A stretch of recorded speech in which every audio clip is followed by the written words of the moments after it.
What is up, YouTube, Facebook, Twitter, Twitch, Apple, Spotify, and everyone tuned in on the Texas Sports Unfiltered app? Welcome in to another edition of Bucky and BK, live on Texas Sports Unfiltered and on the free TSU app. Today is Thursday, February 27th, 2025, and the Buck and I are with you for the next 2 hours. On today's show, another brutal loss for the Texas men's basketball team. Are they now outside the NCAA tournament field? We will discuss, plus a recap of CDC's town hall event that took place on campus last night.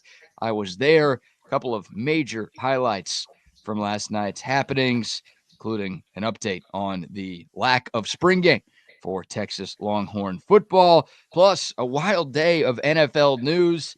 Tom Brady trying to recruit Matthew Stafford, the potential number 1 overall pick, dealing with an injury, and rule changes coming to the National Football League. We've got the Combine starting today. We've got to get the Bucs' take on the wild story out of Ole Miss. We got a lot of fun to be had on the show between now and 9 o'clock on a Buck Off Thursday edition of Bucky and BK. Buck, on to you, my friend. How are you this morning? It's wonderful. Same to you, BK. Another beautiful day here in Central Texas. Lovely day yesterday, and lots going on in the world of sports and sorts, I do believe. Good morning to the soldiers at Fort Cavazos, Texas, the soldiers in the state of Texas, and all those that fight for us each and every day. Thank you so much for what you do for us each and every day. We do appreciate it. To you, to your families, and do be safe out there, please. It is absolutely gorgeous weather here in Central Texas. It's nice to have it back, brother. Yeah, it's been a beautiful week. Looks like it's going to continue to be beautiful around Central Texas for the foreseeable future. And is great news for all of us. Shout out to our guy CB, who had 40 hours without power up in Washington State. Power finally came back on. I love to hear that, CB. Hope all is well up in Washington State with you and yours. How about some sad news to start off today's show, Buck? We find out overnight that the legendary Gene Hackman passed away at the age of 95. Interesting story because that's a ripe old age right there now. That is a ripe old age, but his 64-year-old wife and their dog were all found dead in their Santa Fe, New Mexico home. This was reported a few hours ago, and it has been confirmed. So an all-time great actor, no longer with us, but a life well lived, making it to 95, Buck. 95, good long life, great acting career. That's just a strong dude. It's going to be interesting to find out how they all passed away. That is weird. It sounds like there's not any foul play involved so far. So we'll see how that works out. You know, the first thing I think of, if you're gone, she's gone, and the dog is gone, and there's no foul play. I mean, anything could happen. I mean, they could have a house just filled with gas and just die from that, you know? I'm a little skeptical here. I am a little skeptical too, of course. I mean, that's how we think. Yeah, well, most people that die don't have a 64-year-old pianist and a dead dog next to them when they die, you know? That's a little fishy here, but we'll see what happens. Younger, huh? Yeah, what do you think about that? The 31-year-old age difference between Gene and his second wife. He still had it going on, I guess. Hey, still had it going on. We're talking about a guy with 2 Academy Awards, 4 Golden Globes, a career that spanned 6 decades, in some of the best movies of all time. He had a lot going for him, and I'm sure he made a lot of money over the course of his life as well. Living in Santa Fe, did you say? Santa Fe is where they passed away. Oh, it's too bad. You got a favorite Gene Hackman role before we get to our sports topics this morning? Had to be that sports movie. That sports movie. Yeah. Sounds like you're a huge fan. Yeah, what was that? Was that Hoosiers is what most people call it? Yeah, Hoosiers, which I've never seen. Never seen Hoosiers? Oh, once again, years and years go by, and Buck has never sat down and seen the entire Hoosiers movie, just bits and pieces. always thought that was a bit. Speaking of bits. That's not a bit. That's for real. Oh my God, you got to watch that movie. The whole movie? Yeah, it's an all-time classic. All right. In honor of Gene Hackman's death, yes, I'll find Hoosiers and watch it. Yeah, maybe you could pay some respects to him now that he's dead because you didn't have the time to do it while he was alive. Did you like what are some of the other roles you like they played? I mean, he was in a few of the Superman movies as Lex Luthor. Oh yeah, well yeah. The Conversation. I mean, a lot of these movies I haven't seen, honestly. Enemy of the State, he was great in that one. Yes. The Firm is a classic that I haven't seen. Behind Enemy Lines is a classic that I haven't seen. I mean, a lot of his best movies were in the 70s, Sure. 80s, and 90s, so a little bit before my time. Now, still movies that are good enough to where I should have probably seen at this point. But The Firm was really good. yeah, I'm gonna go with Hoosiers, where he played Norman Dale as my favorite Gene Hackman role ever. The old ball coach, huh? The old ball coach. Yeah. Do you know what sport Hoosiers is about, at least? It's something about Indiana, so it must be about basketball. Oh, it's about cricket. White dudes in basketball. Yeah, it's white dudes in basketball. How's that? Yeah, that's it. Well, check it out. I think you'd like it. As a former coach, I feel like that's a movie you should have definitely seen, but there's still time. There's still time, Buck. So I'm involved right now in my third book, The Hero Code. there you go. I'm on number 3. I got to number 3. It's taken me a little time for number 2. I read Make Your Bed Up in like 2 days. The middle book. I'm here now. I'm on the third book, the trilogy. I'm excited about that. That dude's my hero. Did you just start it? I haven't even opened it up, the third book yet.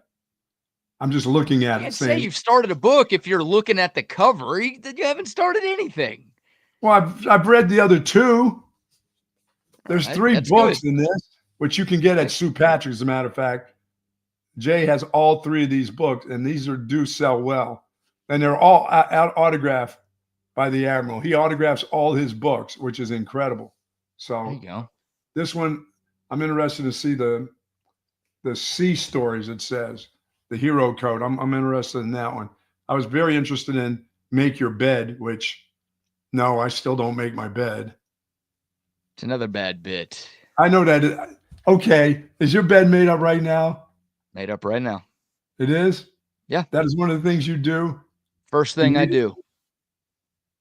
Literally first thing I do is I get out of bed and I make my bed.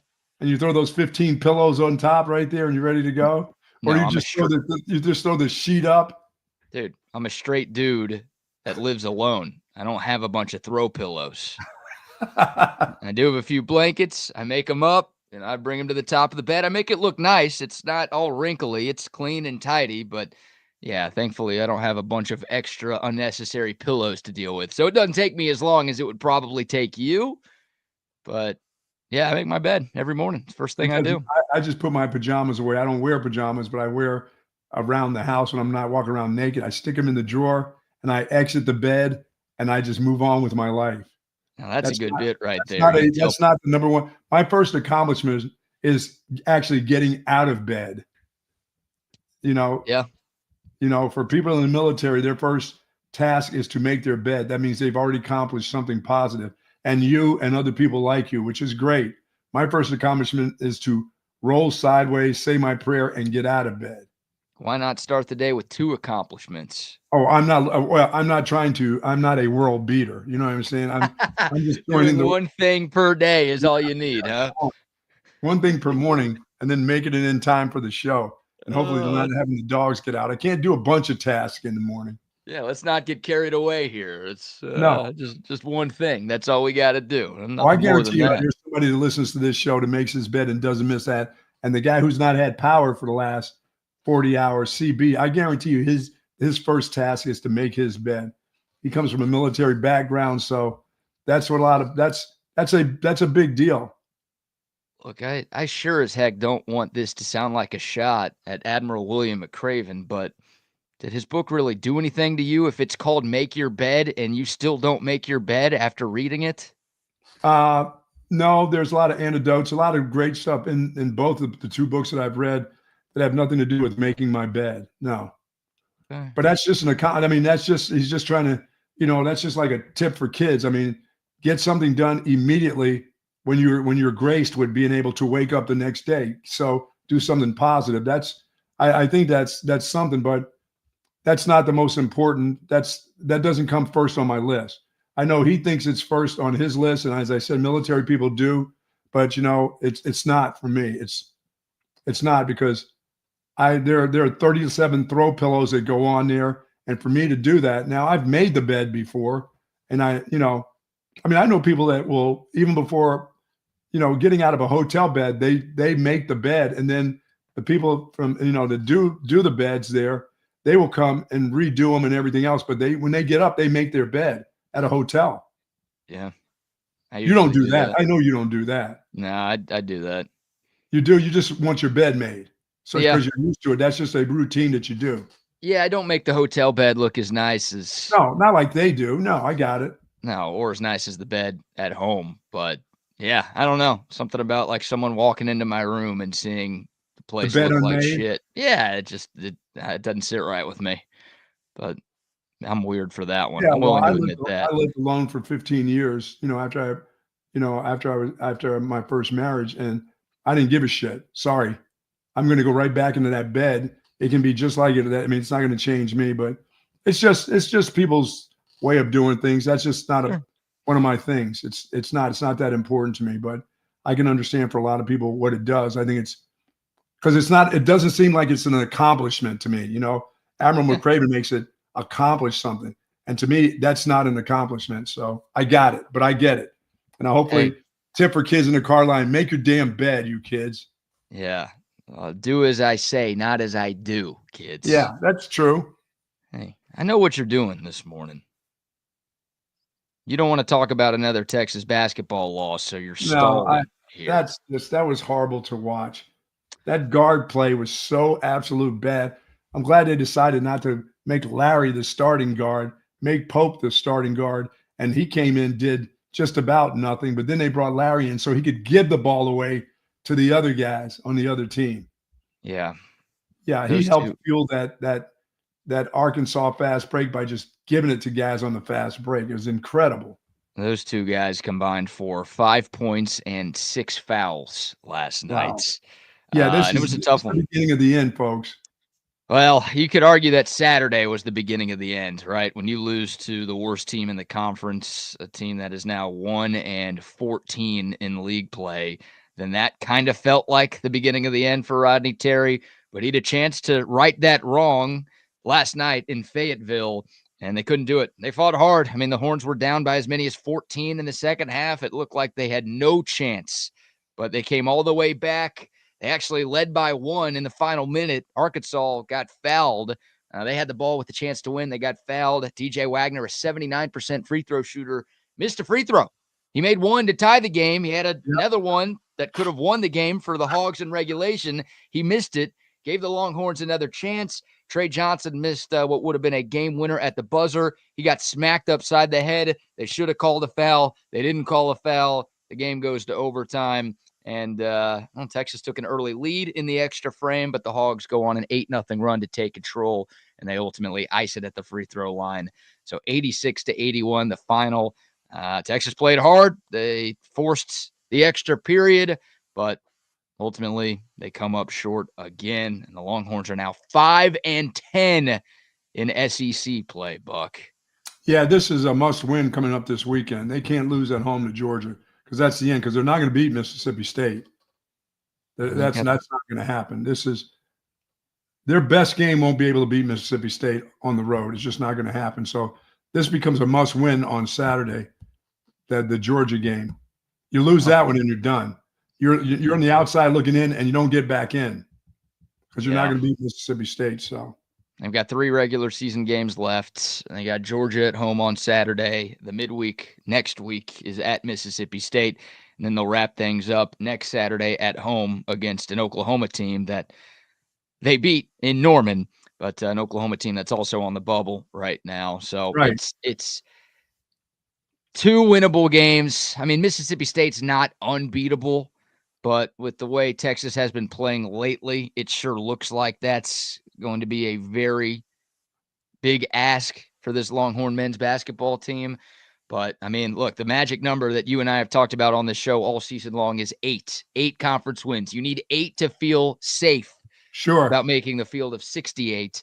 And for Texas to get to 8 wins, they now need to win out. They got to find 2 home wins, and they got to find that road win at Mississippi State. If they get to 7, they've got a shot.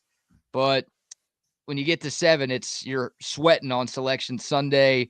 You're waiting for somebody else to screw up. Yeah, well, you're hoping there are no bid stealers in those smaller leagues, right? Like you're hoping nobody outside of Gonzaga or St. Mary's in the West Coast Conference wins, or a few other conferences you can look at. That'll be one bid leagues, right? You're going to be rooting against all of those teams, so you don't lose your spot in the NCAA tournament. But yeah, I mean, it's bad right now, and it's not getting better. That's the problem. You were hoping with this, I don't want to call it a super inexperienced team, because there are a lot of guys who have played a lot of college basketball on this roster, but obviously it's a bunch of transfers, guys who haven't played a lot together and who haven't played a lot at Texas. You were hoping that towards the end of the year, they would have gelled. Everybody would know their role. They would have their chemistry, and they'd be playing their best basketball as the calendar turns over to March. That's not what's happening at all. They are continuing to trend in the wrong direction. They just give the ball to Tre and get out of the way. Give it to Tre and get the hell out of the way. That's the way this basketball team is right now. Guys that were supposed to be good, the herky-jerky lefty has averaged absolutely 1 point per playing against his former team. 1 point a game. Two games, the guy scored 2 points. I mean, really? Yeah. That's unbelievable. Like Tremont Mark, a guy who averaged more than 16 points per game for Arkansas last year. In this league, I know the league last year wasn't as good as the league this year, but still, in the SEC, that guy averaged 16 points per game for Arkansas last year. He's averaging 9 this season for Texas. And as you mentioned, 0 points in the game in Austin against the Hogs. 2 points on 1 of 8 shooting in Fayetteville last night. That is so soft, dude. That is the sign of a soft, weak player. Yeah, get me to the line and give me some points against my former team. I'll let them hack me. They're going to try to foul me if I go. Can you go to the rim every once in a while? He was not good. He hadn't been good against his former team. No, and hell, all he needed to score was 8 points, and they win. I mean, he's had like 3 or 4 good games this year. Yes. Like, he hasn't really been good against anybody. It's not a case of like, oh, man, he averages 14 a game, but something gets in his head when he plays Arkansas, so he just doesn't have it. Like, I think you're right. He's probably had about 4 good games, and that's been it. Yeah, like that would be frustrating, because it's like, come on, we know what you're capable of. Like, shouldn't you do better against your former team? But like, okay, whatever. Some guys have the mental yips. But Tremont Mark, I mean, Texas paid a good amount of money to get that dude, and he's been a total disappointment, as has Jordan Pope, as has Julian Larry, as has just about everybody not named Tre Johnson on this team right now. Yeah, what happened to Kaluma? What happened to that guy? I mean, I think he had 12 or 13 points last night, but I mean, I was expecting that guy to really be a difference maker behind, Tre Johnson. He really, he got hurt though. I mean, I can't help a guy gets hurt, and it may take him a few games, but he got hurt too late.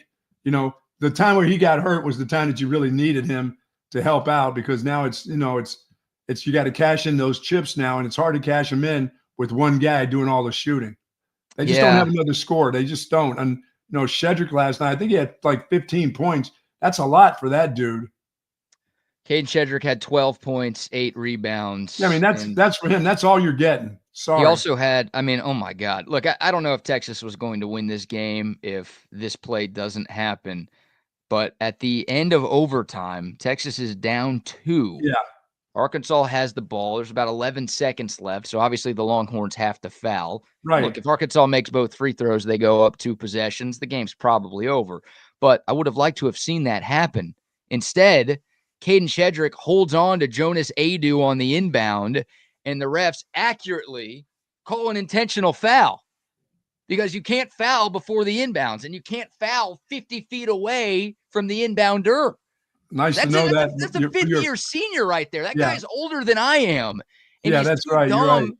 Like, look, I guess you could blame the coach for that, and there's plenty of blame to throw to Rodney Terry, and we'll do that. But when you've been playing college basketball, hell, when you've been playing just basketball for as long as Caden Shedrick has, you cannot make that You can't do that. mistake. You can't grab that guy. Like, your team worked too hard to fight all the way back to get to that spot for you to do that, to commit an intentional foul, to give Arkansas 2 shots and the ball back. Because at that point, it was all over but the crying. Yeah, like I said, this is a must-win Saturday. You lose Saturday, you're probably not going to get in because there's another loss coming somewhere in the next 2 games after that. And by the way, Aggies, we don't want your coach either. You can keep that basketball coach too. We said we take your good coaches. He's not good. We don't want him either. No, he's not a bad coach. He's definitely better than what Texas has right now. He is what he is. He ain't taking you anywhere either. No, A&M lost to Vanderbilt last night in College Station. That was a big upset in the SEC.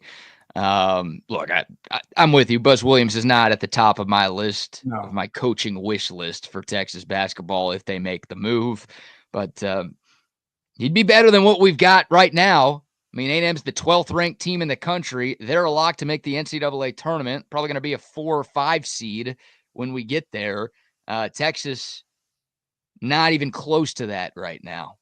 So they've got things better in College Station than we do here in Austin right now. And that's, dude, I cannot. Tre Johnson was spectacular last night. How do you not win that game?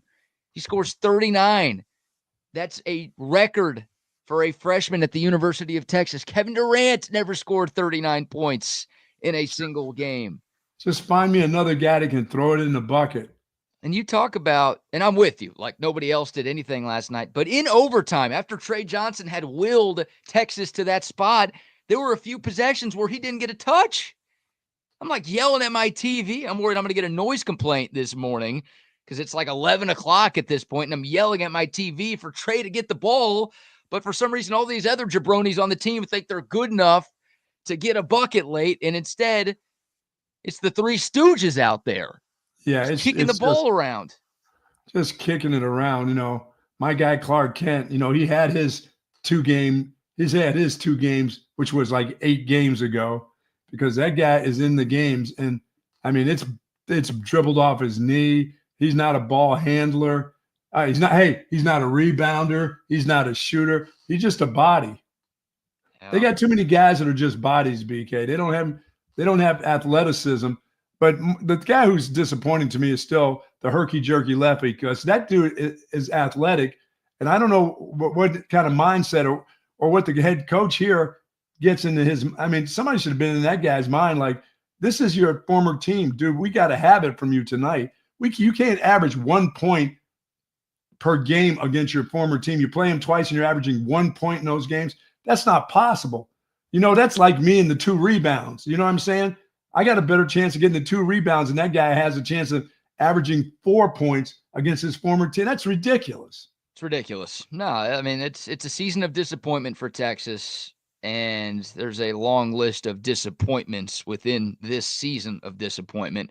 But I think the 2 guys at the top of that list, number 1, I'd put Sherman Mark there, right? Yeah. And that's like that guy in this conference, again, was really good. I think he was top 10 in the league in scoring a season ago, and he's not even giving you double-digit points per game this season. He and Jordan Pope, who averaged 17-plus a game last year at Oregon State in a power conference when Oregon State was still in the Pac-12, not the Pac-2. Like, those guys cost a lot of money, and you brought those guys in to be scorers. Combined, They averaged close to 34 points per game last season at their respective schools. Last night, they gave you 7 total. Yeah, that's ridiculous. I mean, and in building, you have to have a guard. Somebody has to lead not just bring it up half court and then get rid of it. Somebody has to be the leader. They got 2 guys that were pretty well thought of at their other schools prior to this that are like, it's like watching high school guys bring the ball up. It's why RT is cooked, because most of these guys who haven't been good are gone after this year. Yes, and they're already no good.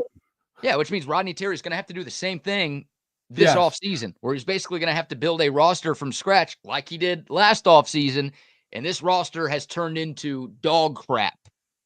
Like, I don't think it's that bad. Again, I'm not changing my take because it's on tape. I think this is a top 20 talented roster in the country. I really do. But it doesn't look anything close to that right now. I mean, there are 68 teams that make the tournament, and Texas probably isn't one of those this morning. So I don't know if the talent was overrated by me, if just the coaching isn't good, if it's a bad mix of players. I don't know what the reason is, but I do know it's not working. And I do know you need a lot of money to build a roster from scratch. And I do know the donors of the Texas One Fund aren't going to be super keen on giving RT a bunch more money to try to do something right, try to right the wrong from this year. I don't think anybody has any faith that he's going to be able to do that. How could you with how bad this team is? Is a guy like Scott Drew, is Scott Drew a problem at Baylor? I mean, has he had too many problems? I mean, is the Baylor program, is it all laid at the foot of Scott Drew, some of the things that have happened? I mean, Baylor seems to be, I mean, that guy can coach, can he? Yeah, I think, I mean, Texas is it just should too hard to definitely. get a guy like that away from Baylor? That's the question, right? I mean, Scott Drew, over the course of his Baylor tenure, has been pretty open about not loving Texas. Yeah. Yeah, you always have So to watch your mouth about the way you talk about the university. If you're a coach somewhere else, that doesn't set well with Texas fans. But if that guy can coach and you could ever get him out of there, would you say hell yeah? yeah, I think he'd be my top realistic choice. Like Jay Wright would be my top choice. Jay Talking Wright's not coming out of retirement. That guy's living the life now. exactly like Bill Self would be my right after that top choice. He can't leave Kansas. He won't. He'll retire first. Yeah, I'm with you on that. So, like, those are the guys that I would call first because why not? You know, you're Texas. You've got all the money in the world. Like, see if you can convince one of those dudes to leave their current post. Jay Wright as a TV guy and Bill Self as the head coach of Kansas. See if you could get them. But if we're moving down to the much more realistic candidates. Anyway, isn't Krzyzewski bored by now? Shouldn't he want to come back and coach a little basketball? I don't think Coach K is coming to Texas. Hey, you make the call. Hey, what have you been doing you haven't done anything for the last 2 years. You haven't done anything, just hanging around with the grandkids. Let's go. Well, this might 2 years. This might be the case with Jay Wright as well. But you look at the hires Chris Del Conte has made at the University of Texas across all sports. He hires guys that he wants to be here for a long time. Yes. Right? Like Steve Sarkisian, a younger coach. Vic Schaefer, a younger coach. Mike White, a younger. Like, it obviously depends on your definition of young, but I'm talking about guys who aren't in their 60s or 70s. So I've heard Texas fans bring 40s up 40s and 50s. Yeah, like I've heard Texas fans bring up Rick Pitino. Rick Pitino's a hell of a coach. He's a Hall of Famer. But like that guy does not fall in line with CDC's hiring practices. So I don't think he's a realistic candidate. Like Kelvin, I would love Kelvin Sampson to be here, even if it's only for 5 years, because he's at the back end of his career. But I don't think that's a hire that fits what CDC is trying to accomplish here in Austin. So, yeah, I think it will be a younger guy, which probably eliminates a few of the biggest names that are out there.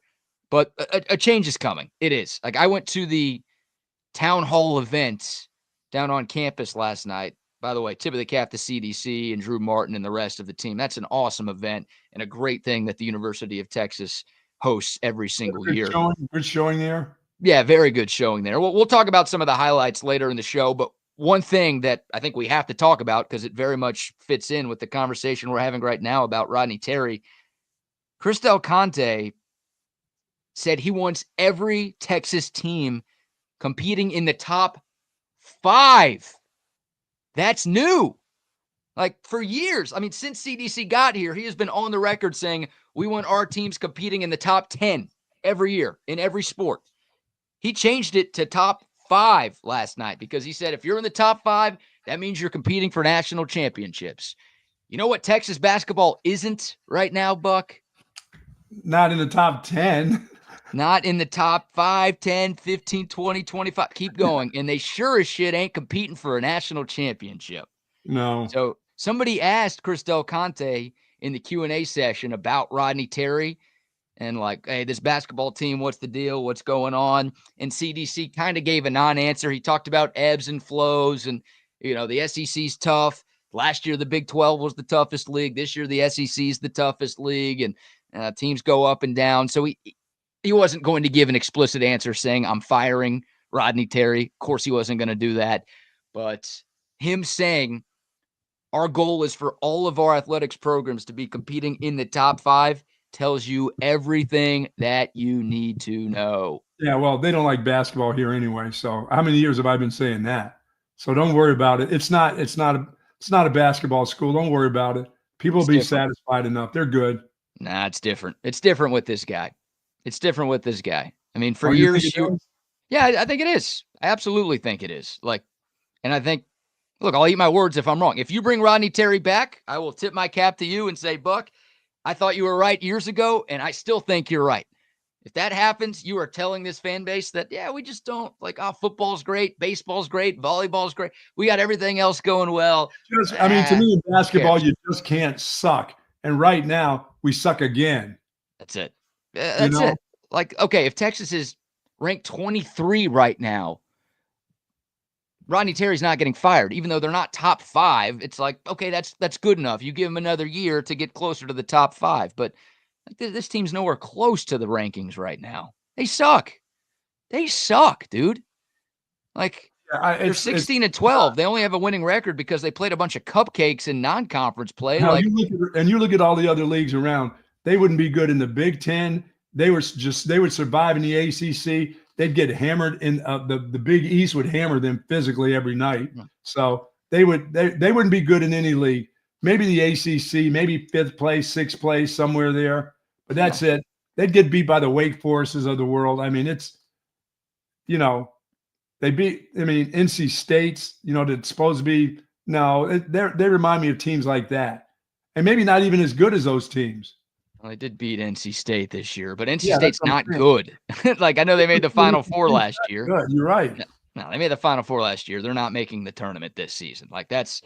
That was Texas's best win in non-conference play, and it's a team that's not going to be dancing come March. So it's bad. I mean, it's a bad team. It's a bad product right now. There's a lot of apathy towards Texas basketball. I texted a few buddies who were big Longhorn fans during the game last night just to get their pulse on the game. And a few of them were like, yeah, I'm not watching. I don't blame anybody. You don't want to watch this right now because you kind of know it's a burning fire. I understand. It's bad. Well, they didn't get blown out, but they're just not coached well enough in the end in a game like that of an overtime to win. They don't find – there's nothing that they set up that looks winning to me. You've got an NBA player on your team and who scores 39, and you can't get anybody else to score, 12, 13 points that have been scorers all their lives. They just don't do it. Once again, you can't fabricate a big man. Their big man gave you everything. That guy's giving you everything he can. That guy is just not good enough, not physical enough, not good enough. If he gets 12 points, he gets 13 points and a couple blocks and a couple rebounds. That's it. But there's no in-between guy that you can lean on. And the one guy, Kaluma, was supposed to be that guy that you could lean on to really help out. And since he's been hurt, he's been a no-show. Sadly, he was Texas's best player last night. But you're right. I mean, he was 4-14 shooting. It's not the type of Arthur Kaluma performance we saw early in the year. Well, he hasn't been the same since he's been hurt. I mean, that's understandable. Dude, for the first 2 months of the season, Buck, people thought he was the best player on the team. Wow. And now Tre, dude, it is a tale as old as time. Texas basketball wasting NBA lottery picks. Jared Allen, Miles Turner, Mo Bamba, the list goes on and on, especially since Rick Barnes left. This is the toughest one to waste because this is the best one that you've had since Kevin Durant. This is a generational. I see mock drafts where Tre Johnson isn't going in the top 5, and I just laugh. This dude is a generational college type of player, and you are wasting him. BK, right, all you needed was one other player to go along with him that could get you to average 12 a night. It would take a lot of pressure off of him. But it's like I said, you just can't manufacture certain things. And certain things you have to be able to coach up, you know? You got to coach some of these other guys that are just – and they're not – once again, it's just hard to keep saying they weren't average players where they just came from. How did they come here and get worse? Well, I think coaching matters. I think you think that. I think everybody thinks that. So coaching matters, man. And there's bad coaching right now. It's that simple. And it's a huge pet peeve of mine when coaches have timeouts late in games and they don't take them to give their guys a breather and to draw up a play. Like Texas at the end of regulation and at the end of overtime had timeouts in their pockets. And there was a play in overtime where Texas was down 2 or 3 late in the game. The play where Tre Johnson turned it over, like the one mistake he made, he kicked the ball. It's like, dude, take a timeout. Like, give Tre Johnson a break. Come up with something. It's not a hard play to draw. The play is get the ball to number 20. But, give them a break. Let everybody collect themselves. Do something to help your team win a game. And instead, nah, you guys got it. I don't know what the hell I'm doing. You guys take care of it. And it gets a turnover. And at that point, it was tough. It was tough. So it's bad. I mean, we'll continue the conversation. We'll talk more about coaching candidates because at this point you have to have that conversation. With everything that we've seen from this team, coupled with what Chris Del Conte said last night on the record, by the way, that event was streamed on Longhorn Network. So it wasn't like, I'm only going to tell this group of a couple hundred people. That's out there for everybody to see right now. Him saying he wants all of his teams to compete in the top 5. This thing is done. This thing is done, and it should be done. It's pathetic. It's embarrassing. I truly think Texas has a chance to be one of the best jobs in the country, and I can't wait when they get this next hire right in 5 or 10 years to be saying, I told you so. This is an elite job, and as long as you get the right person in place, it can be proven as such. This is an elite job, and it is being destroyed right now by the current staff. It's pathetic. All right. We'll take your thoughts. The code of text line 512-222-9328. Thank you for letting me rant, Buck. Appreciate you. Buck off to Texas men's basketball. Arkansas had 7 scholarship players last night. Their 2 leading scorers were out. Their 2 best players were out, and you couldn't get it done.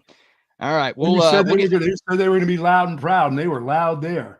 Yeah, it was a great crowd. Arkansas hates Texas. They're bragging about it. That's your opportunity on the road, just to be you against that group, and you didn't need much to beat them because they're not that good.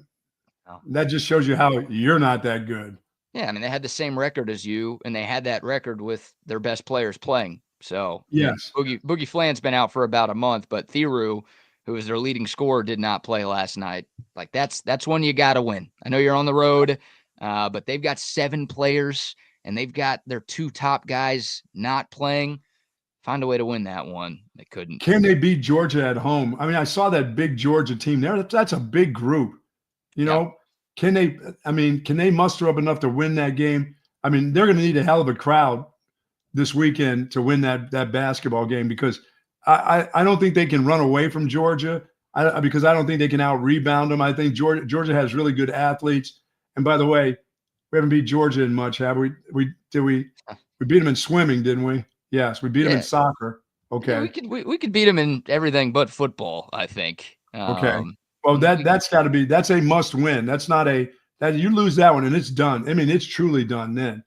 Sure. It's sure. Because once again, you can play your best game and lose to Mississippi State. Well, the good news, some of you might just want this season to be done so you don't have to watch this train wreck anymore. But you do get the SEC tournament. So, even if you don't get to 8 conference wins, you've got a chance against a bunch of really good teams who will be dancing to add a couple more quality wins to your resume. You obviously don't want to have to rely on that, but even if you do lose 2 of these final 3, I guess you still have a shot because of that event. But Saturday's about as close to a must-win game. Yeah, I'm so interested in Saturday and how the players react because I'm not expecting much from the coach to get you to win, but I'm going to see how the players react to that group at Georgia because – the Georgia group that I saw the other day, BK, that still won the game and had a lead, blew it. Boy, they are athletic and can go. And if you get run out of your own gym, that's the crusher right there. That's bad. Georgia, they're not that good. No, I mean they're also 5-10 in the SEC. Like it's two teams that are tied for fourth to last in the conference right now. But you've got the game at home. This is one you should win. Texas will be favored to win.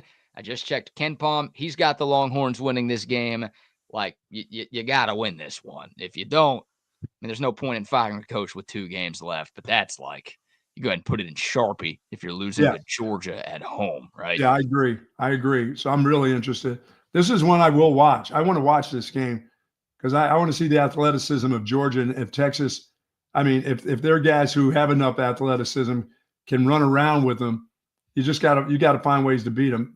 But they got a couple big dudes in the middle, and Texas big guy in the middle. I think he's gassed out. I think he's done. Well, you talk about Texas needing a good crowd. Are they going to get one? I mean, it's Saturday night. It's 7:00. Baseball's out of town. Like there's no other, I think, competing sport going on at the same time. At least Texas sport. Obviously, there's other stuff going on around the country. NASCAR's in town. Are they going to get? Yeah, NASCAR's in town, but I think it's a day race on Saturday and a day race on Sunday. No, South by Southwest hasn't started yet, right? South by Southwest hasn't started yet. There's always something happening in this town, but like that should be a no-brainer.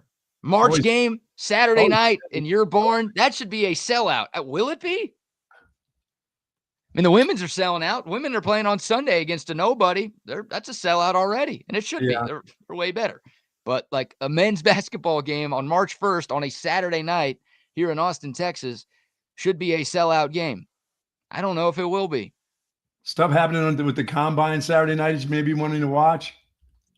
I mean, you'd rather play with yourself than watch this team right now. And I do. Thank you very much. That's your normal Saturday night plan anyways. Another Saturday night. Yeah, no kidding. All right. Let's give some sponsor shout outs here. Hello, our good friends over at Relax the Back. I needed comfort for my thoracic surgery I had over 25 years ago. And I found that comfort with my friends at Relax the Back. Jason and the gang over there, they had everything that I needed. I needed this office chair that's become my lounge chair, that's become my recliner and everything else. It works for me. It works for the support that I need in my thoracic area, which also helps my lumbar area. And if you've got shoulder, lumbar area, thoracic back problems, hip problems, you've got to call on the folks at Relax the Back. They've got everything you need. Select office chairs, of course, Tempur-Pedic mattresses and pillows, all the accessories that can help you out. And if somebody that you really care about has been complaining for years about their back, tell them just take a little ride over to the Galleria or up in North Austin and find out how they can get the relaxation and the support they need in their back, because Relax the Back has just that. BK's at the Hill Country Galleria across from Whole Foods, and in North Austin at the Gateway Shopping Center across from the Container Store, folks. Live pain-free like the Buck at Relax the Back. Speaking of relax. Yes, sir. There you go. Getting creamed this morning? Getting creamed this morning. After watching that basketball game, you need to be creamed. Talking about playing with ourselves. Now we're getting creamed this morning, huh? Good job. Shout out to Olipop. Love this stuff. Drink it on air all the time. A bunch of TSU hosts are drinking Olipop, and you should too. Why? Well, number one, it tastes great. This is the cream soda flavor, one of the 19 different flavor options that Olipop gives you. This tastes just like a cream soda, but unlike the cream sodas that I've drank in the past, it's only 40 calories. There's only 2 grams of sugar in this entire can. There's 0 fat, and then the good stuff, 9 grams of fiber, prebiotics, botanicals, and plant fiber, stuff that supports good digestive health. So not only is Olipop not bad for you, it's actually good for you. You're supporting your gut every time you drink it. You're also supporting your taste buds every time you drink it as well. Get you some the next time you're at any store. You don't have to go to some random-ass local Austin place to get it. No. H-E-B, Target, Walmart, Costco, Whole Foods, wherever you do your normal grocery shopping, you can find the greatness that is Olipop. Love it. And say hello to our friends over at Sue Patrick. Jay's listening this morning, 5222 Burnett Road. Speaking of the women's basketball game, Jay will be there at a sold-out packed house for the women's game this weekend. And you can find all the gear that you're looking for, men's and women's clothing at Sue Patrick, all the different caps that they have, all the different polos, golf polos as we get ready for golf season. They're there. Of course, I told you about this book, Hero Code. They have all 3 books for Admiral William McCraven right there at Soup Package. You can get those and give those. Those are great gifts.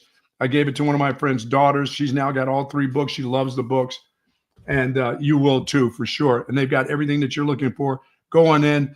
There'll be plenty of space for parking right there at 5222 Burnett Road. Go in for yourself and see what they have over there. Jay's got plenty of things and a Longhorn themed items just for you at Sue Patrick. Go to SuePatrick.com for more information. Yes, indeed. And some love to our friends at SendTexTickets.com. Hey, there are 2 basketball games at the Mood this weekend. Tickets are probably cheap for the men's game. Yeah. And even though the women's game on Sunday is a sellout, you could still get tickets online right now at SendTexTickets.com.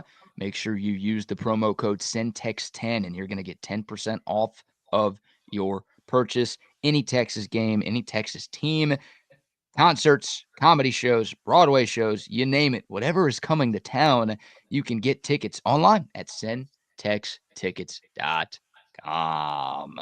Yeah, you won't get that add-on price. I mean, it ain't going to cost you $150 to go to that game. Really? What, the men's game?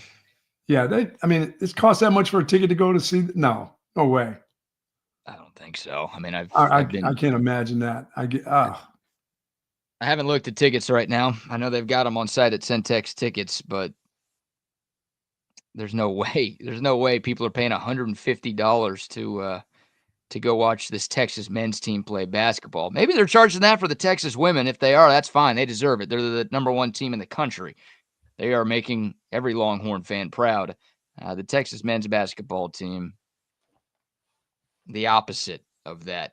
Wonder if someone shows. The only thing about this, BK, is if they do find a way to get to the tournament, it sounds like it'll be one of those one more year things. How is that good news? Yeah, I said that's the bad thing about it is it could be one of those one more year if the right coach is not available. You're not just going to put anybody in here. Well, then again, they will because they don't care about basketball. What am I talking about? I know the situation. You're not you have anybody in there right now. Like go get somebody. The right coach. Who's the right coach? There's 50 coaches in the country who are righter than this one. That are I'm not saying I want them to just like get a small step up. Like I think they should swing for the fences. Again, I truly believe this can be one of the best jobs in college basketball.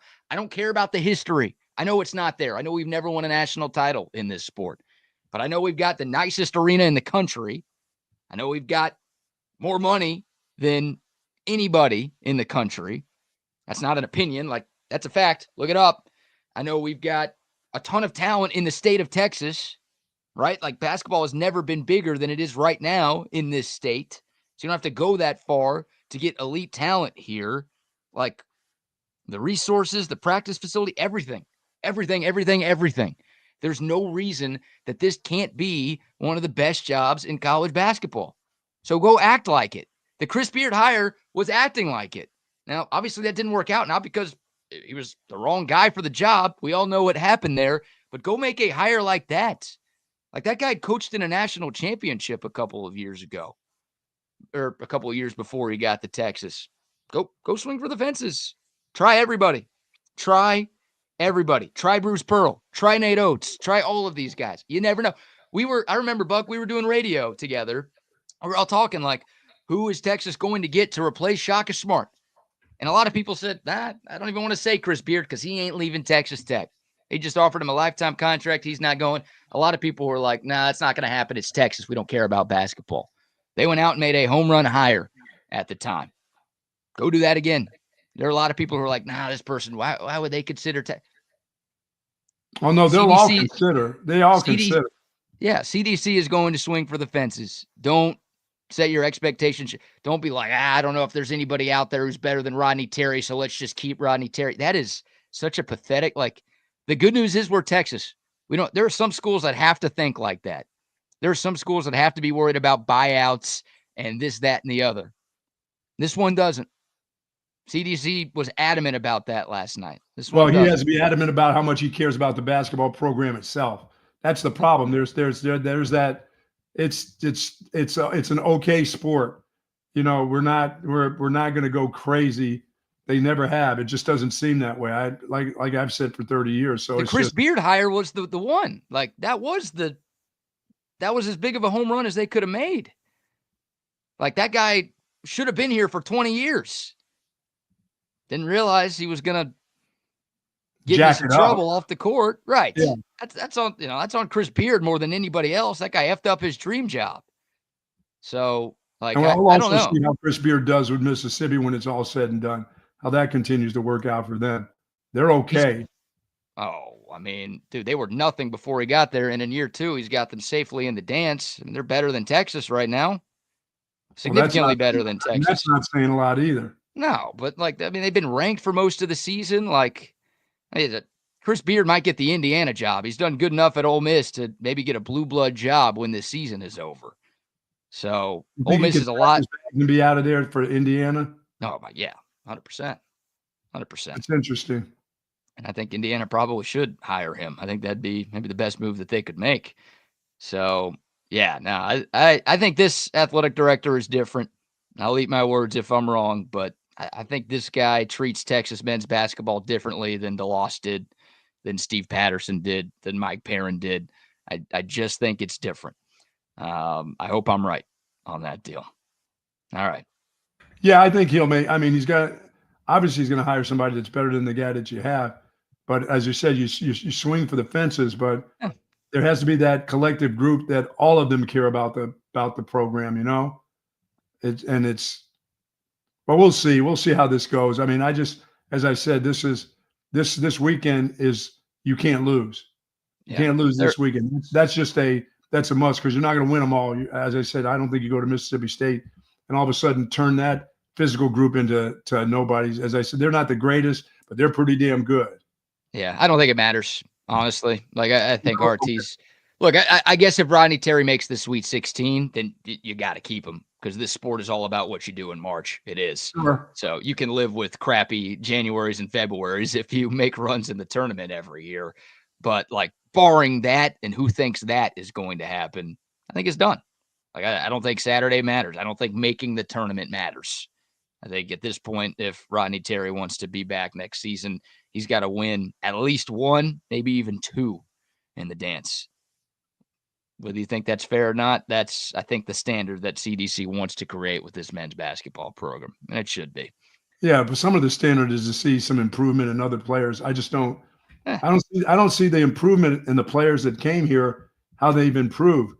The one guy is just so talented. He's improved himself. I'm not going to say it's their coaching that's made that guy better. That guy was there when he got here. He was good. It's the rest of them that I haven't seen. Where's the improvement in this guy, that guy? Where's the guard play? You know, where's the improvement in the players themselves? You know, some of the little fundamentals of coaching, you just don't see it in them. You know. No, it's a poorly coached team. They're bad. The players haven't been good enough. The coaches haven't been good enough. No. That's why the team is 5-10 in the SEC and a tie for 4th to last. Probably outside looking into the NCAA tournament field. So far right now they are. That's what I'm saying. Saturday it becomes a must. Yeah, I mean if they beat Georgia and Oklahoma and lose to Mississippi State, they get to 7-11 in league play. Like that's not good enough. Again, but it might get them to Dayton in the first 4. It's like I look for progression. I think that's what most athletic directors look for. I think that's what most fans look for. Sure. Like, tell me you're going in the right direction, please. Texas football, 5-7, sucked. Okay, what do they do? 8-5 the next year, back-to-back playoff. Like, they're clearly going in the right direction. Softball, women's basketball. I mean, the list goes on and on. Tennis. Like, these sports are all trending up on campus. The further away you get from the Chris Beard era, the worse it's getting. Like, this thing is trending down right now. So I mean, if you beat Georgia and Oklahoma, I don't know if that all of a sudden reverses that trend, you know? Better than losing to them, I guess. Yeah, that's what I'm saying. That's why I say you can't lose on Saturday. Yeah, don't lose on Saturday, please. Because that doesn't help anything if you lose. You can't call them a tarmac game because it's a home game, but that will feel like a tarmac game if the last two haven't already. Okay, more from CDC last night. The biggest thing to me was him saying he wants every team competing in the top 5. That to me means Rodney Terry's done. We did get an update on the spring game or lack thereof. And, well, CDC all but confirmed that the spring game is not going to be happening for Texas football this year. And it doesn't sound like there's going to be an open practice or an open scrimmage or anything that allows Texas fans to get to watch their team play football throughout the spring. There will be a fan appreciation day on campus that will include autographs, Yes, photographs with the team, a team shop fire sale, and quote unquote more to come. Those were the 4 bullet points on the graphic that they showed us last night. So autographs, photographs. Yeah, the things that happened in the past. Yes. Fire Yeah. sale on equipment, shoes, Longhorn apparel, things like that. Some hot dogs, some ribs, a little cookout, and hang out with the team, get autographs. The same thing that they've done before. So that where does that happen at the stadium? Did he say where it's going to happen? Or is it just going to be all over like Bevo Boulevard, players all scattered throughout the area? Is that what it sounds like? The location of the event on the graphic that they displayed was DKR, Texas Memorial Stadium, on Saturday, April 26th. So we've got a date. We don't have a time. They're calling it Fan Day. Really original there, guys. And it will be free admission. And again, photo ops, team autographs, a team shop fire sale, and much more to come is what we were told. So I flagged Chris Del Conte down after this thing was over. I feel bad for doing this. I mean, I don't. It's my job, and I wanted an answer. But my God, he got asked some ridiculous questions, and we'll get to some of the most ridiculous stuff the fans asked CDC last night because there's some good ones in there. But I'm like, hey, Brad Kellner, Texas Sports Unfiltered. How are you? First time, long time. I said, hey, Steve Sarkisian talked about an NFL model, and he talked about OTAs as where Texas is going, right? We're getting rid of the spring game because we want to be more like an NFL team because we play more of an NFL schedule nowadays. And he talked about OTAs being the plan. And I told Chris, I'm like, man, I covered an NFL team for a few years. Like, the NFL opens up training camp to the fans. Is that possible? Can we get a spring practice opened up? And he's like, well, we're still working on some things about that, which is the classic, no, F you, don't talk to me anymore. No, but then he's classic, like, that's a classic no. Then he was respectful. He's like, wait, doesn't that stuff usually happen more in the fall, like right before the season? I'm like, yeah, that's the training camp. It's summer into the fall where NFL fans get the chance to watch their favorite team practice in person. Yes. And he's like, that might be a good idea. Like, we'll look into it. We'll talk about it, whatever, which could easily be, hey, man, thanks, but no thanks. I'm really tired. I've been asked a bunch of questions. Don't ask me anything more. I'm not doing it. But I felt like it was my duty as a guy who was very adamant against the cancellation of the spring game to at least try to push that idea and try to find out if that is something that's on the table. And CDC didn't completely shut it down, but I wouldn't put money on it happening. No. So that's it. So yeah, you will not get to watch your team play football, but no, you're gonna get a lot of tables and a lot of autographs and a lot of little posters that they've the witty little posters that they made up for positions and quarterbacks, and you'll get autograph signing till their hands ready to fall off.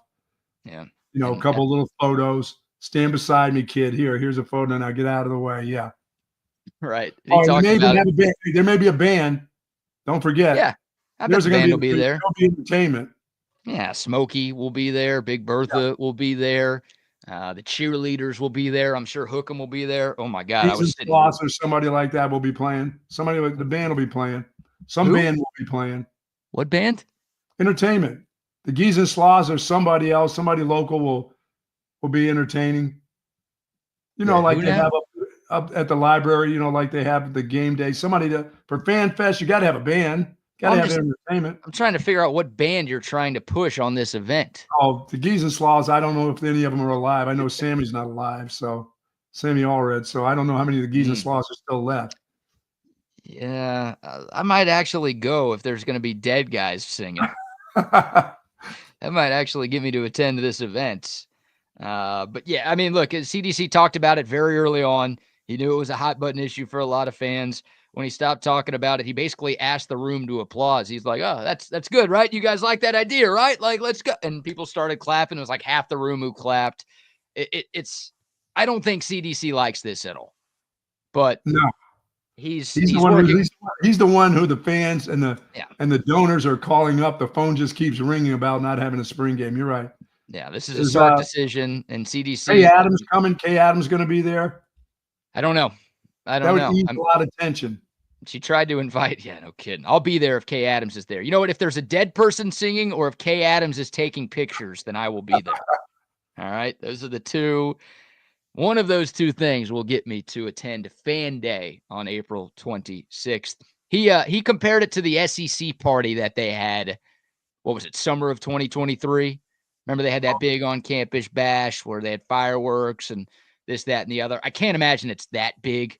Like, dude, Daddy Sankey's not coming to town for this event. You got to give away a lot of free shit here.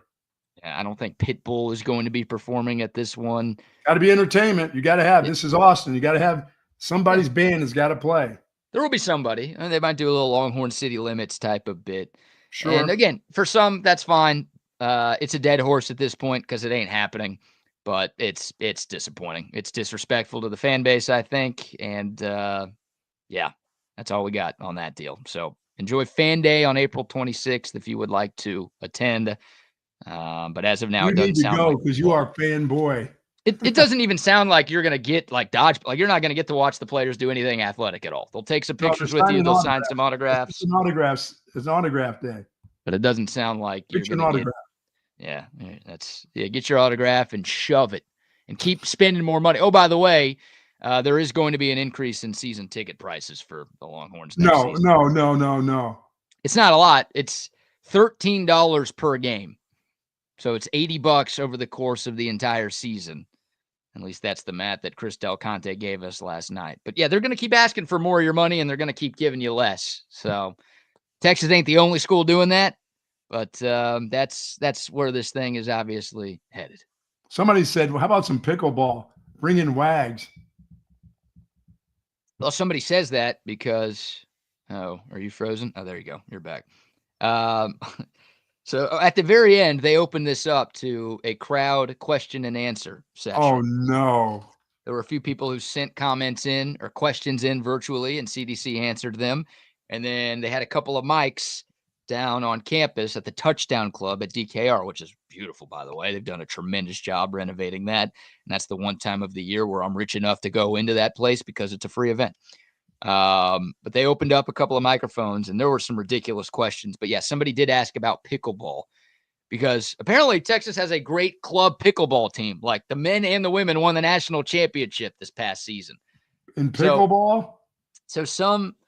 I actually talked to this kid. He's a nice kid. He's a UT student, but some kid got his dad to go up there. His dad started the question. He's like, man, the most popular sport right now, believe it or not, is pickleball. And we've got this great team that just won the club championship last year. And they've got this club with a bunch of members and a bunch of followers. And then he's like, to talk about it, here's my son who's on the pickleball team. And then the son comes up and he's like, did they clap? Did people clap? It sounded like when a third grader is trying to run for class president. He's up there again. I promise that I'll give free ice cream to all of my classmates. We'll have less homework and recess will be 45 minutes instead of 30. Oh, that's what it felt like. And CDC is like, pickleball is not an NCAA sanctioned sport. I cannot make it a Division I program because there is no Division I because it's not a real college sport. So it was pretty funny. It was pretty humorous. I respect him for trying, but CDC had the easiest answer ever. It's like, nobody else does this. This is not me. Nobody else does this. A couple other funny ones since we're on the funny stuff. And then there's a few other talk. Any? No, and that's what I should have asked CDC. I shouldn't have asked him about the lack of spring game or lack of open practice. I should have been like, hey, Chris, you're a football guy. I'm a football guy. We both know that second and goal call was bullshit, right? Like, please tell me that you're talking some sense into Steve Sarkisian and we're going to add a tush push or a quarterback sneak into the offense next year. That's what I should have asked. That's on me. That's if I got 10 minutes with him, believe me, that would have been one of the questions, but I got about 30 seconds. But no, somebody Some guy complained. They do a veteran of the game for every game. Great bit, honoring those brave men and women who serve our country. Like, who's against that? Some guy complained and is like, yeah, what's the voting process for that? And Chris was like, well, why? Like, what happened? He's like, well, some guy who graduated from Texas A&M was named veteran of the game last year, and I don't think that's good. And Chris is like, dude, he served our country. Like, he's a veteran. We're going to give him love. We're not looking into these guys' backgrounds about where they went to school. We don't care. This guy is like, would have died for our country. And everybody clapped when CDC gave that answer. But some guy literally complained about the veteran of the game. That's the stuff that CDC has to deal with, man. Like, he gets paid a lot, plenty of perks to having that job. But you've got people complaining that the military is getting honored at sporting events now. And they don't go to your university. They just serve your country. Yeah. Just not good enough. They need to serve the country and go to your university. Some guy also asked about, he's like, man, the Aggies have this great tradition with the midnight yell. Can we get something like that at Texas? Hell no. I'm like, it was a former cheerleader at Texas too. I felt like it was an Aggie plant or something who asked that question. Like, dude, you should have your diploma ripped off your wall and taken away for that. We're not doing a midnight yell. We don't need practice on how to root for our team, guy. CDC is like, yeah, they've got their traditions. We like our traditions. People clapped for that one too. Yeah, we go out to 6th Street on Friday nights. We don't go yell. Yeah, we yell down at 6th Street. Oh, practice how to yell. No, we're good. Thanks. We know how to do it. All right. What do you say? We're practicing drinking at midnight on Friday night. Maybe the best one ever. I think this was like the last question. It was very close to the end. So, CDC was tired and ready to go. I think we all were. A lot of people were trickling out, too. You could kind of walk in and out whenever you wanted. Some lady asked if there was anything CDC could do about the heat. She said, it's very hot in August and September at home. Is there anything you guys can do about that? That's the dumbest ass question I've ever heard in my life. I mean, seriously, it won't get, I mean, I don't know the lady personally. I just, that may be the dumbest question I've ever heard. And they went back and forth, and she's like, well, what about game times? Can you put the games at night? And he's like, no, we don't have that power. That's the TV networks that control all of that stuff. But some woman legitimately complained to CDC that it's too hot at DKR. You got to fix it. And it's like, really? You've had they do this event once a year. That means you've had all year to come up with a question to ask the athletics director at Texas. And that was what you came up with. You complain that the veterans were not honoring the veterans correctly. Better question is, how do you get that little girl to drink that beer? How come she gets to drink and my kid can't get a beer? That should have been a question. How does that kid get to down a beer at the stadium? And my kids, I've got like 3 of them. They want a beer too. They want to have an all-stat beer. Why can't they have one? That would have been a better question. That's the one I should have asked here. I should have just been like, hey, Chris, did you see that little 4-year-old who was drinking beer at the game last year? How come my kids can't drink? Yeah. Why can't all 4-year-olds up at the game? How quick would I have gotten kicked out of that place, huh? Maybe that's what I should have done. We need the bit. We need the extra pub. That would have been great for us. We'd had a bunch of people watching. Who's that idiot who just asked that question? The bit about the weather. What the hell was that? What was she expecting from that? Yeah, like we shouldn't honor the troops the way that we do. It's too hot. Pickleball needs to be a sport, and we need a midnight yell at Texas. Those were some of the lowlights. Anybody ask about baseball parking? Yes, somebody did. And look, people were mad. He was going back and forth with some lady for a while who, was like, I hate this. It's hard for me to walk. Just some old hag who was bitching just a bitch. But it doesn't sound like there's really anything they can do. Like when that garage was built, I didn't know this. I don't think anybody knew this. It wasn't built for baseball. It's right by the dish. And it's been used for baseball for years. So everyone is just like, oh, that's a baseball garage. It's a tennis garage because the tennis facility's right there. That's what it is. But no, like when they built that, the plan was for it to be a garage for graduate student housing. Problem is they didn't have much grad student housing when the garage was built. Now they have a lot more of it. So they've designated a bunch of spots to those grad students, and they can't just give those up. So he talked about using the LBJ lots on the other side of the highway. Look out. Which stinks. And for those of you who go to Texas baseball and softball games, like you can still obviously park for free, on Comal and a bunch of those streets just east of 35. But yeah, like that, we're not going to get, the sports contingent, we're sports guys, we're not grad students, we're not going to get full use of that lot during the school year. So that sucks. Now, hopefully they do a better job. He admitted, he's like, it's a mistake. We got to do a better job of actually planning for that. So hopefully they've got a better plan in place that doesn't allow dozens of cars to be stuck in line after first pitch, trying to get into the garage and then being told that, sorry, there's no space for you. It sounds like they're going to have a better plan in place to tell people what they need to do. But yeah, that garage is. Somebody says dumb people, not dumb questions, just dumb people. Oh, yeah. Man, that's a beauty. Can you help me with the weather there, CDC? You can do a better job with the weather call. You can make it cooler. Incredible. I like it. I like the one where it says, hey, can you change the drinking age? Can you change the drinking age? No, please? He can't do that. Yeah, that girl was perfectly fine. Like, she was locked into the game. She was chugging a beer. Why do we have to wait till we're 21 to do this, huh? Chris, can you fix that? Can you call up the president or whoever the hell makes that change and get them to make that change? Oh, thanks, my goodness. Nothing like nothing worse than having a bunch of 4-year-old drunks walking through the stadium with their parents or by themselves. I would say nothing better, but who knows? All right, couple more I want to get to, including CDC's thoughts on a 9-game SEC schedule. And Chris was asked about the A&M game going back to Thanksgiving. I'm going to tell you what he said in a second, but first, Buck, a couple more sponsor shout-outs. Hello, our friends over at 34 Wine and Spirits, 4601 Southwest Parkway for all your alcohol needs. They've got it there, whether you're having the big party, of course, for March Madness, or you're just having your normal deal at your home or your neighborhood. Call on them. If you need it delivered, they are a wholesale distributor. They can deliver it to your office, to your big functions, or you could go right by 4601 Southwest Parkway. It's just before you hit Mopac there on the right-hand side. If you're heading west to east, you can see it right there on the right-hand side. It used to be I call it the Old King's Liquor. That's where it's located, the Old King's Liquor for the olds that remember the Old King's Liquor. 4601 Southwest Parkway, and you'll find all the Allstat beer that you want. Maybe that girl's favorite, but I think she was chugging maybe looked like a Bud Light to me. No, it was a Miller Lite, I think, that day.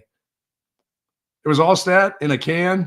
I wish it was Allstat in a can. That was it? Bud Light was straight up Bud, hard Bud. Michelob Ultra. Oh, they got it down to Ultra 4. Yeah, Ultra Piss is what some call it. Yeah, because there's only one beer that's out there for you, for sure. Don't drink that. Don't drink that stuff. Like, and the kids shouldn't be drinking that stuff either. No, kids, drink Allstat. All right. Hey, parents, teach your kids to drink good beer at a young age. No, please be responsible. Please wait till you're 21. But please drink Allstat beer. It's the best beer there is. Stop drinking X Light, X Ultra. You deserve better. Don't just drink that cookie cutter garbage. You see it on TV. They got a bunch of commercials. That means it must be good. No, it's not good. You go through too much in this life to drink piss. You get pissed on by your boss. You come home after a long day. Your wife pisses on you, and not in any sort of golden shower type of way. If you're into that, that's fine, whatever. You get pissed on. Don't drink more piss. Drink Allstat beer, the best beer that there is. They've got a bunch of different brews. Hey, they have a light beer too. It's fantastic. Sacrifices on calories, doesn't sacrifice on the taste. So you can actually enjoy what you're drinking. It's that simple. Get you some the next time you're at 34 Wine and Spirits or any grocery store that sells beer. It is Allstat beer. No impurities. No regrets. Nice. Shout out to McCall Custom Homes as well. If you want to upgrade your home in 2025, a new bathroom, a new kitchen, a new outdoor space, or maybe just adding some life to your current outdoor space, McCall Custom Homes can take care of you because they've been taking care of Central Texans for 40 years. That's right. Locally owned and operated. It's a father-son team with a ton of experience, and that experience has been here in the 512 So they know what it takes to turn a Central Texas home into something truly special. And of course, when you upgrade your home, you add value to your home. So when it's time to sell, your home's going to be worth more than what it is right now. McCall Custom Homes, ATX.com. That's their website. Check out the gallery of projects they've done over the last 4 decades. Get some ideas for your home, then reach out to them. Call Custom Homes, ATX.com, or you can call or text our friend Mike, big TSU listener, big Longhorn fan, great dude to boot, 512-633-9580. It's McCall Custom Homes. We build value into your home. Sweet. All right. CDC, what did I tease? Oh, he was asked about the A&M game going back to Thanksgiving. He doesn't think Texas and Texas A&M will ever play on Thanksgiving again. He says when that game went away after 2011, the NFL took over. And he's right. Like, it used to be the Lions play at noon, the Cowboys play at 3, and then it was Texas and Texas A&M at 7. The lone game. The lone game, college or pro. And when Texas and Texas A&M went away, and maybe this would have happened anyways because Roger Goodell doesn't give anything about anybody right now. No. But now the NFL has added that third game on Thanksgiving night. And he's like, it's not the same. But CDC said, I will do everything in my power to make sure the A&M game this year will be on Black Friday. So he does want it to be a standalone game.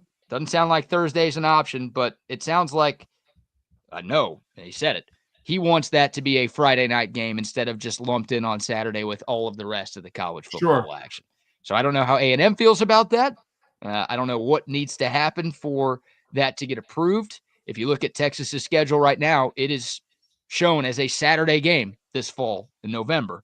So as of this very moment in time, it's Texas hosting Texas A&M on the Saturday after Thanksgiving. Okay. But CDC did openly say that he wants that game to get moved to Black Friday. Are you okay with that? You want that? I'm still okay with that. I just want it to be a standalone. Yeah. I don't want it lumped in with a bunch of other college games. Yeah, that's the best. Like, that's the best option right there, I think. I would love for it to be on Thanksgiving. I mean, I thought that was just, and that was a game that I think the nation was interested in, no matter what. That's just such a great rivalry that people love to see that game. And I've heard about that when I was coaching here, when I wasn't coaching here, when I just was viewing the game. That was a big deal. To not only people think that's a big deal in just in the state between the two rival schools. But the nation watched that game. That standalone was a great game to watch. The pageantry was incredible. And the games were really good, too. Yeah, I mean, the ratings for this year's game were great, and it helped that there was a spot in the SEC championship on the line. Sure. But, yeah, imagine if that was a Friday nighter instead of a Saturday nighter with a bunch of other games going up against it. Like, that was still the best game of that Saturday night slate. It was on ABC, so more people were watching the Lone Star Showdown than any other game. But you're right, that standalone window – spot in the SEC title on the line. The SEC nation watching that too. And a lot of people still that wanted to see that game as a standalone, not only in the state of Texas, but all over the country. So that as long as you get it to be a standalone, that's fine. Man, it was pretty cool. Like, I don't know if I've ever seen this before.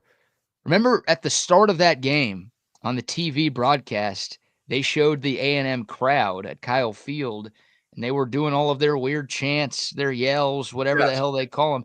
And they actually showed the lyrics of the Aggie fight song on the screen because their entire song is about Texas because that's all they think about. That shows you right there how big of a deal it is. Like, I've never seen them do that for any other rivalry game out there. They are like showing you how big of a deal this game is. And I think the rest of the country learned what this state already knows. It means a lot to a lot of people. So, yeah, you put that in a standalone spot. Yeah, it's a short week. Obviously, you get one less day to prepare. And there are other games on that. That's not the only game, but it's the only night game, right? After 7. There's other games. Last year, and this is where they got to work in cahoots with the SEC. But remember that 8 overtime Georgia Tech game was on Friday. Right. That's why everybody watched it. 8 overtimes, you would have flipped over at some point. But that was like the marquee college game on Black Friday. So everyone was tuned in. You put Texas A&M there. Okay. Everyone's going to be tuned in. So I think that's a conference deal. I don't know what the date is for Georgia Tech, if they've already said that's going to be on a Friday. But, that slot, that's primo right there. So hopefully they do that. CDC also said he is very much in favor of the 9-game conference schedule. His reasoning was, hey, the Oklahoma game is neutral. So this year and every other year, we only get 3 conference home games. He's like, I want 4 home, 4 away, and Oklahoma and Dallas every year. There you go. So that was, placating to the season ticket holders who want to get return on their investment, because there's 6 home games this year. It's 3 non-conference games, and not your good non-conference game at Ohio State. It's Vanderbilt, Arkansas, and it's Texas A&M. That's all you get. Which is like, look, Arkansas and A&M are big rivalry games, but like that's there's no Georgia, there's no Alabama, there's no Florida's on the road this year. Like Kentucky, yeah. So it's we knew this was coming. It's not CDC's choice. He didn't make the schedule, but like that was his biggest argument, is that he kind of realizes that fans are getting screwed this year. There's not a great home slate. But he's like, we want to play the best. And he was also asked, okay, if you're playing 9 conference games, does that mean you're going to stop playing Ohio State, Michigan, Notre Dame, teams like that? And he's like, no, we're not going to shy away from that. You guys deserve that. We want to play marquee games. The exact quote was, we want to play the very best, end quote. So, I like that. Yeah, he's like, in a 12-team playoff, like he basically insinuated, we can afford to lose one of those games from time to time and still be okay, still win a national championship. But we're Texas. We don't shy away from anybody. He used the word cupcake. He said, we don't want to play a cupcake schedule. And I think a lot of fans agree with him on that front. Well, yeah, if you're going to pump up ticket prices, you need to, I'd rather play the 9-game deal. Like I said, you're going to eventually start playing Texas States because you're going to need some wins in here somehow, Yeah, and then help out your state school. That's never a bad thing, but you don't want a bunch of those. I'd rather play another SEC team, or I'd still rather, you're going to be pushed into that playing one of these Big Ten teams every year eventually. TV networks are going to say, hey, can you guys do this? You need to put this on the schedule, one of these groups. Sorry. Okay, well, give us Minnesota.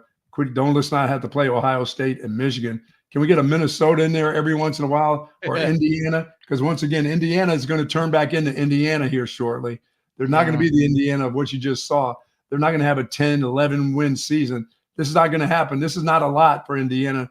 I don't care who their coach is. They're not going to roll off this deal every year.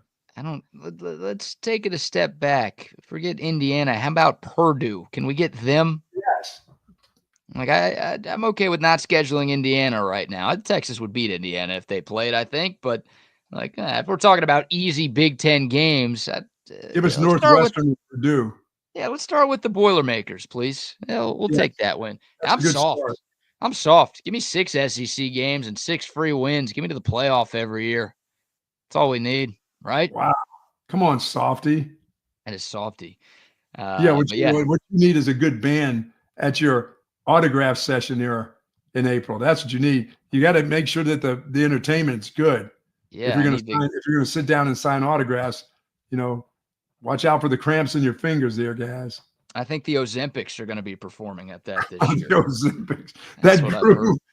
Great. Yeah, they're taking off, man. They're all over the place. Incredibly popular. The new lead singer, be careful. Everybody's in on the Ozempics. 2 last things to mention from yesterday, because there's other stuff to talk about. We want to get to the Combine, a little more Texas basketball, and some of the crazy NFL news that happened yesterday. What a wild day it was in the National Football League. CDC was asked point blank about SMU, even though he's already commented about that. And he said, I ain't going to SMU. Who's going to ride a pony? That's ridiculous. End quote. So that was pretty good from Chris on that one there. He already tweeted a few weeks back like he's not leaving, but I guess that was the first time he spoke about it to the general public. So he was pretty adamant in saying that he's not going anywhere. And I should have realized this, but I'm kind of a vegetable, so I don't keep up with like stuff that happens outside of sports. Dude, I had no idea that I-35 by campus was about to get completely destroyed. Did you know this? Like, about doing some construction on the highway through town almost? Yeah, like they're taking down the bridge on MLK and 35, and they're getting rid of the cap, the second level. And what do you? Are we going underground now?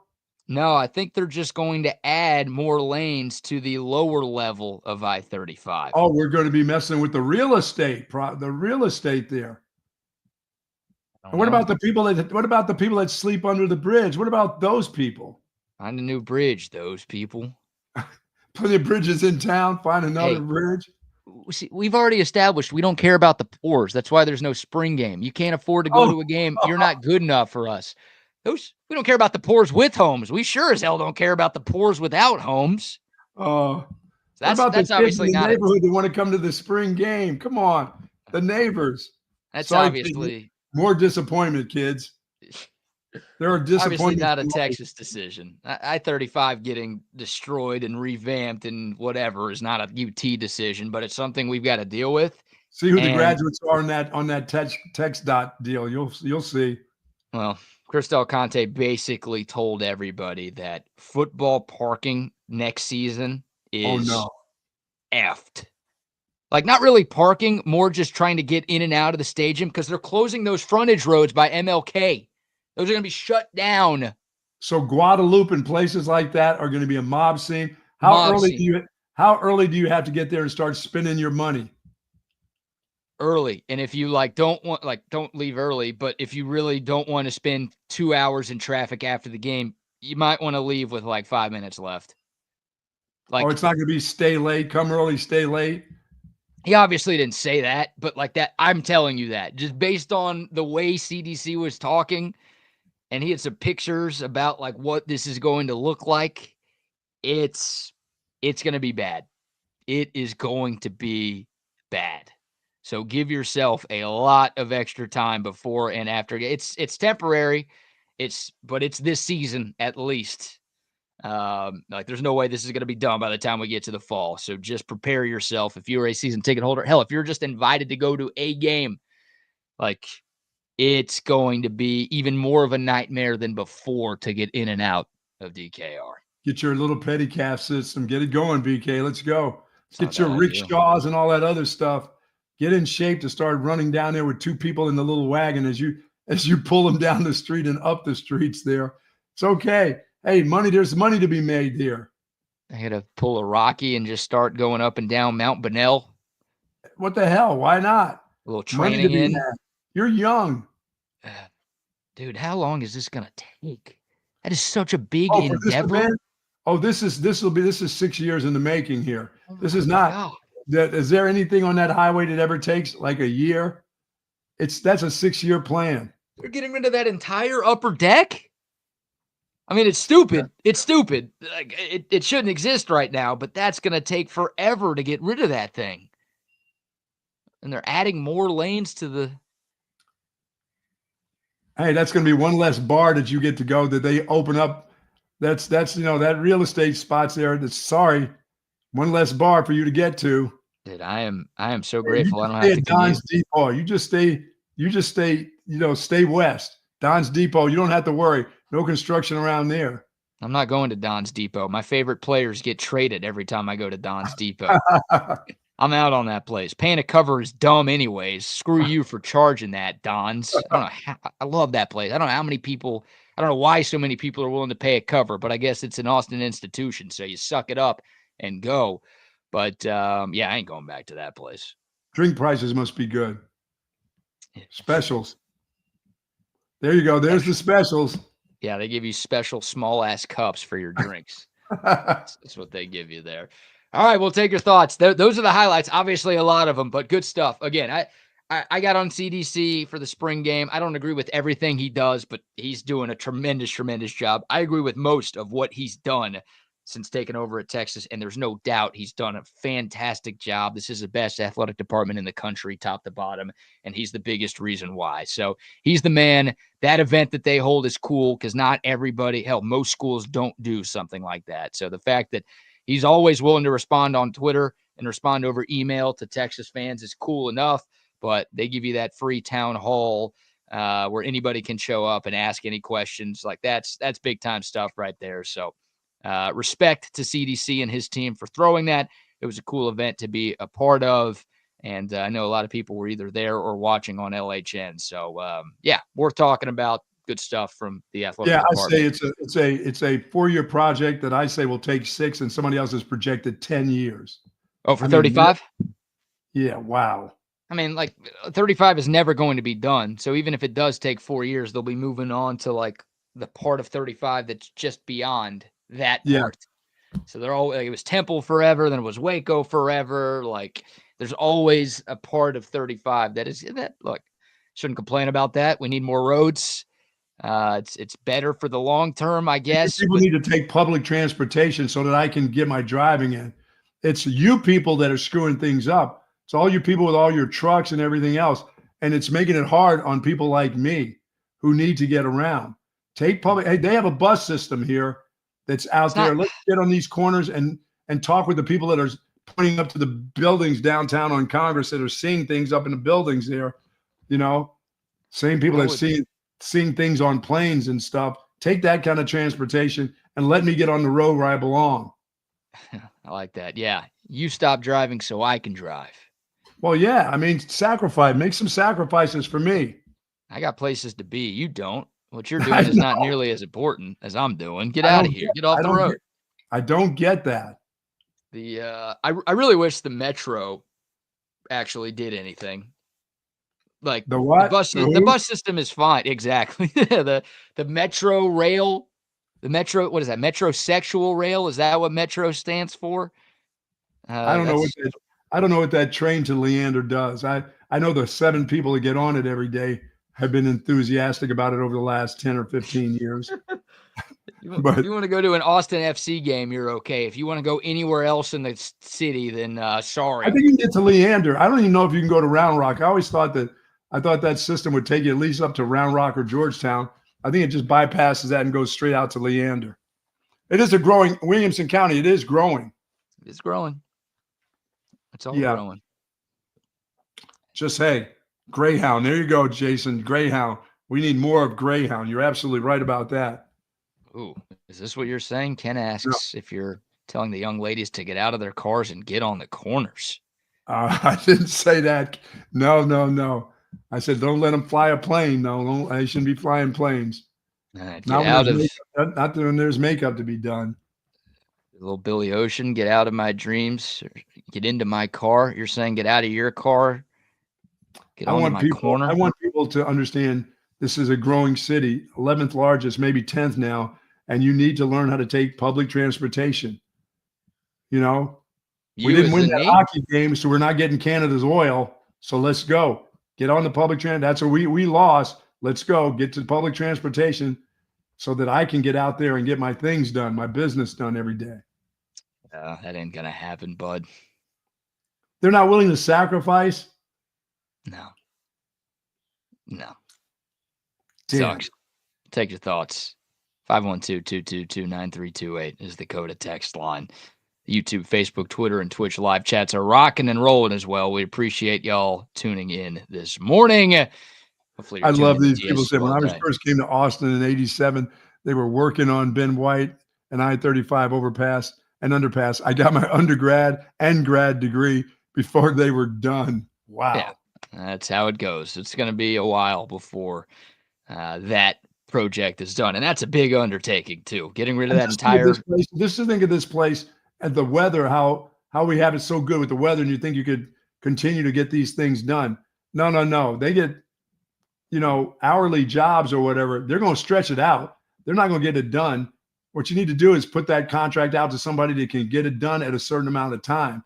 Not just keep on going by the hour, because they're gonna stretch it out by the hour, aren't they?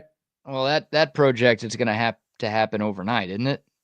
You can't work on 35 during the day. Like, there's just too many people on the road. So that's going to be like a lot of lanes, if not the entirety of I-35 near downtown is going to be closed every night for Oh, months. They can't do that during the day. So yeah, I'm sure it's still hourly, but like they will have to stop by 5 in the morning, maybe 6 at the latest, to let people drive on whatever's left of the roads. the one lane. But yeah, that won't be a daytime bit. That will be don't plan on driving up I-35 or down I-35 at night for like 3 years, because it's gonna suck. It's gonna suck. Yeah, the Oh, Wyatt Oak Hill is still not done yet. Yeah, Oak Hill will never be done. Quit wasting your time thinking about it. hey, another 3 years and you got it made. By the Yeah, way, I'll say this about Oak Hill, still better than it was. Even as it is now, you yeah. get through quicker than it was when I first lived out here. It just, and I know people that are saying, "Oh, this sucks." I'm like, this is nothing compared to the way it was. At least the cars are moving. At least they're moving very slowly, Yeah, but they are moving. they are Uh, moving. Quick programming note. Legendary lifetime Longhorn and national champion Casey Studdard will be co-hosting Open Gym with Patrick Davis tonight from 4 to Nice. 6. So Casey's going to be talking football, talking life, talking who the hell knows. It's Casey Studdard. If you've ever listened to Casey on the radio before, here's what you Look know. out. You don't know. Yeah, look out. Exactly. And this is Texas Sports Unfiltered. He kind of made the radio station unfiltered when he was Yes. there. He's actually allowed to be unfiltered this time around. So definitely be tuned in this afternoon from 4 to 6 as Patrick and Casey will be holding things down right here on TSU. Buck, a couple of quick sponsor shout outs. Then I want to get your thoughts on the NFL Combine because the on field workouts start today. There will be 3 Longhorns participating in Indy. Before we get to that, though, how about a few more sponsor shout outs? Which comfort systems get ready now? Starting to warm up. Beautiful day yesterday, beautiful day the day before. It's going to be like that again today. So you want to make sure that your stuff, especially your air conditioning, is ready for when we start. You know, we're going to be in the 70s. Look out for the 80s sneaking up on us, and then into the 90s. You want to make sure that your heating system. I'm not saying forget about it because who knows, a 40-degree day will pop up on us. You may need some heat, but you're definitely going to need some air conditioning soon. And you want to make sure that your system's working. Calling the folks at Wood Comfort Systems. They've been doing it almost 70 years in Central Texas, and they do it right. Get that contract where they come out twice a year. They'll make sure air conditioning and heating works. And now these folks do plumbing. So if you got any problems with your plumbing systems, you're not satisfied the way that toilet is flushing or the way your water is flowing in your home, call on Woods Comfort System and let them get it done. Yes, indeed. WoodsComfortSystems.com is their website. 512-842-5066 is the number to call. Shout out to Waterloo Printing and Graphics. The Buck and I are wearing 2 different Waterloo hats this morning. We're selling these bad boys. So if you want to rep TSU wherever you are, number 1, thank you. Number 2, check out our Twitter account. You can purchase a TSU hat. But if you've got a business that needs hats or shirts or signs or anything, reach out to our buddy Adam and his great team at Waterloo Printing and Graphics. You can call them. You can text them. It's 512-300-9641. 512-300-9641. That's Waterloo Printing and Graphics. Ringo Horn says, hey, this thing is actually going to be done during the daytime. His group worked on the geographical stuff of this whole deal. So you daytime travelers, good luck. Well, pardon my French, but fuck me, I guess. Wow, you'll be over there in East Austin trying to find your way across the waters. You're in Riverside. See you on Riverside somewhere. I did preface all of that conversation by saying I'm a vegetable and I don't really know what's going on. So I think that was proof that I really have no idea what's going on with anything that's not sports. It's going to be, it'll be a mess, BK. That's all you know. It's just, I just think of everything as I've been down to San Antonio a couple times and I have missed, I've gone down to my Retama Park place. I tell you what, I get to where the San Marcos is, where the outlets are. And generally, I have this feel for what I see in Selma and all of when I get off at Retama. It feels like I can just feel when it's time to look over and get ready to get off. Dude, I found myself passing Retama and hitting this construction towards San Antonio, and it is a mess. Yeah. I've done this twice now where I've bypassed Retama. And generally, it's like second nature to me to know that after I get to the mall, it's just a short drive, and I can get off in Selma in that area where you don't want to get pulled over or whatever. But all of a sudden I've got through there and I hit this part of like past 10. I'm like, where am I? Where am I going down to, am I headed to Galveston? But there's construction down there that is just torn apart in San Antonio. Yeah. I was there on Sunday visiting my sister who goes to UTSA. All that stuff down there. That looks like, it's like 35. What do you mean? What is all that stuff? It's 35. It's bad everywhere. It's not just us that has to deal with it. It's any city that has to deal with I-35 running through it. We can't get our weed flow through any place else but I-35 from Brownsville. I mean, How do we get our weed? Isn't there some back ways to fly it in here? You could take 45, I guess, right? Send it to Galveston via Yeah. water and just pick it up and send it Ship it. up You're 45. shipping there? Yeah, I don't know. I Man. don't know. Yeah, we're worried about the drugs, I guess. That's why we're doing Right. all this construction. We got to keep trafficking the weeds. Man, just keep the flow. And that's gonna be a big burden there without I-35 running straight through San Antonio. It sucks, man. All right, the NFL Combine starts today. This doesn't suck. I'm a huge fan of the Combine. I get it. It's the Underwear Olympics. I get it. Football is better than this, but this is the closest thing we get to football right now, and it's really cool. And obviously, it's a huge week for the Texas Longhorns, who have a program record 14 players participating in the NFL scouting combine between now and Sunday. So guys are already there. Guys are reporting. Guys have been doing interviews for the last couple of days, but today is the first day of the on-field workouts. You'll have 3 different position groups working out today. Cowboys Defensive bus. line. The Cowboys bus will be there. Yeah, every team's there. Yeah, their big bus shows up now. Oh, yeah, Jerry Jones's bus. Maybe the chopper will be there. Maybe the yacht will be there.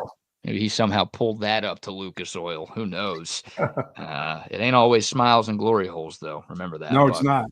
So the D linemen, the linebackers, and the kickers will work out today. Texas does not have any linebackers or kickers participating, but they do have 3 defensive linemen who will be a part of things today. We'll go one by one because I want to get your thoughts on what you expect from these guys over these next couple of days. Alfred Collins, Vernon Broughton, and Barron Sorrell. We'll start with Alfred Collins, Buck, who will be on field lifting weights, running the 40, going through these shuttle drills. You know, everybody knows what the combine's about at this point. Yeah. What do you expect from Big AC today? I expect him, like I said, when he gets in his little shorts, his grays, and weighs out, and he gets measured, you know, his wingspan and everything else, that he is going to be a stud. I mean, I think he'll jump well. I think he'll run well enough. I think his agility will be there. They're just gonna, they want to talk to that guy. They want to talk about his motor and what has happened over the last, not the last 2 years, but the years prior to that. What is it that makes that guy tick? They want to find out, because all the measurables I think he's going to have. I mean, you can't. He's had them since he was an 8th grader.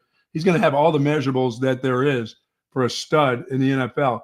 It's going to be somebody who wants to get into his mind and ask a bunch of questions and wonder what is it that has not gotten you to where you should be All-American status. You know, that's what they're going to try to find out. There'll be some shrink in that deal that is on some club that thinks that they can get into his head and figure this all out and feel like because they're going to have everything they want physically. I got to believe. I think he'll do really well at the combine. Anytime he tests out, I think he's going to do well. Yeah, listed at 6'5", 320 his final season at Texas, and it all clicked for him, right? It took a while. This was year 5 for AC in Austin, but it all came together. He had far and away his best season as a Texas Longhorn. And, which means he's got more years to come. I think he's got a lot in his tank. Yeah, it seems like Kenny Baker did something to unlock Alfred Collins' game, and with the right situation and with the right coach, I think you're right. I think there's no reason to think that he can't continue to get better moving forward. And he's a guy, there's a few Texas Longhorns. I mean, look, all of them can make themselves some money if they all do a tremendous job this week, and they're going to be fine. But Alfred Collins, because of that athleticism that you're talking about, he really has a chance. Yeah, like I think he could creep up into the 2nd round with a great weekend and a great pro day in Austin, whenever that is. So, yeah, I'm fascinated to see how fast he runs the 40. I feel like he breaks 5, even at that size. I feel like he's a 4.9 guy. Yeah, I'm feeling a high 4.8s for him. Yeah. Oh, my God, high 4.8s at 320 would be incredible. But, yeah, 4.8, 4.9, if he could do something like that. But he's got athleticism. He's got the strength. So in this Underwear Olympics type of thing, again, I 100% agree with you. I think he's going to show. I don't know how. I mean, he's gotten better as a pass rusher, but he's a pretty good run stuffer. I mean, that guy's big. He takes up a lot of room inside. Yeah, I think that's going to be his strength, right? Like, he's got the size, he's got the length, he's got the strength. I think he's got everything you need to be an effective run defender at the next level. Impressive upper body strength, long arms too, which is something NFL teams really look at. Yep. So a lot of boxes checked. I think Alfred Collins will be a day 2 pick. Day 2, of course, is rounds 2 and 3. question is, can he be an earlier day two pick? Yeah, I just don't think he'll be any later than the third round. Yeah, I don't either. I don't either. He did too much last year, and again, the potential. That's what most of the NFL draft is about. Like, sure, production matters a lot. What have you already done? But like, teams want to try to project you what you could do for them in And the plus, they've league. looked at what Texas has done on the defensive line over the last couple of years Yeah, and seen how guys have improved. I think you're right. I think you're right. What about Vernon Broughton, another Texas defensive lineman, another guy who found himself this past season in Austin? He'll be working out today. Thoughts on him? Well, I think he has to do some special things. I think there's probably a lot very similar to how he is around the country. You know what I mean? He'll have to do something that's be above and beyond, kind of, whether it's at his individual workout back here in Austin, which I think is going to be huge for a guy like that, and how he tests out strength and conditioning is going to be. He's going to do all the things that you saw on the film, but I think it seems like there's just a lot of those type of players around the country. You know? Yeah, He doesn't stand out and do anything great. And he'll have to stand out at the combine or at an individual workout, whether it's jump a little bit higher than some of the big guys, broad jump, quick shuttle, things like that.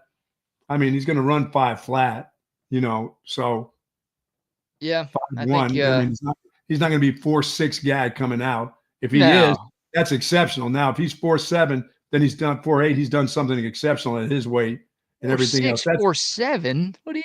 Yeah, you're 305 pounds. Any of those guys are running 4'6". Well, I mean, there's some guys that can still run that 4'8" stuff. Oh, that's different. That's very different than 4'6". I mean, if he can get into 4'7s, that's something exceptional. But even in quick shuttles and 20-yard shuttles and things like that, I think he has to show people that he can do those type of things. Yeah. 6'4", 305. I think there's a chance he runs faster than Alfred Collins does, just because he's a little bit smaller. But you're right. Like, he's not quite the athlete that Alfred Collins is. He doesn't have the potential that AC does. He's not as long as that dude. Yeah, I think Vernon Broughton is trying to get into round 3. I think he's, maybe 4th round right now. Obviously, it all depends on these NFL teams, right? All you need is one team to fall in love with you, and then, okay, there you go. I still see him as a starter in the NFL. I see him as a guy who can substitute. I mean, like he's done a lot of his career here. Yeah. Yeah, I think he's a rotational piece probably on the defensive line. Maybe an early down guy, another run stuffer. Sure. Who can help contribute, and I think he will help contribute at the next level. But again, yeah, he's the potential isn't quite there. He's not quite the athlete that Alfred Collins is, so be a little tougher for him, I think. But hopefully he can have a good week. And then Barron Sorrell, our guy. He had a great Senior Bowl in Mobile a few weeks back. Just build on. Yeah, the only Longhorn who showed up in Mobile and did a tremendous job. I think he was named like defensive MVP or defensive practice player of the week when he was there. So, yeah, if he builds on it, Buck, like you said, that's going to help. He already has the advantage of all the scouts and everybody. General managers have seen him and probably met with him and like what they saw. It's not like he has to shock the world now at the combine and his work. They've seen him. They've seen him work, with pads on and movement and everything else. He just needs to continue to build on it. He doesn't have to wow anybody now. He just has to be consistent of what they saw at the Senior Bowl. That's all for him. I don't think he's going to push himself up any higher than what they think of him as, but he can make a team. Yeah, he's a consistent player at Texas. Right. And he's got good technique. His measurables, his speed. He's got nothing that's really going to wow you or blow you away. Yeah, and maybe NFL coaches can get a little bit more out of him, with the moves to make to get to the quarterback, things like that to make him a little bit better. He'll wow them when they get him in camp. Once he's at their camp, they'll be talking about how his work habits and his ethics really work out pretty well with the team. You want him on your team. Reliable would be the word I would use to describe Barron Sorrell. Like productive, you can use that word too.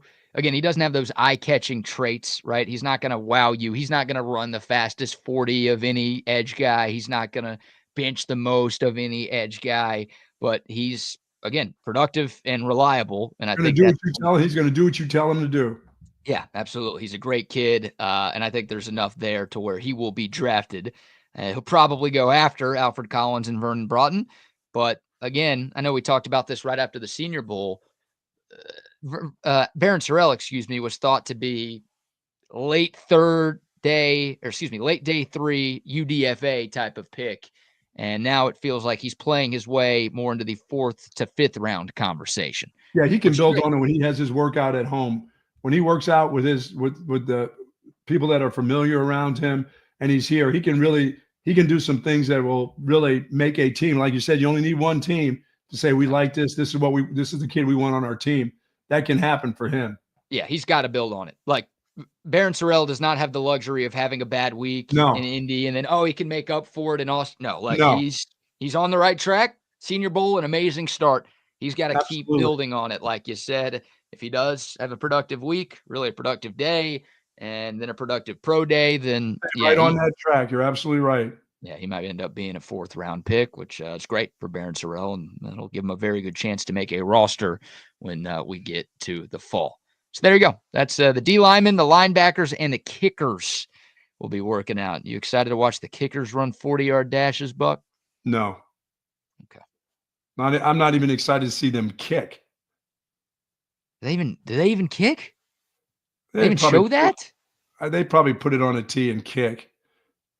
Now, I'd like to watch Bert Auburn do that just so I can see him make something. He's back again. He's back again. Oh, yeah. He's back again, and I assume the hair will still be there. I think he's going to come with a new look for this year, his final year. No Don't be way. surprised if he doesn't come with a new do. What are you thinking? Like a buzz cut? Like he's just getting rid of everything? Oh, no, I think he'll come out with 2 little pigtails, little red pigtails. That'd be cool. I was going to say like maybe a man bun, but you're going pigtails? 2 pigtails coming out of the side, yeah. Oh my God. Hey, it'll be good for autograph signing day, talent day. Does anyone want idiot kickers autograph right now? Of course they do. There's a kid out there on a soccer team that can't wait to be Bert Auburn. You know that. Shit show Bert. Well, yeah, they'll take the scholarship, of course, but they want to make more. They want to be like 2023 Bert Auburn. Yes. I think that guy was a legend on campus. Everyone knew the kicker. That guy was pulling tail. You know how hard that is to do as a kicker? Until you get a scholarship. And then 2024 happened, and now it's like, you see Bert on campus, you might be like turning away. Like, I don't want people to see me around you, dude. What about the Wonderlic test? Somebody said. I don't think they do that anymore. They got rid of that, didn't they? And they also, I think the S2 test for a couple of years was the big deal. Big deal, especially for quarterbacks. Because it was like any quarterback who had taken this test who did well was good, and any quarterback who did bad on this test was bad. And then C.J. Stroud had like the worst S2 score ever. And then he went out and won Rookie of the Year and looked like a top, 10 quarterback in year 1. Oh, Everyone's like, let's go ahead and get rid of this test. This doesn't mean shit. So I don't know. I don't know what the new tests are. Obviously, you get crazy interview questions. Teams will have their own tests for all of these players. But I don't know if there's that universal, standardized. Bring some of your town hall meeting people there to ask the kids questions. Now that ask them about the weather. How do you kick? Can you make it colder? Hey, Barron, what can you do about the heat in Austin in September? Can you make it colder, please? Hey, what do you guys think of veterans from other schools getting honored? No, so that came from a female, huh? The weather one came from a female, yes. I don't know what they identified as, but a biological female. I do. Somebody put her up to that. She didn't think of that all by herself. No, she was dead serious. I mean, maybe her and her friends at book club or at So Club, whatever the olds do. I don't know, mahjong. What do the olds play? They were talking about it. Like, maybe she wanted air conditioning seating or something, like you do in your car, like you do in the car. You could pay for that. Oh, like cooled seats? Yeah, hell yeah. Yeah, cooled metal bleachers. You think that's a thing? Hey, I mean, I'm in favor of that. If we can get to that point where we've got seat coolers at how DKR, cool is the stadium? I think I'd go to every game. You would if you could do what you did in your car, huh? Just kind of sit. Oh man, I don't even have that in my car. I drive an Altima that's 10 years old, dude. I don't have that. I do have the heated seats, which that's awesome in the winter, but in this city, you need the cooled seats more. I don't get it. You realize I have both of those, and I never use them. Really? My wife lives with the with the cool seat deal and when it's hot, I've not turned that. I don't get that feel. I don't know. It makes me feel like my ass is going to be moist or something. I feel like your ass will be more moist if you don't have it on, right? Because it's just sweat at that point. Oh, Doesn't heat make moist? I don't have a lot of crotchal sweat. Crotchal, is that a word? Yeah, I don't have that. Or anal sweating. I don't have a lot of Okay. that. All right. Yeah, we didn't need to know that. We don't need to know about your crotchal or anal anything. I don't have that. I don't have to put on seat coolers or seat warmers to get my anals to the point. They're just probably around the same all the time. I keep that temperature is about the same. I'm gonna have anal bleeding from this segment here. All right, we gotta get to this Ole Miss story before we wrap it up. Tell me what's going on with Ole Miss. Well, this story's gone viral. Everybody else on TSU was talking about it at least a little bit yesterday. We're going to talk about it today because the people need to know what you think about what's going on here. But before that, how about a quick round of sponsor shout-outs? Folks, if you're seeking that specialized patient-focused orthopedic care, contact our friends at Texas Orthopedics. Their physicians offer surgical and non-surgical orthopedic care for children and adults, spinal care, sports medicine, trauma care. If you got those bad joints, they do joint replacement, rheumatology, and even more. Dr. Christopher Stockton, Dr. Christopher Danny are dedicated orthopedic surgeons there. Their goal is to get you right back into good health and the great quality of life that you deserve. Texas Orthopedics is the largest independent orthopedic practice in the state of Texas. For more information, go to txortho.com. Yes, sir. Shout out to Covert Bee Cave as well. Oh, man, if you're in the market for a newer pre-owned car, truck, or SUV, maybe you need something with cooled seats. Yes, indeed. Maybe you'll actually use them, unlike the Buck. Covert Bee Cave's got you covered because they've got the biggest selection of new and pre-owned vehicles that you can find all throughout Central Texas. Why? Well, they've got 42 acres of property. That's why. They've got 3 dealerships all on one lot. That's why. They've got 7 different brands of new cars for you to choose from as well. I'm telling you, the selection is second to none. So if you know what you want, go out there. But if you're not quite sure, you just want to look around, maybe take something for a test drive, they've got the best selection. They've got the best people. Dan, Mike, Stacy, Jerome, Ron, Cameron, the whole crew out there. Awesome people. They will take care of you, and they're going to treat you like family. And what do they say about those Covert prices, Buck? Nobody beats a Covert deal. Not now, not ever. Not ever. CovertBeeCave.com or go see them off of Highway 71. All right. An insane story from the campus of Ole Miss University, Buck. Chris Beard's not involved, is he? Have you say that again? Chris Beard not involved, right? Chris Beard is not involved, and this story does involve a college girl sleeping with the dad, and believe it or not, Lane Kiffin is not involved either. Wow. Have you heard about this at all? No, I have not heard it at all.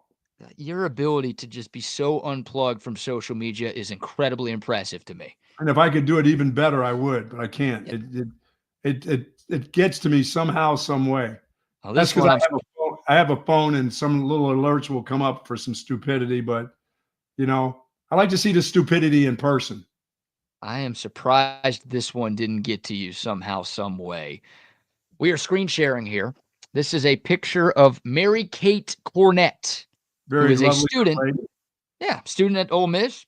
Very lovely young lady. Seems nice. Very attractive. Very cool. She apparently has been dating another student at Ole Miss. Okay, nothing weird about that, right? Two college kids dating, girlfriend, boyfriend, whatever. It's all par for the course. Well, according to a Snapchat message that has gone viral, Buck, you're big on Snapchat, if I'm not mistaken. Yes, I like slapstick. Yep. Slapstick. Yep, that's the one. Mary Kate Cornett slept with her boyfriend's dad. Allegedly. Oh, is this sort of like Dabo Swinney? There was no room on the couch, so he had to sleep with his mom, sort of like that. There's no room. I don't think Dabo Swinney slept with his mom. I think they shared a bed, but I don't. Oh, this was more than sharing? Oh, they were sharing, all right. Yeah, no, they didn't have like a little sleepover where, I don't know, somehow, some way you end up in the same bed as your boyfriend's dad. I don't even know how that would happen. But no, this was like sleeping with. Oh, okay. The Snapchat message basically explains that she was dating this kid, Evan, goes to Ole Miss. And there was a time where she went back home to Houston. They're both from Houston. The boyfriend, Okay. the girlfriend, they're both from Houston, but they both go to Ole Miss. She went back home from Houston, and she went to her boyfriend's sister's basketball game with the dad. Like, boyfriend was busy. She was trying to be a good girlfriend. She was watching the younger sibling play basketball. The dad was there. They were hanging out. Apparently, after the game, they went and got drinks after. One thing led to another, and bang, boom, they banged. Can't do that. After that happened, the son and the girl stayed together. Not a chance. So that's the girl right here. I'll show you a picture of the dad. This guy's gone viral, of course. Everybody in this story has gone viral. But here is the dad. This guy is Eric Solis, who apparently graduated from the University of Texas. Lives in Houston, and his LinkedIn profile says he is a private banker at Comerica Bank. He is married to not his son's girlfriend. Apparently, he and his wife have been on the outs before this, probably because he was cheating on her with somebody else. Yeah, there's no doubt.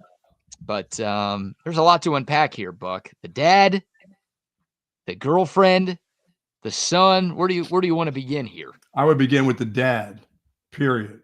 He deserves the most blame for this. Of course he does. He's the adult of the group. You can't be banging your son's girlfriend no matter how many drinks you have. You don't do that. I mean, there's just it doesn't matter. There's not an excuse for it. That's your son. You don't do that to your son. That's your flesh and blood. Even if your son is making mistakes, if he's making mistakes and she's a flat out whore, you still don't do that to your son. You can't do that. I mean, it's just simple. There's not a lot to that. It doesn't matter to me. I mean, and this is just my morals, but that's my son's girlfriend. That would be on me. It wouldn't be on her.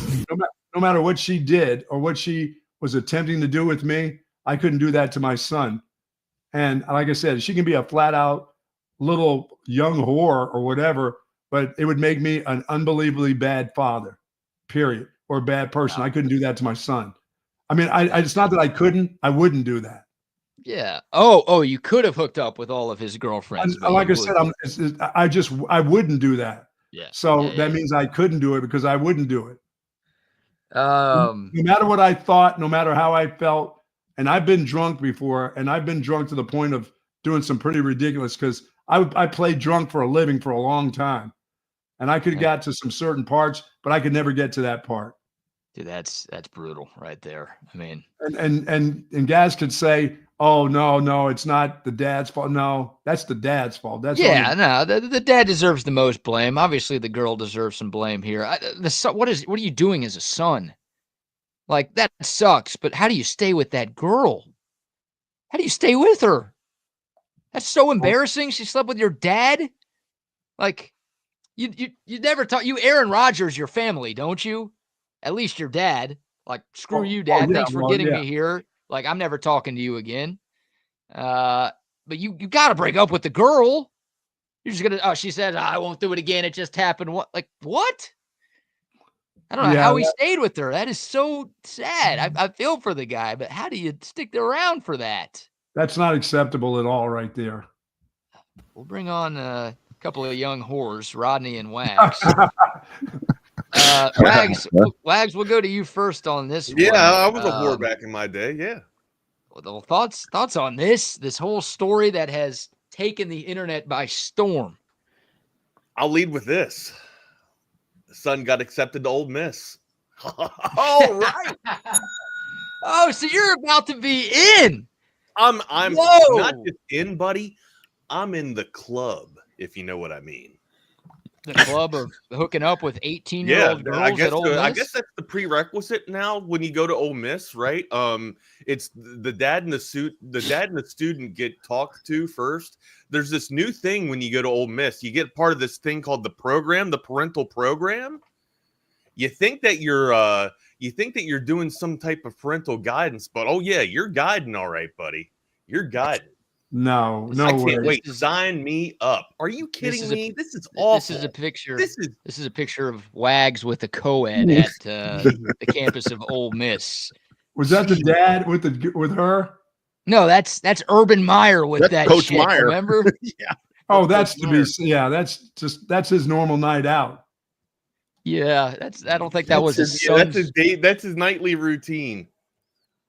People, Hey, Double R, I don't know if you've seen this. I guess I could always lean back, Rodney, on "We're Only Human." You know, That Good song too. That's a great song. oh yeah, good lyrics right there. Human League. you couldn't do that. You couldn't do that to your kid. You couldn't do that to your daughter. Yeah, You this couldn't do is that to your son. It's just and then the kid stayed with the girl. He stayed with her.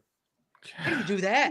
What is that? Like all three of their lives are ruined, and two of them Sure. probably should have their lives ruined. But this kid is like, he's just dating some hot chick, and all of a sudden, like, he can't let his girlfriend hang out with his family without him because she's going behind his back banging his dad. I'm trying to think of his dad. What about his boys? You think they can go anywhere? They can go out together and say, "Well, we've all been friends." You think you can trust his? You think you can trust his friends? Yeah, they all get along. That's why you got to break up with her. Like the moment you hear about this, it's done. It's done. Yeah, Like it's hard. It's hard now because I mean, I had a moment like years ago, like when my kid was in middle school. I would go drop her off at middle school, and we're like driving through the lot one morning, and this female walks across, and I tell my kid, because I talk to her just like a normal person, I always have. I said, "Boy, that's a pretty good looking coach right there," and she said, "Dad, she's in 8th grade." Oh, not good. Not good. We can't accept that. We can't accept that. Can't accept that either. Oh, 8th grade. Dad, she's in 8th grade. I'm like, Oh no. Yeah, looks can be deceiving. She said she's told me she was 21. Yeah, I was like, so I turned the radio up, I'm like, oh, okay, I just got Double R. Thank God you don't have sons, because you'd be going all over their girlfriends. It sounds like, so that's probably be in trouble. No, you wouldn't do that, Rodney. You got I wouldn't do that. I wouldn't. First, all you guys are too good of people to do that, because you wouldn't do that to flesh and blood. You don't do that. You don't do that to your. You don't do that to your family like that. Yeah. At one time, I thought my cousin was the sweetest looking girl. I wanted to kiss her so bad. And deep down inside, I'm like, that's my cousin. That's my relations. I can't have this infatuation over my cousin, which for a while I did. I was like, wow. Yeah, I wouldn't do that. I get them to break up first and then, go from there. What is happening? I don't know. I don't know. Wags, do you have any? Rodney just admitted he had the hots for an 8th grader. Bucky just said he had the hots for his cousin. Wags, anything this whole story is broken TSU. Wait a minute. Everybody has had a cousin that they looked at and said, wow. I had I will say this. I had like a third cousin who she was a little bit older. She was probably like 10 years older than I was. And I saw her for the first time at like a family reunion. And I was like, wow, who's that? Then once I found out she was my cousin, I was like, oh, okay. She's off limits. We're from Maryland, not West Virginia. That's fair. Like, okay, that's fair. But Bucky's like, oh, I knew this was my cousin. I had to talk myself out of trying to bang my own cousin here. No, I didn't. I just put the no. I just said that's my cousin. It was like, no, don't. I will say this. There's only one way for the son to get back at his dad, right? I mean, the dad sleeps with the son's girlfriend, so that means the son's got to bang the mom. Son's got to bang the mom. Oh, yeah. That's not his real mother, though, is it? Oh, it's his real mother. He's got to. No, you can't. What is wrong with you? You're sad and sick. That's the only way to get back at it, right? That's turnabout is fair play. I was getting ready to say Craig Way play call here. Turnabout fair play. Oh, no. And then just all live together in a compound. Get like a duplex. You don't screw up your family over outsiders. You don't do that. No, you can't do that. You just don't do it. People have been Venmoing. That guy's son may never like. You think that son speaks to the dad? I don't know how. I don't know. If he forgave the girlfriend, I feel like he probably does. Imagine he probably has a secret handshake with it. Imagine a secret- Thanksgiving. That's a whole new definition of breaking the wishbone at Yeah. Thanksgiving, right? Oh. They've both split the wishbone. Jeez. It's like one of my buddies, right? One of my buddies hooked up with this girl who was cheating on her boyfriend, right? Mhm. Not only that, they got married. And I issued caution. I was just like, bro, if she's cheating on him with you, what do you think she's going to do down the road later? Once a cheater, always a cheater, amigo. Sure enough, and they get married. And I'm like, okay, blessings to you. This shit ain't going to work. She's going to be out with the neighbor's milkman in 3 weeks. Sure as shit, man. It was almost short enough they could have annulled the wedding and not gotten a divorce. Wow. If PSA to all the dudes out there, if you're in a relationship and homegirl, if you're the other guy for homegirl, you're probably gonna be in the situation later on down the road where she's with the other guy again and she's cheating on you. Yeah. Once a cheater, always a cheater, man. Yeah. Tom Brady. So there it is. Tom Brady. That's some good solid advice there. It's logical. I usually go with simplicity and logic. Tip for kids right there. I just can't imagine. I've got a 40-year-old son. I don't care what his girl looks like. I couldn't do that to my kid. That would destroy my life. It really would. I would, me not leaving my bed in the morning is one thing. Me banging my son's girlfriend is another. That's a special person right there, man. He is a special guy. What if his girlfriend was Kim Mulkey? Now that changes. Now we have changed the whole dynamic of this situation. Yeah, I'm trying to. If that's Kim Mulkey, I'm trying to save my son. That's right. See, we changed the narrative there. We're actually taking one for the team. All right. Look at this right here. If I had to take one, look at that wax. When you're done. Oh, if I had to, that's a definitely. Hey, cover me up when you're through with her. Jump on this grenade for me, Buck. Yeah. Jump on this grenade. Oh, that is so sad. So that's a viral thing, BK, now that's gone around. I mean, is it viral because it's so good, or is it viral because it's so stupid? Yes. Yes. Yes and yes. Yeah, it's so good and it's so bad. That's why it's viral. And I literally think you're the last person in the country to find out about this story. I am. It's taken over. Like, not a bad thing. Good for you. But it is the like we applied the Ole Miss. Every sports show, every news show, every comedy show, every water cooler conversation, everybody knows about this right now. But in this world, isn't there a lot of that weird shit like that going on that doesn't get viral? I mean, that just seems like that's not the worst thing going on in the world. No, but it's not great. No, it's not great at all. Someone banging the boyfriend's dad and then the boy staying with her. All right. I mean, what's worse? The kid staying with? What if the dad says to the kid, "Hey, you can't stay with her"? Hey, you better stay with her. She's got a fine piece of ass. All right, you stay with her. Keep bringing her around. You gotta stay. Girl is mine. You can't let her go. Put the covers up when you're done. Hey, if you don't stay with her, you're grounded. What did the dad tell him? You gotta stay with her. This is well worth it, son. Oh my All right, guys. We gotta let y'all do a show. I'm going to church. I'm gonna head over to church real quick. They're gonna throw you out of church. I'm going to the middle school to scout some girls for Rodney. I'll be back. Save me a spot. Save me a spot. What the hell is going on, buddy? How are you? Hi, buddy. There we go again, man. This crosstalk is the best, the best in the business right there when you start having these conversations. We set ourselves up for, I don't know, I'd say failure, but in today's day and age, it's kind of like success if you're put up on the damn spotlight, right?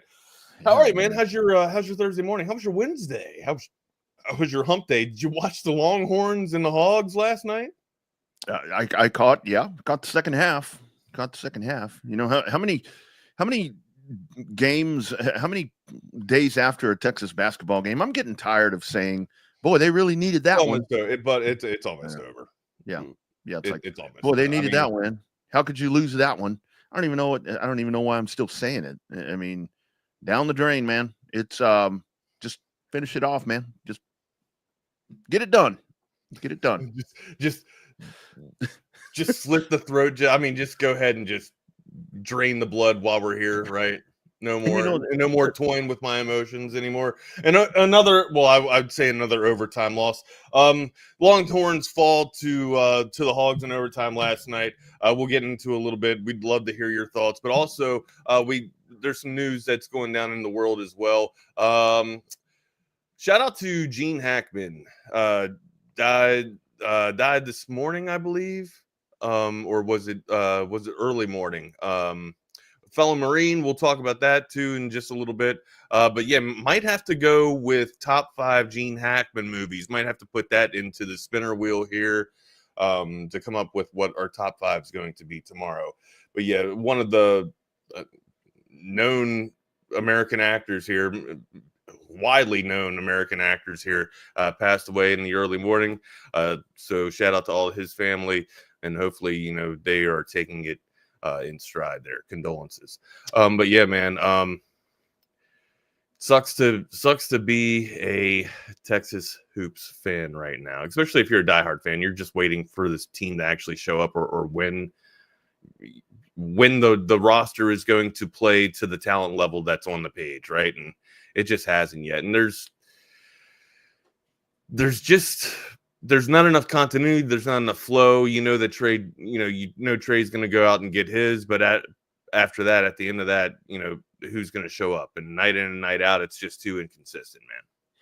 Yeah, it's one dude and a bunch of other guys on that team, and it's one dude and a bunch of guys. One dude and a bunch of guys, and it's, you go and you look at it. You try to draw the positives. A positive effort. They were down, there and managed to get themselves back in, and then maybe should have been. I feel like we keep having that same conversation, right? They persevered, they clawed to get, or they're there at the end of the game, or they're leading at the end of the game by a possession or two, and then they let it slip away. So yeah, and it's. I really attribute a lot of this. For Rodney Terry. I hate it for Rodney Terry because the guy genuinely seems like just a really, really good dude. And the fact that I think it's becoming apparent that maybe the spotlight was just a little too big for him right here, and maybe wasn't ready for this. Maybe wasn't ready for this spot. Hopefully, whatever's going to happen here, if he's going to be, no longer the coach of the Texas basketball program, he goes on to do whatever. But it's man, and yeah, maybe it should have been a foul, right there at the end of the ball game or whatever. But it's just or use your timeouts. You can't take them with you. What's up, LB? I see you, buddy. Yeah. It's just, it just seems like coaching, Wags. I hate to pinpoint it to that, but when you just see the lack of discipline sometimes, and then the game management and then the inconsistency, like I've been talking about. That's the thing that I keep talking about every damn game. It seems like the inconsistency of the program, and that does. That it comes back to coaching, because there is some talent there, and that's the unfortunate thing with this basketball team. Yeah, and I don't want to say that Rodney Terry gets outcoached each game, but it feels like that, right? Where it feels like there's moments where, all right, this is critical here. We need to at least have a play drawn up coming out of the timeout here, or worked up. And honestly, like out of the breaks, usually there's usually pretty good execution on the play coming out of the timeout. From what I have seen this season. But it's the adjustments in game, or it's the adjustments after halftime. It's not just what you're gonna do. It's you gotta figure what the opposition's gonna do too, right? Like, just because they're coming out and throwing up a 35 points in one half doesn't mean they're gonna correct their low outages or shooting woes, right? And a lot of times, like, let's be real, like the Longhorns live and die on either the perimeter shooting or the shooting of Tre Johnson, right? Mm-hmm. Like every night, like, and he's dropped the latter.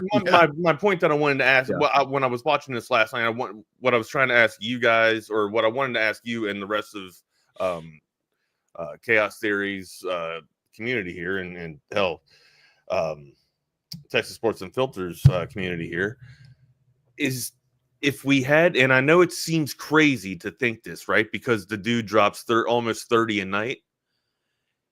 If we didn't have Tre Johnson, would hold on. Yeah. I know that like that was my first thought was, Jesus, if we didn't have Tre Johnson, this team wouldn't even be on the floor. You know what I mean? Like this team couldn't stay in the gym. But then I also thought, counter that, would it force the rest of the team to play or to get involved? Because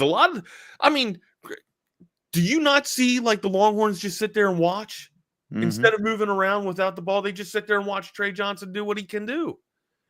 It's like, I get it. He's talented. He's 100% talented, but he does need some help, right? Like, and of course, when you're playing hero ball and he's just so damn ball dominant, you got to find a way to get yourself involved. And if nobody else is able to hit that night, Tre Johnson has no other choice but to pop off. And hell, I don't know. Like it's a weird hypothetical to think, but I'm just trying to work out some of the math or some of the crazy calculus up in my head on why this team just does not play well. I don't get it. Maybe the roster was bolstered. Maybe when we looked at this thing in the beginning of the year, it was just like, all right, highly over evaluated, or we thought maybe the talent was just soaring out of the gym for a Julian Larry, or a mid-major player that transfers over, or a Mark. You know what I mean? Like I don't know. Frustrating team, for sure. Frustrating. Tremont Mark is the one to me to where it's like, I mean, especially against Arkansas. It's like, I mean, look at the 2 games against Arkansas. The dude scored 2 points, and that was yesterday. And you went out and you brought this guy in, and there were expectations there. But it does go back to where you see these guys back on their heels, and then you see guys that maybe get a little aggressive, and then they turn the ball over, and the continuity is just not there, and it does come back to just where the program, just this coaching staff is just not in sync with what needs to be happening. And getting run, I really thought, we've mentioned it so many different times on here where I thought the move to the SEC, it's like, okay, well, this is a good move for basketball. Well, no, it's worse because the SEC is now the dominant conference. But what you're doing right here, you're just playing yourself out of, and my whole thought with this tournament thing, because that's where it keeps coming up, with the Kim Palm, are they still in the final or at large, whatever. At this point, I don't even want them to make the tournament. Wags. Yeah, I just wanted exactly. I just wanted. That's why I said it's almost over. I mean, just finish this off. We will have to endure. And do they even take? Will they get invited to an NIT? And I would think so. I'm sure they will. But do they take that invitation? Rodney Terry probably does to kind of prolong, I guess the relationships that he has with his kids, and also like your kids, you got to ask the kids too. Do they want to play? Like if they want to play, then sure, you're going to play more basketball. I don't know. It's tough, but yeah, that's Jake. That's kind of what I was talking about when there's no ball movement. Everybody's just sitting around watching Tre do his thing. Like I get it, but yeah, there's no stack screens. There's no pins like you're talking about as well. There's really it's a lethargic offense, and I feel like that's the conversation that we've been having when we're talking about the Longhorns in half court. Right now, I get it. It's motion. It's a motion. Well, no, it's not motion. It's iso ball. So it's even in isolation, you gotta find a way to be, I don't know, to be an asset, or to to do something to where you're getting the dominant ball handler at least loose. Come down and set a hard screen or two stack screens too. Stack screens always worked in our offense when we ran them. So we didn't play a lot of isolation ball. It was typical high school basketball, man. You would run flex every now and then, and hopefully you get a basket under a wide open look underneath the basket. But when you have a stud, right, when you have a dude that can do what Tre Johnson's doing, it's kind of hard to not just get out of the way and let him do his thing. But still, even at that, you can make yourself an asset. You can go set screens. You can go get in the paint and get some. You know what? Longhorns did rebound well last night, and that's probably what kept the Longhorns in the game. being able to rebound as well as they did, but still shooting lows. I thought from both teams really wasn't, the greatest performance in terms of shooting, but it is what it is. Another loss for the Longhorns. And I know I don't think this has come up anywhere, but I mean, just with the environment that we are now with college sports, I mean, with Tre Johnson, and that was, I mean, you look at the game that bad night for the arc shooting for the Longhorns. My bad.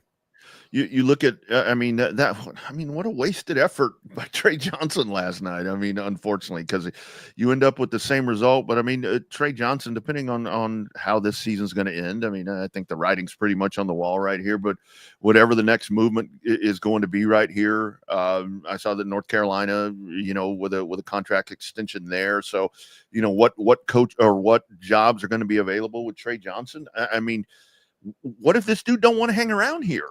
I mean, what if, the whole Myles Garrett thing, what if he wants to go try to win a championship or something? I mean, what happens then? I don't know. I just think it's a pivotal point. And I know last night, with the town hall or whatever that was, BK was at that, with Chris Del Conte. Chris Del Conte very adamantly said he wants all of these programs, competing for top fives. And for the most part, most of them are. This basketball team is not even close. So, and that's the whole thing. It's not for the lack of effort from Tre Johnson, but it's just bad basketball. And like Jake said, you don't see any of that. It's guys back on their heels. They're letting Tre work his magic, but man, get in there and be a part of this. And it's, I don't know, dude. Here comes Georgia. I would think you should win this game, right? Doesn't matter. Yeah. Yeah, I'm serious. I'm sorry to be like that, but that's kind of where I'm at this point. Like, does it matter? Yeah, I think the past couple losses have sealed the fate for the Longhorns. Sure they were playing decent basketball at one point in the season. I don't think they can even get back to that height anymore. And when they were at that height, I don't even know if they would be a second week team in the tournament, honestly. I'm just being fair. Like there are better teams out there that deserve a ticket to the dance than the Longhorns. Yeah, I really thought that with just kind of the nature of what we've watched with this basketball team, that coming off of the devastating loss to me, the South Carolina one to me was the one where it's like, so to see the fight last night was really sure good. That was cool, that was great, but again, Arkansas is another team that you should be able to win. It's another loss. Yeah, I mean that's we can applaud. There's no emotional wins or whatever you want to call them, good losses. But when you come down to this last night, I fully expected Texas to win because I thought that just the way that this team has progressed, you had that devastating loss. They were going to bounce back and. It sucks too because you got a player that can actually get you some money in the tournament, right? Like that. Like Tre Johnson is a dude like that tournaments are kind of built for, right? Like you got a guy that can go out and get you 30, but it just sucks that you don't have the front court power that you need, right? Like, and again, credit to Shedrick, but he tries way too slow, nowhere near as physical as he needs to be for the size that he is. And honestly, too, like he's undersized when he is down low and in the paint most of the time. And when you're playing down low, regardless of your size, you got to be tough. You got to be tenacious and you got to be physical. It waits too long for moments to shine and go back to that Kentucky game, right? Like he got owned basically the entire game by what now, and Williams is a dynamic specimen too, by the way. But then comes out and rips two dunks at the end of the emphatic dunks at the end of that game, and then sits there tries to show off about it. Like, bro, you've been weak the entire year. I don't know. He's just not one of my favorite players. I didn't think he was that great of a find when he was at Virginia. So I don't know. I've just never been big on the guy. Maybe that's unfair towards him and me not giving him his fair due. But again, if you're going to be underneath. If you're going to be in the paint, you got to be tenacious. And Mm-hmm. I haven't seen that amount of tenacity with this team, and you got to be tough. It's a man's game, as they say, amigo. It's a man's game, and he's not acting like it. Wags, and the other part about this, I mean, we can applaud the effort and we can applaud the whatever there with Arkansas, but I go back to they were missing their two best guys. So it's like, and that's why I really went back to, okay, here's your chance to kind of pull yourself up off the mat and go out there and win a game that you need really, really bad. And yeah, good fight, good whatever, but you didn't have their two best producing guys. So, you know, that's how they beat and they didn't have them the last time they played either. No. So anyway, and that's, you know, it's just need a change. It needs a change. It happens. So we'll see how that all shakes out. But yeah, Georgia coming to town, who just beat Florida, by the way, and you know, they want to try to get into the dance too. So all right, well, let's shift gears here real quick. Let me tell you about audiovisual consultations. 512-255-8678. That's avconsultations.com. That's the website that you go to see the gallery of projects that they put together over the past 38 years in existence here. Make sure you go there and check out what you want and get some ideas of what you want in your house. Just give Tom a call, 512-255-8678. And then they'll be over there. They'll set the date up, and then they'll come and, you know, give you the patio of your dreams, the dude's den of your dreams. It's all deadly, man. Just give them a call. Again, that number is 512-255-8678, and that's avconsultations.com. that's right. All right, real quick, man. Gene Hackman. Now, no foul play is what they're saying here with the headlines of his death, because he was found 2 hours after he was seen with his wife. Now, that's crazy. But again, you know, the coroners found no odd play or foul play. You know, the dude was 95, I think. I didn't realize he was that old. Yeah, when I saw that. And I was just saying, too, I was just like, man, Gene, we were talking about Unforgiven, right? And I was thinking to myself, like, man, Gene Hackman's still with us, I thought. And then I looked him up, and sure enough, you know, he's still there. And then I don't think that I have the powers of Chad Hastings. But then, you know, a couple of days later, you know, he leaves us. So, yeah, just wanted to take a moment to bring up a little bit of Gene Hackman and kind of shout out his career there. Started off, you know, and this is why I always think I have a career in movies or Hollywood, right? People like Gene Hackman and Morgan Freeman that get started at the age of 35 or hell, even 40, right? When was Gene's big breakthrough? Like 1975 or The French Connection or some shit like that. Yeah. I gotta go. I've seen The French Connection like once or twice. But hell, like but movies like that are people or allow people to pop off and get their breakthrough, right? And then, you know, you meet you know, people like Dustin Hoffman. Apparently he became good friends with at the Pasadena Playhouse, and I guess these two were voted off to be the most likely to not succeed, and these two went on to have pretty decent damn careers. But yeah, maybe we got to throw Gene Hackman or a Gene Hackman movies category into the top 5 for our candidates here for tomorrow. What do you think, Rodney? I like that. Yeah, I mean, there's a lot of them, and it was. I mean, like we said, I didn't realize he was 95, but I think some of the question with this is because of the wife and the family dog, you know, were also found there with him. So I've heard maybe the gas leak thing thrown around, which you never know. I mean, if that's the case, he's very old, carbon monoxide. Oh yeah, that makes total sense. But yeah, and seriously, like, why would his wife? Yeah. Why would anyone want to kill Gene Hackman at 90 at this day and age, or not this day and age, but at this moment of his life, at this portion of his life, right? Like he's clearly on the way out, or the light is dimming, I would think. 1 foot out the door. 30 to 25. Yeah. So yeah, 95 years old. So And with the current day media and TMZ and all the different whatevers, I mean, yeah, the no foul play, whatever. But I think if there was something that gave authorities an idea that maybe there was some foul play, we would know that. If it was one of these murder suicide, and again, we're not reporting anything because we don't know. I mean, this is all pretty fresh right now. But I think if this was like a murder suicide type of thing, there would be stuff that would be out where we would have an idea that maybe that's what it was. So it sounds like no foul play. This will shake itself out, but it is where you go back and you the top 5. I think Gene Hackman would be great. I mean, because there are lots of them. I mean, you think in a 95-year career, I didn't. So he was a Marine. I didn't know that. Yeah, he was a Marine. I did not know that. Huh? Marine at 16. Oh wow. Yeah, I didn't even think that was allowed.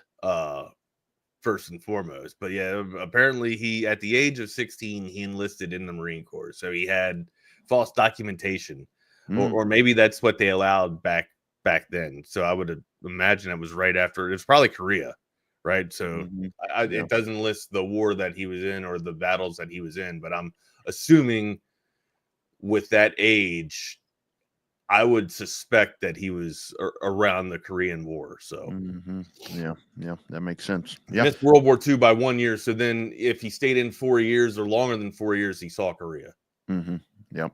Yeah, definitely a top 5 candidate. If not tomorrow, at some point, because there are plenty of those. Friends, Covert Bee Cave, covertbeecave.com. Check them out for your new or pre-owned car, truck, or SUV. Here they are. It's really a family experience. I walked in the showroom today and everybody greeted me by name. How are you doing? What's going on? How's everything going? From a price standpoint, from a customer service perspective, just conversation when you come in, it feels no pressure. I want to buy cars here. The family buying car experience, one of the best that you will ever have. Come and experience it for yourself. Covert, born and raised in Austin. That's right. Nobody beats Covert Deal. Not now, not ever. Yeah. Rest in peace, Gene Hackman.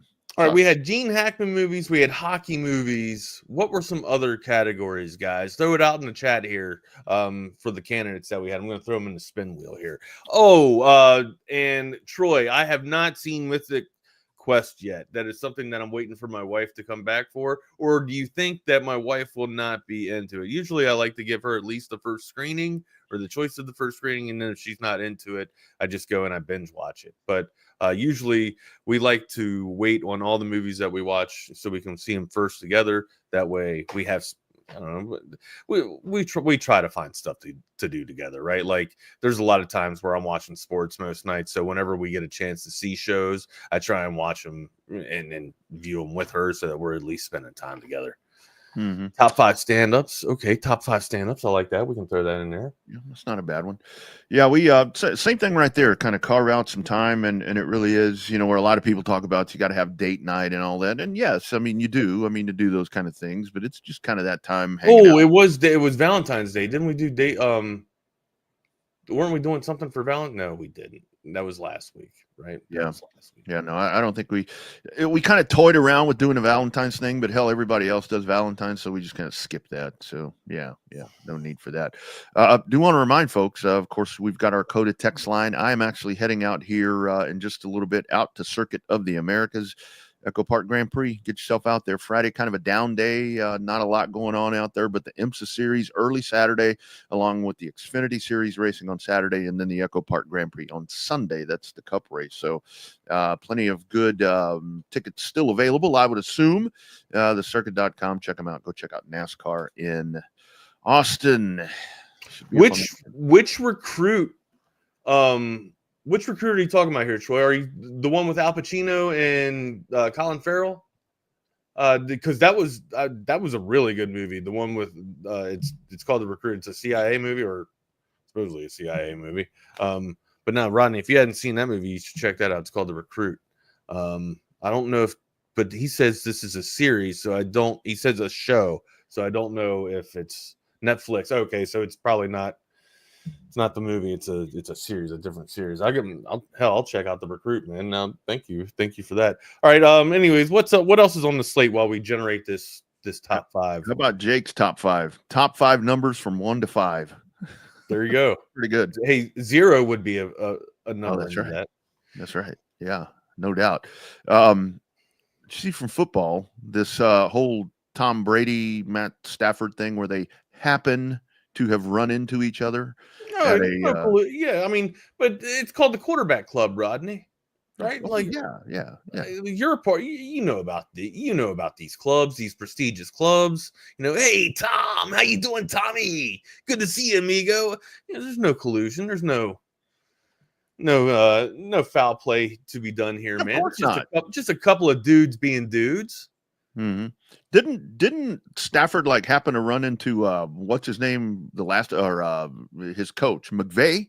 Didn't he happen to run into McVay when he was I don't know, allowed to get out of Detroit? Yeah, I'm not sure. Yeah. Your memory goes back a lot better than mine does.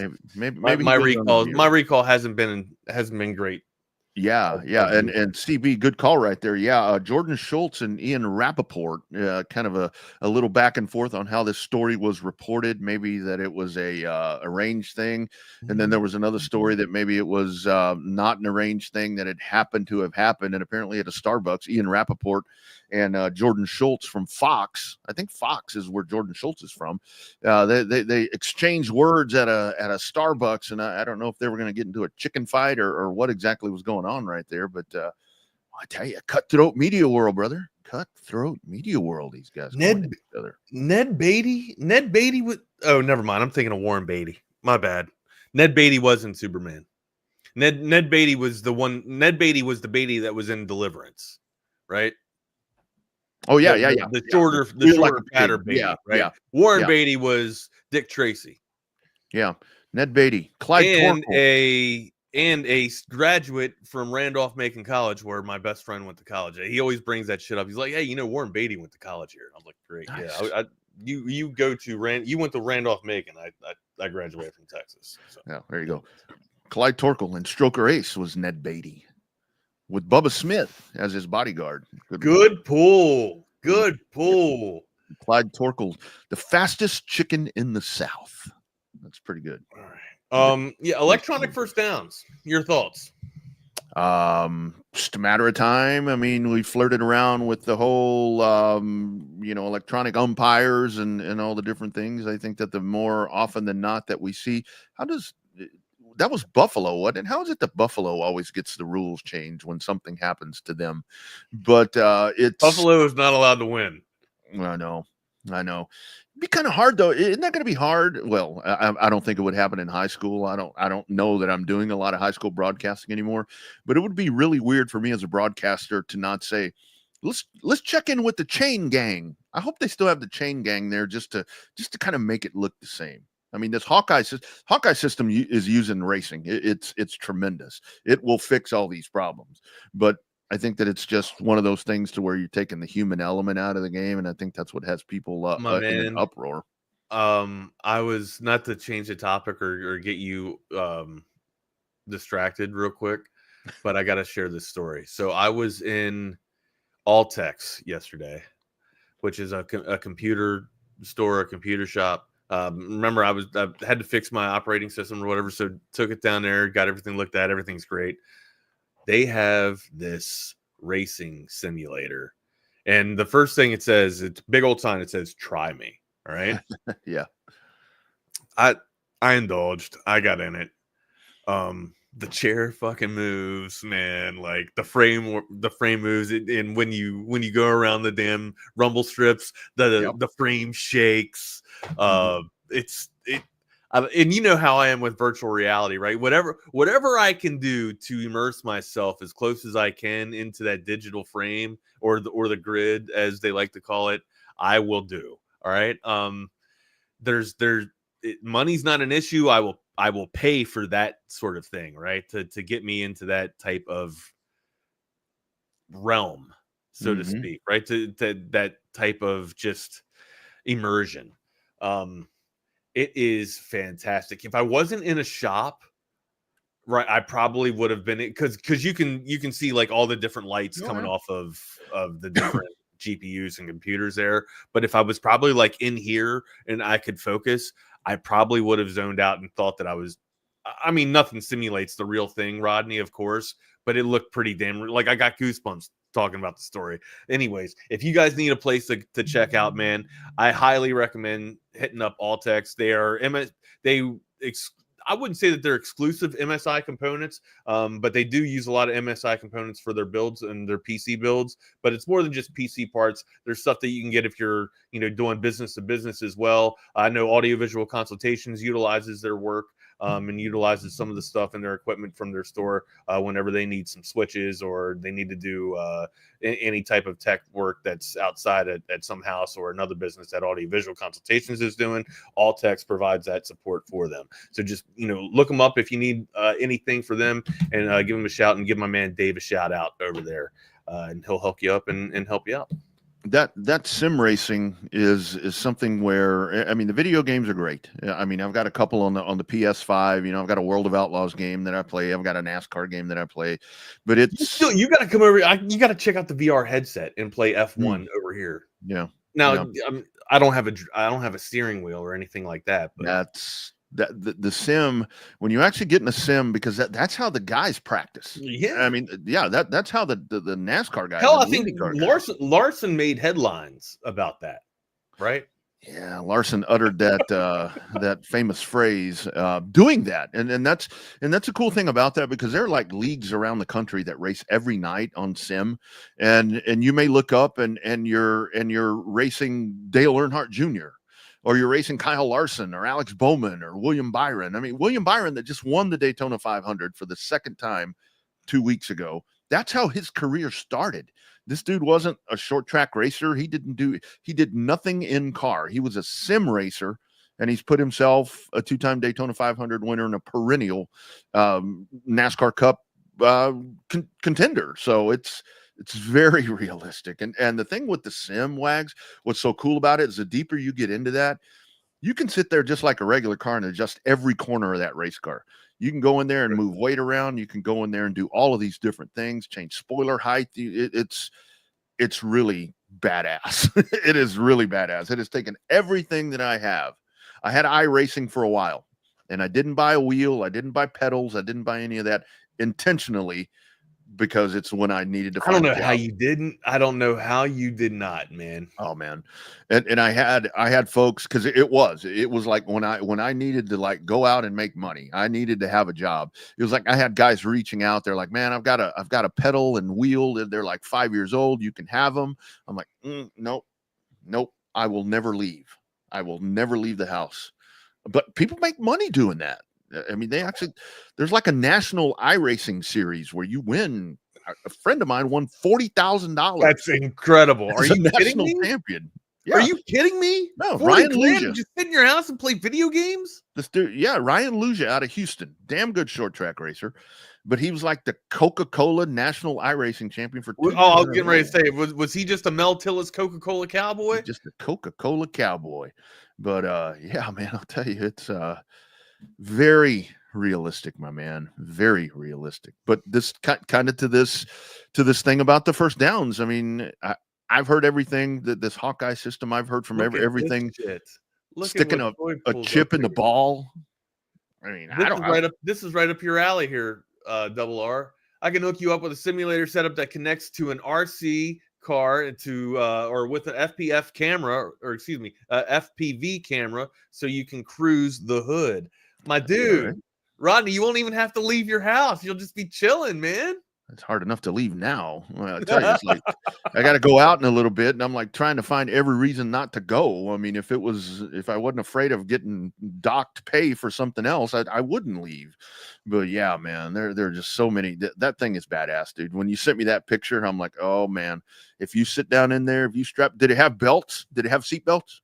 No. It didn't have a harness or anything like that. Oh man, when you put those on, that's even more badass, dude, because it's got the full 8, 6, 7, 8. I was looking for the hydration system, right? Because I mean, like, how long are you going to be in the car for, or are you going to be in the frame for? But then again, like, it's only what 10 minutes at the most is what Yeah. I saw this race. It wasn't a crazy thing like you get to see like a real driver simulated at Daytona, but it was still pretty cool. But anyways, talk about tech. It got us into this story, but yeah, electronic first downs. Get back to that conversation.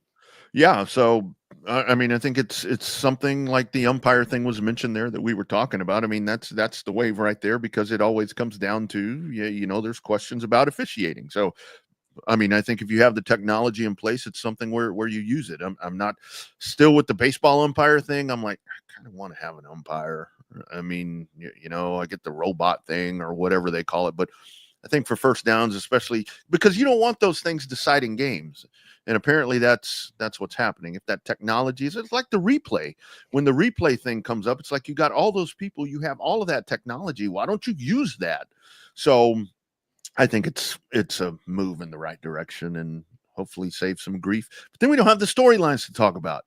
Then we don't have to talk about, well, that game would have been different if they'd have got the call right, because the call's always going to be right, I guess. I guess that's what this causes. All right, we got 4 candidates for our spin wheel. We have Gene Hackman movies in honor of his recent passing, his late passing. We have hockey movies. We have top 5 stand-up. Thank you, Troy. And then we have top 5 worst trades of all time. I believe that was thrown in there off of the Luka deal, and we didn't get to use that. But in light of Luka, coming back to play Dallas, or Dallas going out to play Luka in La La Land, maybe we throw that in there. Top 5 worst deals. Thank you, Nico. We appreciate you. You'll probably be at the top of the list there if that does end up happening. But yeah, we'll do our spin wheel here in just a little bit. Anything else on the docket that we need to get to here before we get into the top 5 candidates? The other thing there from those NFL meetings with the combine going on, and combine today, we'll actually get some of that going. Man, I want some good things for Alfred Collins, man.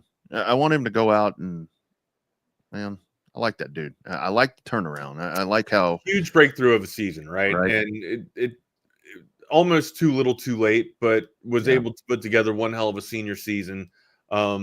It's size, right? It's hard. You can't turn your eye away from the size that this dude has and the potential stud that he could be, right? And that's what the NFL scouts are gonna see.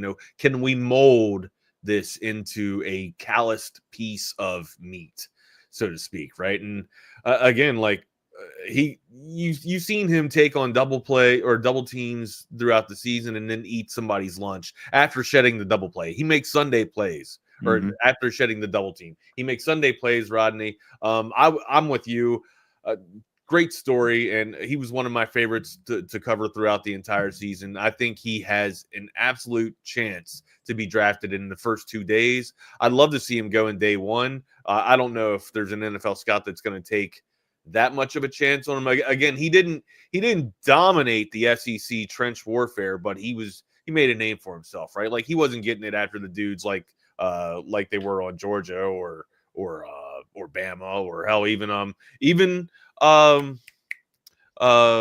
Tennessee's defensive line was getting after it too. So look, man, there's some dudes in the SEC, but I wouldn't sit there and say that Collins is a stalwart, right? Now he made some money this year, but again, like our dudes were coming off the edge there. But yeah, solid player. I'd love to see him in the first 2 days. Yeah, that really was one of the coolest things to watch, because I think over the years, what we talked about a lot was, when do we get the Alfred Collins that we've been waiting for, coming out of Cedar Creek, when is that going to happen? And I think that it very much goes back to, as we've talked about, the coaching staff now changing up to where the development finally happened. And he bought into the system right there. And the whole thing is, I mean, I'm so glad that he had the season, because it's put him at a spot where he's invited to the combine. And I think it's to the program thing, where we talk about how the basketball program is just not at that near elite level as some of these other ones. I mean, 14 players at the combine right now, for the University of Texas, this football program. So that kind of tells you how that thing has turned itself around. But yeah, Alfred Collins, Barron Sorrell, I mean, a lot of these guys, Makuba, Quinn Ewers going to throw. I mean, get some of these horns. What does Collins have to do at the combine for, if you're a scout, what does Collins have to do to kind of like just blow you away and wow? Like, how many reps does he have to have on the bench? What does his shuttle? Because I'm really not worried about the 40 time, but I do like the shuttle time for the lineman. But I mean, just basically off of reps, like bench reps, like 225 incline. Like, how many times does he have to do that in order to wow you? I don't know what a standard is right now, to be honest with you, because I would say 30 is a good mark, right? That's what I was thinking, between 30 and 35. I think to be able, I think that speed, like the shuttle speed that you're talking about, I think that's pretty important right there, for him. You know, coming off a defensive front right there, to be able to chase these offenses around that you have in the NFL right now, and I think to kind of bonify the season that he had this year, you know, playing in the SEC, I think really backs that up as well. And the other part of this is what happens with the combine, where a lot of this that we don't get to see is some of these conversations that are had, because that's when they want to see you as a business person. They want to, then there's a lot of stupid questions that are yeah, that's how will you trip up, right? Yeah. Like, it's how will you answer some of this just preposterous shit that we're going to pose to you? Yeah, it's like when you're being baited, you know, like when you go on a job interview and somebody purposely asks you something that's going to like screw up your entire session, you know. So that's the other part of that as well. I don't worry about that part for him, but yeah, the speed, kind of, I'm hoping that he can wow him a little bit with some speed and get himself, you know, 3rd round draft pick, 4th round draft pick. I don't know, man. Nice just want to go on day 2. Yeah, be good. All right, let's get into these. Let's get into the spin wheel here. Find out what you can and what our top 5 is going to be tomorrow. Here, let's share our screen. Bring up Mr. Pinwheel. Mr. Pinwheel. Here we go. All right. So, I'm glad to see our operating systems working out well now. All right, let's spin it here, guys. We have to choose from here our candidates: Gene Hackman movies, top 5 worst trades, and then top 5 stand up.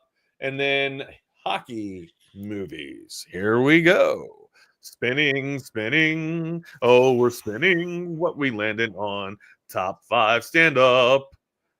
Or is it? No, it's not. Over hockey movies. In light of the 4 nations face-off, we will have hockey movies. So, Paul Newman, eat your heart out. Will we have Goon on here or not? So make sure you guys get your top 5 hockey movies in for the top 5 tomorrow. I'd love to hear, or read rather, what you guys think. But Rodney, you're up, my dude. How many hockey movies do you know? Maybe about 3 or 4 of them. 3 or 4. So I'm gonna have to lean on that, because I ain't got time to watch anything tonight. So yeah, I'll just lean on some of that knowledge that I have right there. Have you not seen? Have you seen the Mighty Ducks? That's 3 right there. Yeah. I think it's been like 4 or 5 of them that I've seen. So we'll be all right. This doesn't need to be any cramming. And the whole thing is, like, when I sit down, like when I sat down the other day for the Christopher Nolan, like I was telling you when we did that, it was You've like, seen Miracle, right? Yeah, I'd seen. Oh yeah, I've seen that. But it was like with the Christopher Nolan shit, I'd seen 5 or 6 of them that I didn't even realize that I'd seen. So that it'll be fine. It'll be fine. This will be easy. If it's sports related, if it's a sports related thing, you are much more apt to have me in the know than you're going to be with something outside of sports, because that's just kind of my jam right there. It's about all I do these days. Now, question: does Happy Gilmore constitute as a hockey movie? That's a good question. It's a valid question. That's a good question. Yeah. Friends don't listen to strangers in the dark. Yeah, we'll find out tomorrow. We'll find out tomorrow if that's going to be in the hocky list. In the hockey Grizzly Adams category. did have a beard. Mm-hmm. Oh man, yeah. We got some really good cameos in Happy Gilmore. No, I'd say it's a golf movie. It's a golf movie, but it does straddle hockey. We will say that. Yeah. We will say that. But anyways, I that's cheating. All right, so I'm just gonna state the rules right now. If Happy Gilmore winds up in any of our top 5, that's cheating. All right, because it is not a hockey movie. Yeah. It's a sports movie. I would say it's tailored more towards golf. It does straddle hockey, but it's not a hockey movie. It's a sports movie. Do you have what channel is this? I don't know. It's one of these free channels, one of these streaming things where, speaking of that, where you can like go back and watch The Price is Right from a long time ago. It's on nonstop. It's on that same thing where I was talking about where Three's Company is. It's The Price is Right with the Bob Barker all night. Game Show Network? No, it's not Game Show Network. It's called The Price is Right, the Barker era. Damn. Nonstop. Damn. Nonstop. All right. So I'm going to throw that onto our candidates. Top 5 game shows. Oh, top 5 games. Oh, and game Top show 5 hosts.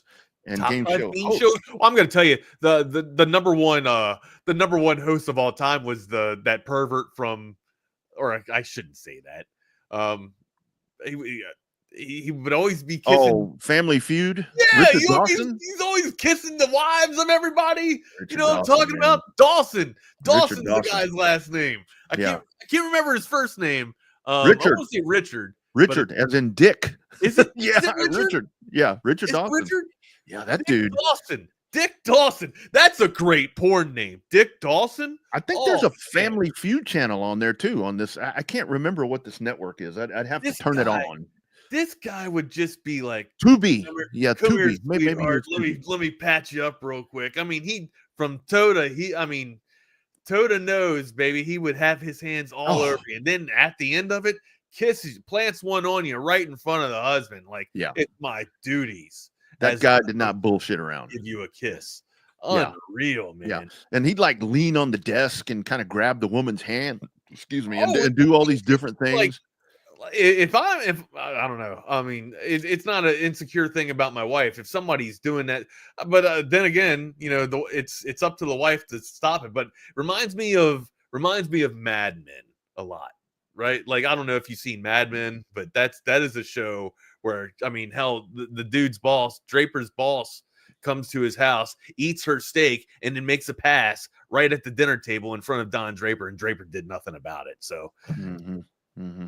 Yeah, well, it's like even with the thing is with The Price is Right, watching those old ones. I mean, you remember those girls? I mean, the beauties, the Barker's beauties. It was Diane and Holly and Janice. I think is who it was. Rodney, I'm not shocked that you remember their names because you do have that type of recall. Well, and Bob Barker, he would make like little remarks now that we've kind of gone back and watched it, and it's like he would say stuff, and it's like, dude, I wasn't paying that much attention. I wasn't either, but it's like now. Katie, so it's like now. Go back and watch it now because you hear him say stuff, and it's like, that dude, I know what he meant. I know what he was thinking. It's crazy. It's crazy. Fun to watch. Yeah, Tubi now. Yeah, 24/7.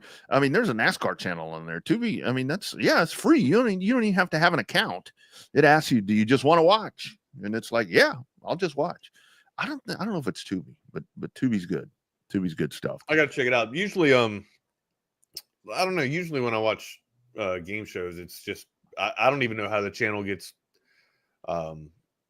left on the game show network, right? Because usually, TNT are game shows on TNT or TBS? TBS has game shows, I think. I don't know.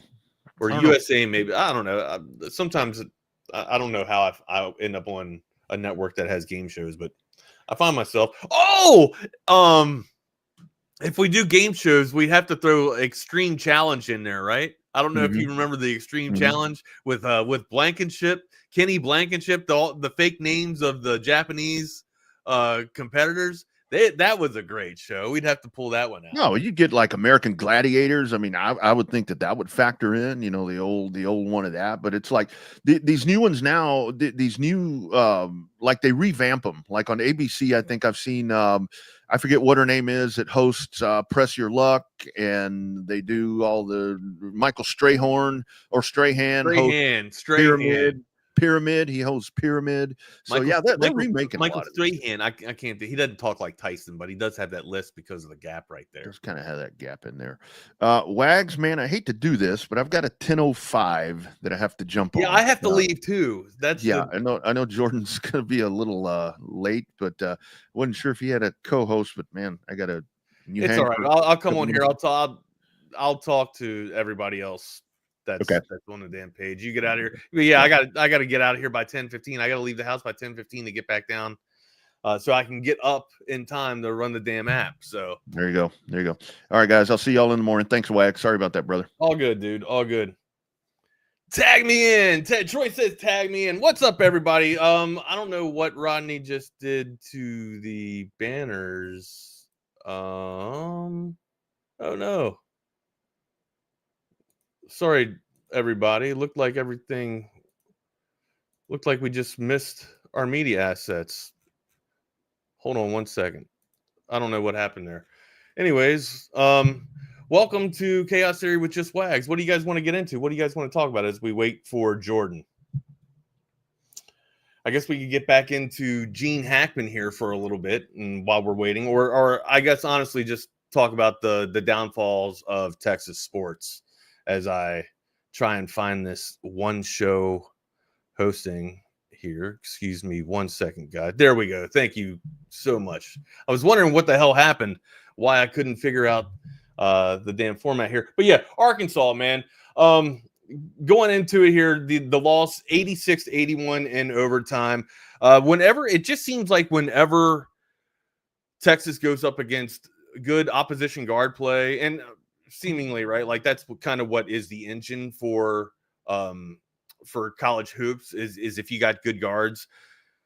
Look, and this Arkansas was without some of their best players. We know that. We've already talked about that too. But this is, I guess, a trend now that whenever there's decent guards that Texas has to go up against, they seem to flail. Now, look, I'm not putting it all on Pope last night, but Jordan Pope, like if you're the distributor, you have to find a way to get more involved in the team. Or if you're a point guard, you have to find a way to get more involved in the team, right? 5 assists, you're fantastic. You're doing okay there in that regards, but still you're not making much of an impact in terms of providing points or just being much of an asset on the offensive floor. If I'm the point guard, you have to be able to distribute. Now the problem that's going down with Texas basketball here is that when you got a hero ball that's happening with Tre Johnson, he demands too much of I guess the ball in his hands, right? And then what does that do? It takes away from Jordan Pope. So you're almost removing, your ball handler out of the damn, or your facilitator out of the damn offense, which is why you're seeing a little bit of that lethargic, or a little bit of why that offense is lethargic for the Longhorns in the half court set. Now, that's why I tend to say, when the Longhorns play fast, of course, we all say that when the Longhorns play fast, it ends up being more of a benefit for them, but too few and far between, or too many times, down the court, we see the Longhorns just kind of sit back and watch Tre Johnson kind of do his thing. And a lot of that felt like it was going down last night. To get back into the front court there, usually I feel like we get bested on the rebounds, within night in and night out, right? Usually I feel like that's the case. Longhorns were the better team last night with the rebounds there, out rebounding the Razorbacks, but still the Razorbacks, I felt like they just established that dominance in the paint. And it comes down to tenacity. I kind of talked a little bit about it in the past hour about our bigs just needing to be bruisers, needing to kind of own and dominate that paint, or just establish like a physical presence. And even when we're in there, like Kaluma had a double-double last night, but I don't feel like we owned the paint. And even though we won the rebound battle last night, I still feel like we got our asses kicked in the paint. Again, what else can I say about this team except for the fact that, over the past 2 weeks, it's trended down, and I don't want to be pessimistic, but after performances like that, how in the hell can you think that this team is a playoff team? So, or not a playoff team, but a team that deserves a chance to go and get their ticket punched to the dance. But all right, I see Jordan and Will in the background here. I'm going to pull them on because I actually have to get going myself, guys. So, hey, what's up, John? Sorry to cut you guys off. No crosstalk today. I got to roll, boys. So no problem. We appreciate you staying late. Thank Absolutely, man. All right. Want to get into it? A little change in our planned show today. We're originally expecting to have a guest on today, but that is not going to happen anymore. But there is some news here to start the All Texas Playbook. Not exactly Texas news, but will definitely be a storyline to watch in Texas recruiting, is that Bo Davis, formerly of the Texas Longhorns, is headed to the New Orleans Saints after just a year with LSU. Jordan, defensive line recruiting is pretty interesting this year. There's not a lot of huge names in state. There's not a lot of huge names nationally. It's just not that loaded of a class. But Texas is involved with a good amount of guys from the state of Louisiana. So talk to me about this, this Bo Davis situation and what it could mean for Texas. Yeah. Well, first of all, it helps that it's one of the main schools you go head to head with. I don't really want to call him an ace recruiter because he was far from that at Texas.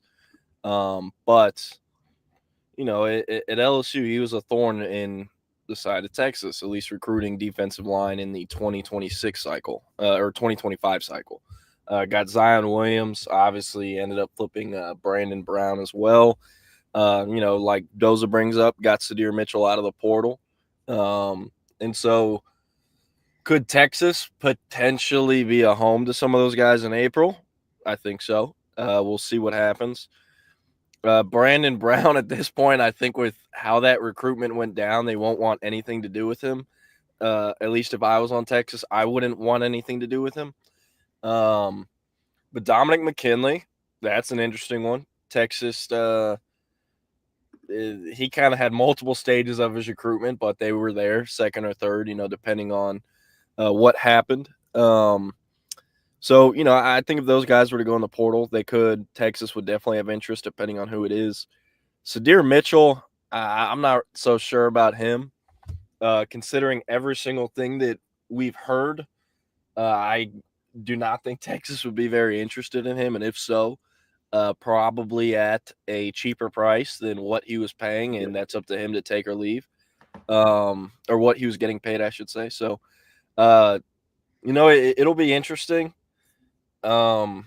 I think this is definitely not good news for LSU. One, they have to win 8, 9, maybe 10 games this year to keep their jobs going into the 2026 season. And, while Bo Davis definitely had his flaws on the recruiting trail at times, some other stuff, he is a pretty damn good developer, So anytime a school, I wouldn't really call them a rival, but anytime a school you compete with on the recruiting trail, potentially for an SEC championship, anytime they lose one of their top developers, it's a good thing for you. So don't really have anything bad to say about this in regards to Texas. And think in April, some of those guys that are on the D-line at LSU could be names to watch.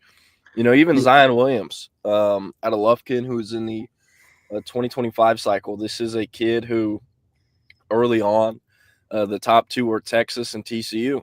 And he straight up told me after a game I went and saw him at, it was the last game of his junior season. He straight up said, "Hey, I'm going to Texas or TCU." And at that point,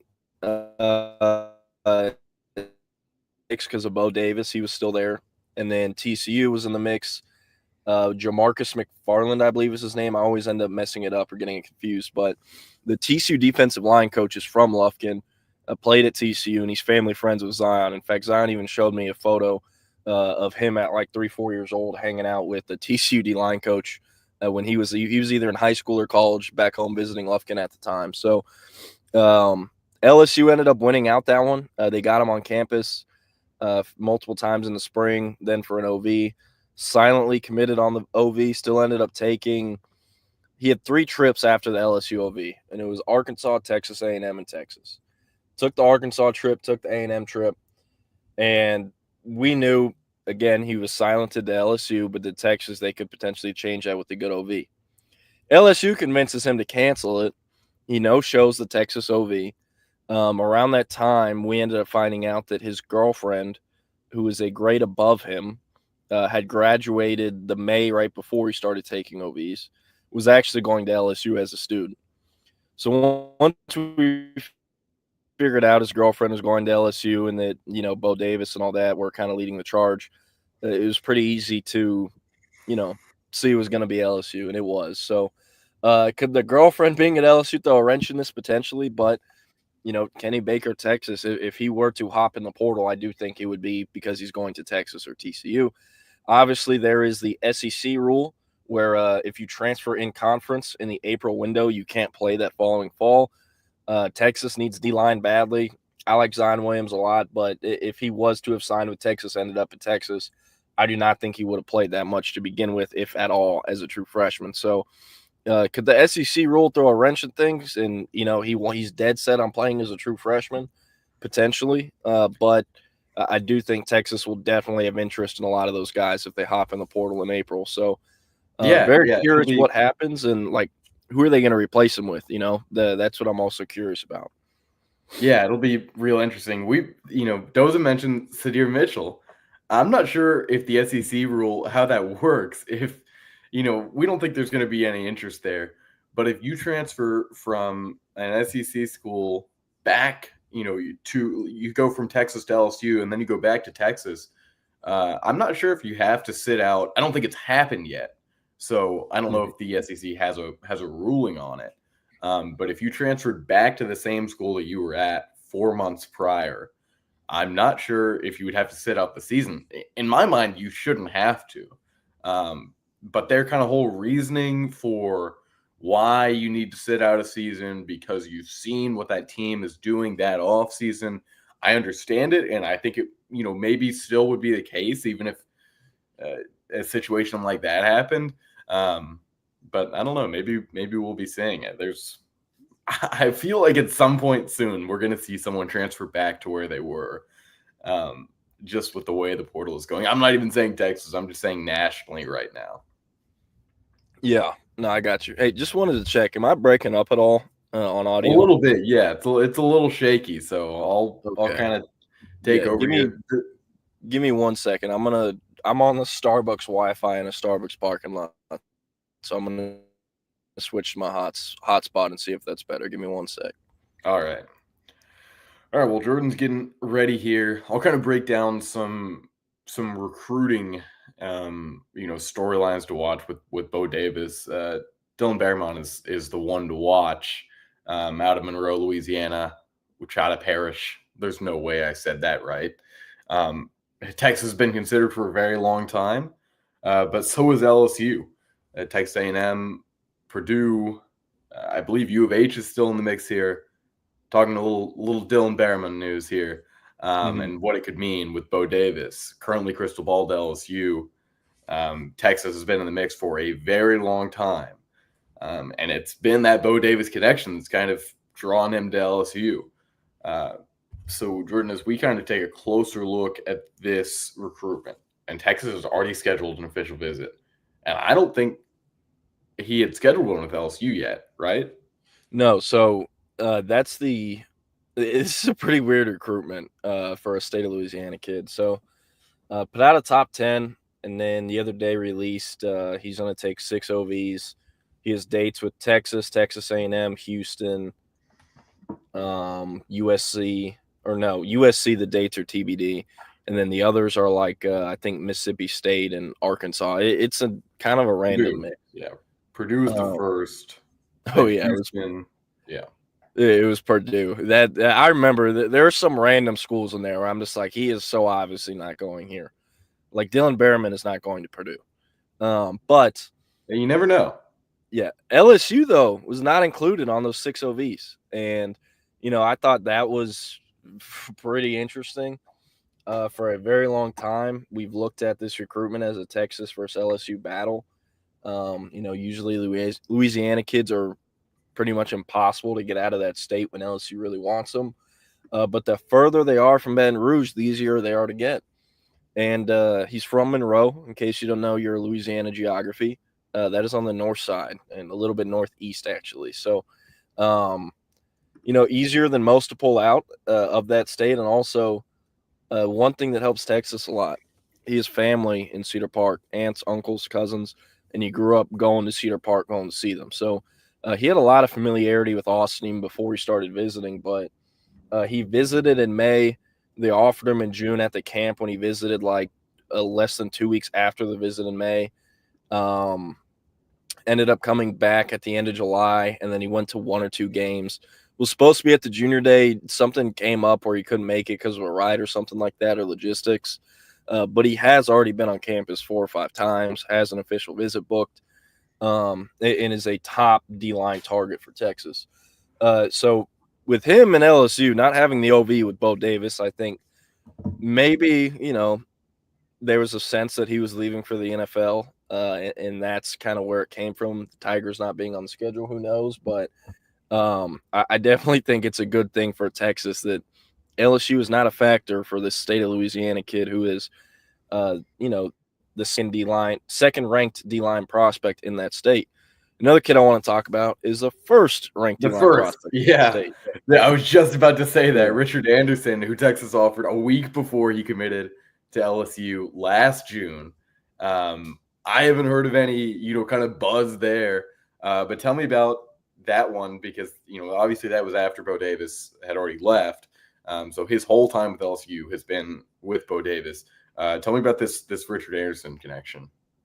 Yeah, so, an LSU commit, but a pretty soft commit. I do know he's talking to other schools. I do know at an event he attended, it was there was like this defensive line summit thing with blanking on his name.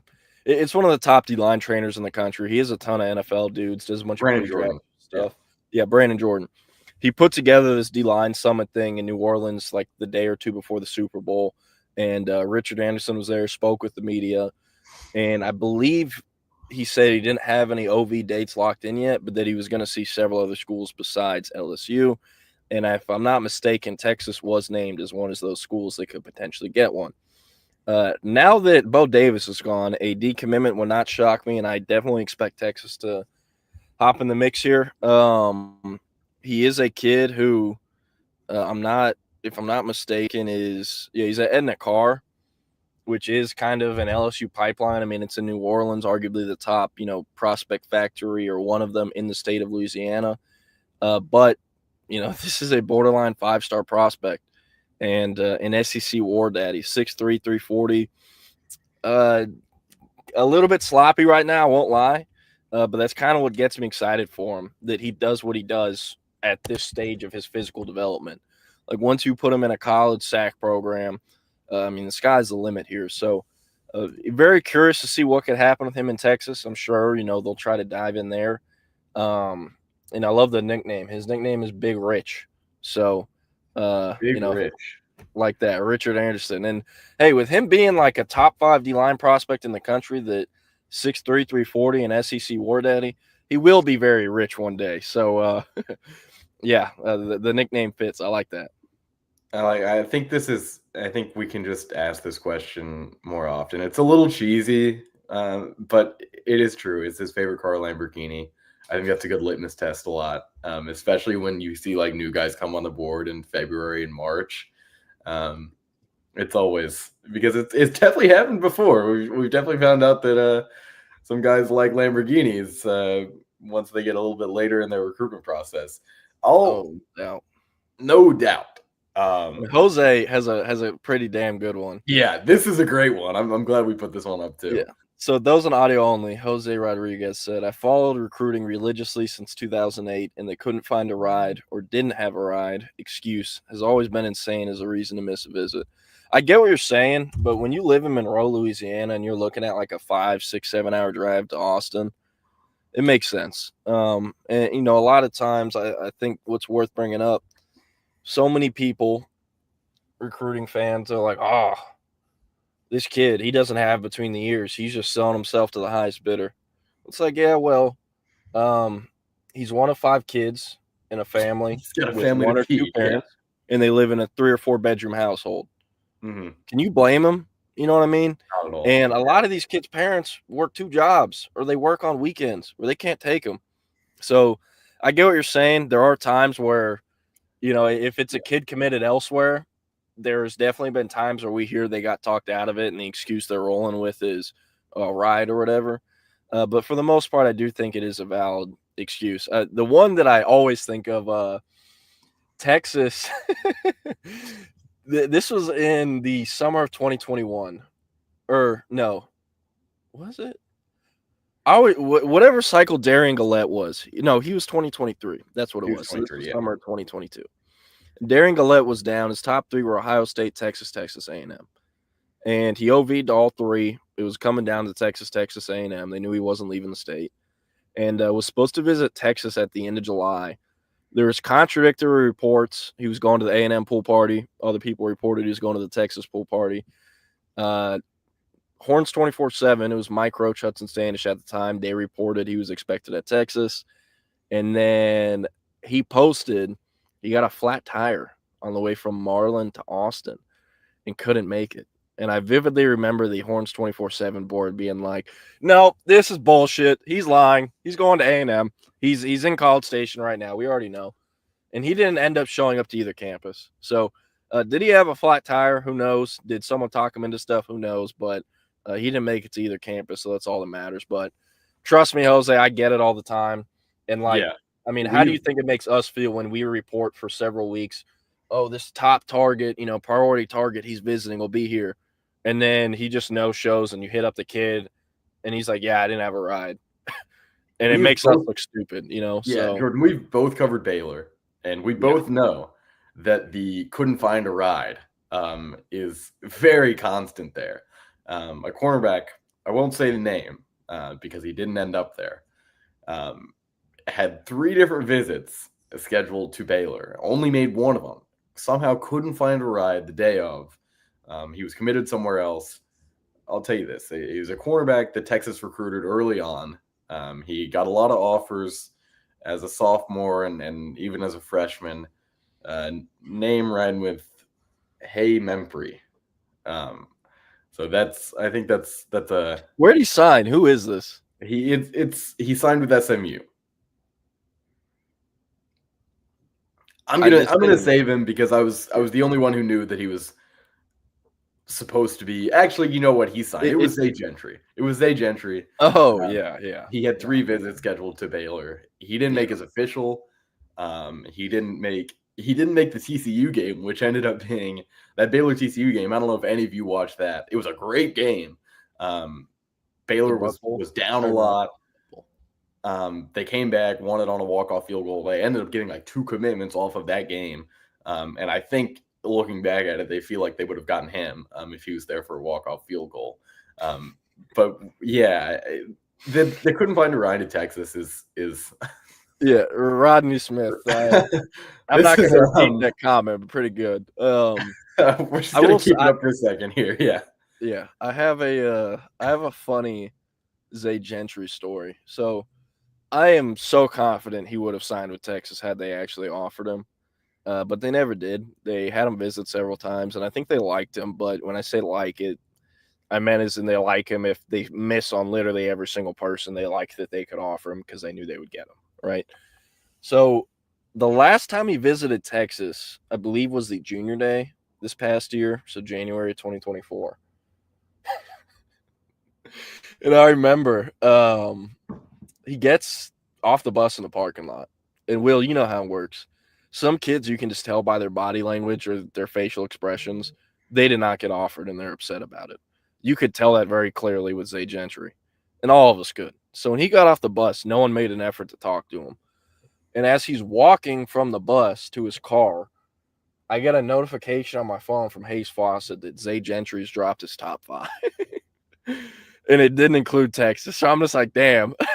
He had it planned all this to drop as soon as he knew he wasn't getting that offer. Like, got it planned out. But I'm pretty sure I heard from at least one other school that he pulled similar stuff where it's like, yeah, I'm coming. And then no shows. So whenever those guys keep doing that, these coaches talk and it can sink their recruitments. Michael Turner, the running back Baylor signed, did that to Oklahoma, where he's like, yeah, I'm coming. And then the day of, he tells him he can't make it. And then he posts on Twitter he went to Oklahoma State's junior day. Like, do you know how much that pisses off a staff, especially when you're one of their top targets? You know? He was a real weird recruitment to follow because he was it was odd. It was like he was kind of dodging the bigger schools, and maybe in the long run that was better for him, because he will have a pretty easy, clear path to playing at Baylor, and he would have had the same at Oklahoma State or TCU, where he had a lot of ties. But yeah, I mean, he could have made a lot more money somewhere else. It didn't seem like that was a huge factor in his recruitment. Damn good running back. He's going to be great for Baylor, and depending on what happens there, he probably will be great for someone else 2 or 3 years from now. I hate to say it, but that is probably where it's headed. Dude, I think about it all the time. Like, do you know how smart we could look if, like, the day after signing day, we put out a story where it's like 20 players from the class of 2025 to watch out for in the transfer portal? Because, like, every single Texas class they sign, there's 2 or 3 dudes I look at immediately, and I'm just like, you're never playing. There's just no way. And, like, if I report that, it's not good, obviously, for obvious reasons, and I can't ever report that. But it is something I think about, and Michael Turner would be one of the names on that list. All right, a little bit of story time. Jake Bayless says, the people want to know what Jamon Tapp did on his LSU visit. So this is what happened. Jamon Tapp eventually got down. The top 2 was Texas, LSU in the spring. Pretty much exclusively visited only those 2 schools. With Texas, they were pretty confident, and they had a lead with him after the spring. I know he's silently committed on his OV to Texas, but I think he might have also silently committed in the spring or something. I'm not sure. But he pretty much told the Texas staff he was going to end up there in the spring. His very last visit to LSU, or at least last unofficial visit, was for their spring game. And he showed up to their spring game and basically started being like, hey, LSU sucks. Y'all need to go to Texas. That's where I'm going. It's the best. They do all this better. If you're not at Texas, you're not living. Texas is the place. Texas is live.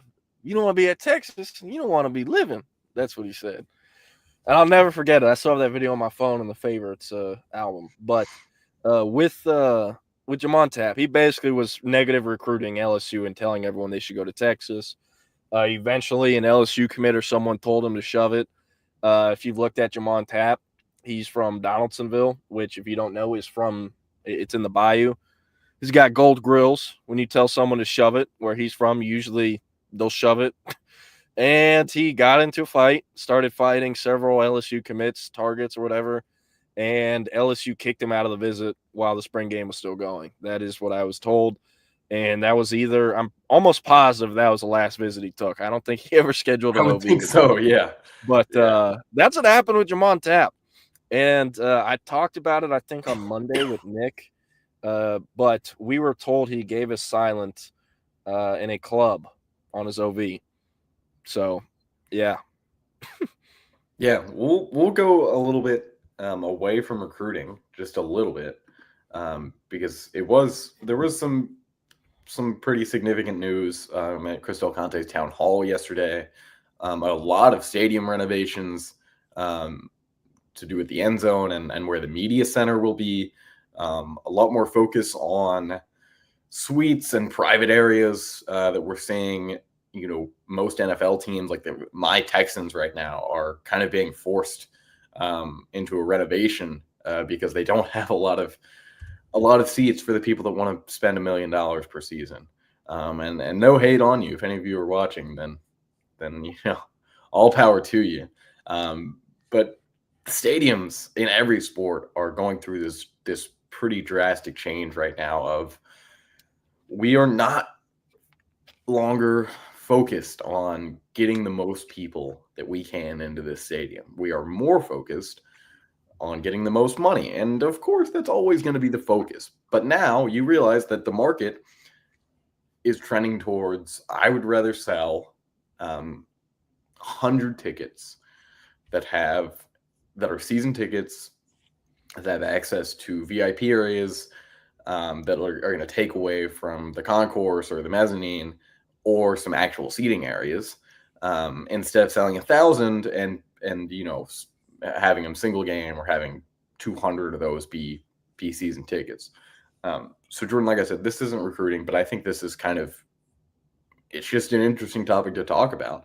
What do you think? Because I'm not a fan. I'll just say that straight up. I'm not a fan of the way that's going. And I don't think anyone in our position, or really from the age of 10 to about 50, likes this because they're not the ones spending those big bucks. What do you think about this whole kind of change that now DKR is going to go through? We saw it a few years ago, with the South End Zone and the way that things have gone there and how much those seats cost in that area. But now there's going to be more and more. So what say you about limiting the overall attendance even more and getting more luxury options in stadiums? Yeah, I mean, I hate it. But I mean, this is fortunately how the world's going. Everything's increasing in price for the most part. So, I mean, I don't know. Nothing you can do about it. They came out and said it's what's happening. That's what's going to happen. So I'll understand any amount of frustration, understand anyone having to cancel seats or season tickets because of prices or whatnot. But that's just kind of unfortunately how the way it is. Texas has shown they're not afraid to downsize and up the quality with stuff, which also ups the price. I mean, look at the Moody Center. They play basketball there with the entire upper deck closed. So, I get it. It is what it is, and you just got to deal with it. The main thing that I think is going to suck that came out of the town hall meeting, all of the closures and construction on 35 and MLK, like, man, getting into that stadium and out of that stadium is already pretty much a shit show. It's going to be 10 times that with, half the amount of lanes closed or whatnot. So luckily growing up, and I mean, still to this day, whenever I've gone to Texas games, my dad has a buddy who lives on the other side of Dean Keaton in that little neighborhood, and we just park in his driveway and walk like 5-10 minutes and you're there. And traffic getting out of there is bad sometimes, but I mean, it's about as good as it gets in relevance to the other options. So I don't know. It's going to suck though. One thing I thought was interesting, I mean, there are now more women's scholarships than men's in athletics at Texas. I'm very curious how many schools in America are doing that. I saw the pickleball thing, and I love that CDC was like, no one has pickleball, bozos. Like, and also, like, let's be real, like, that is a sport you do as a hobby on the weekends when you're 40 plus, 30 plus, and your knees and joints hurt. There are so many things that should be higher on the priorities list than making pickleball a scholarship sport at the NCAA level. So, I don't know. Trying to think of other stuff. Thought the fan day. How about the fan day? Yeah, that'll be interesting. Same day as Texas A&M baseball, right? Yeah, it will be. So I assume that'll be a recruiting event. We're just kind of not sure because you don't have a lot going on in terms of what you can show off to recruits. I think maybe there is some value in showing them, look how much these fans care. They're gonna pack out DKR and wherever else that ends up being late in April. So I think it'll be kind of a good day for prospects to come in. Like I said, we haven't confirmed that that's going to happen, but it'd be real interesting. I was very vocal about I hate that we're getting away with the spring game. I think if you're so worried about the portal and everything, push it up a little bit or push it back a little bit. But when you get to the end of April, you're talking about the end of the semester, and you don't want to schedule, major team events as things are going on in the academic calendar. Because yes, these guys they don't go to play school, but not all of them have the privileges when it comes to academics that every single guy on the team does. And scheduling a spring game in early May is not the easiest thing. And I understand why Matt Rule was the one to lead the charge there. I understand why Sark and Lincoln Riley and I believe Mike Norvell have followed him. So that'll be real interesting. There was a pretty big increase in baseball scholarships. So that could be something of note. I think it was the biggest change in terms of the percentage of the number of scholarships that's going to be offered in a sport. But you talked about women's a little bit. and how Texas now has more women's scholarships than they do have men's. They don't get as much coverage. That's just how it's always going to be. But Texas women's sports, from my perspective, and I am not a huge follower of women's sports, but I think Texas is the best all-around program. When you look at basketball, softball, volleyball, track, and that's not even including swimming, who dominates almost every year. So, yes, we're going to focus on the men's sports. We're going to focus on football, basketball, baseball every year. But this is a Texas women's sports program that is A1. If there's any other schools that are close to them, it's not too close in my mind. So that's, if you're a women's sports fan, that's encouraging. I think if you're a Texas sports fan at all, it's pretty encouraging. And we have seen the increase in revenue that women's basketball has been getting. We've seen an increase in revenue in women's volleyball. Softball will probably be the next one, just the way that the sports landscape is going. Within the next couple of years, I guarantee it, there will be a big name softball player that will kind of garner some attention. Maybe not as much as a Caitlin Clark or an Angel Reese or a Livy Dunn for other reasons. But there will be someone that makes the casual fan turn into a softball game at some point soon. The chances are they'll either be playing for Oklahoma or Texas. So I would say there's about a 45% chance that we are seeing, Texas land some just stud softball player within the next couple of years that somehow becomes a major name. There was a girl out of she's in Nebraska now. Deal is her last name, who kind of had that same kind of draw, at least in the Midwest. So that's real interesting. Like I said, we're not huge observers of women's sports, but look at Aaliyah Chavez right now, the number one ranked women's basketball player in the country. And, as 24/7 Sports and a couple of our competitors have been kind of investing in women's basketball a little bit more, just seeing the interest rise significantly in the last 3 or 4 years. We're saying that, that's now a marketable market. I don't know if that's the right term, but that's a space where it's necessary for people to be, because people now care about women's college basketball recruiting. And that has never been the case before. You kind of just saw who ended up. Maybe you saw Juju Watkins, wow, she's going to end up at USC. That's a big deal. But before then, nothing really. I can't think of a women's high school basketball player that's ever had more hype than Elias Chavez. Like, I swear on everything I love, I was hearing about this girl in 2021. Yeah. And if I'm not mistaken, she would have been an 8th grader then. And now part of that was because I knew this handler out in West Texas who's like, what'd you think about women's basketball? And I'm like, what? He's like trying to get into that like how I do for football. I was like, dude, who are you going to handle in West Texas that's a women's basketball player? And he's like, nah, man, there's this elite Elias Chavez girl coming up. Like, she's scoring like 40 plus in middle school games. And I was like, what? He was like, yeah.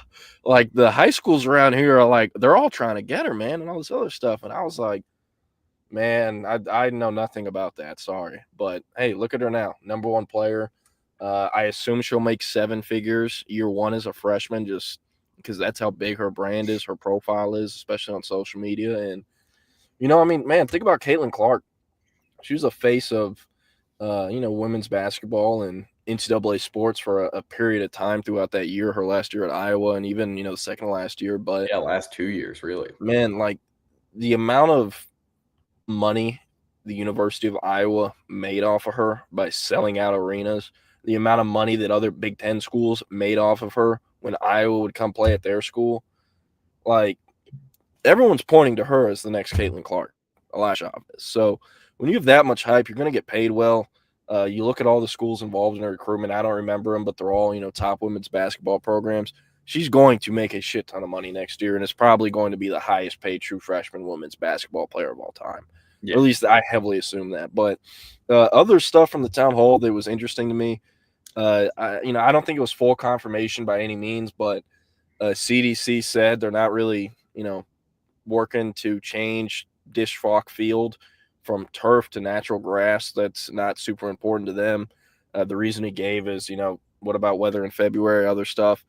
I understand that a little bit. One thing I thought was really interesting, someone asked him, what happens with the Frank Denny's practice fields after, the new facility gets completed in the summer of, I believe it's summer of 2026, the new football practice facility is supposed to be done. And again, not full confirmation. And he said something along the lines of like, I should not be saying this, but I would love to get our soccer teams out of the track stadium.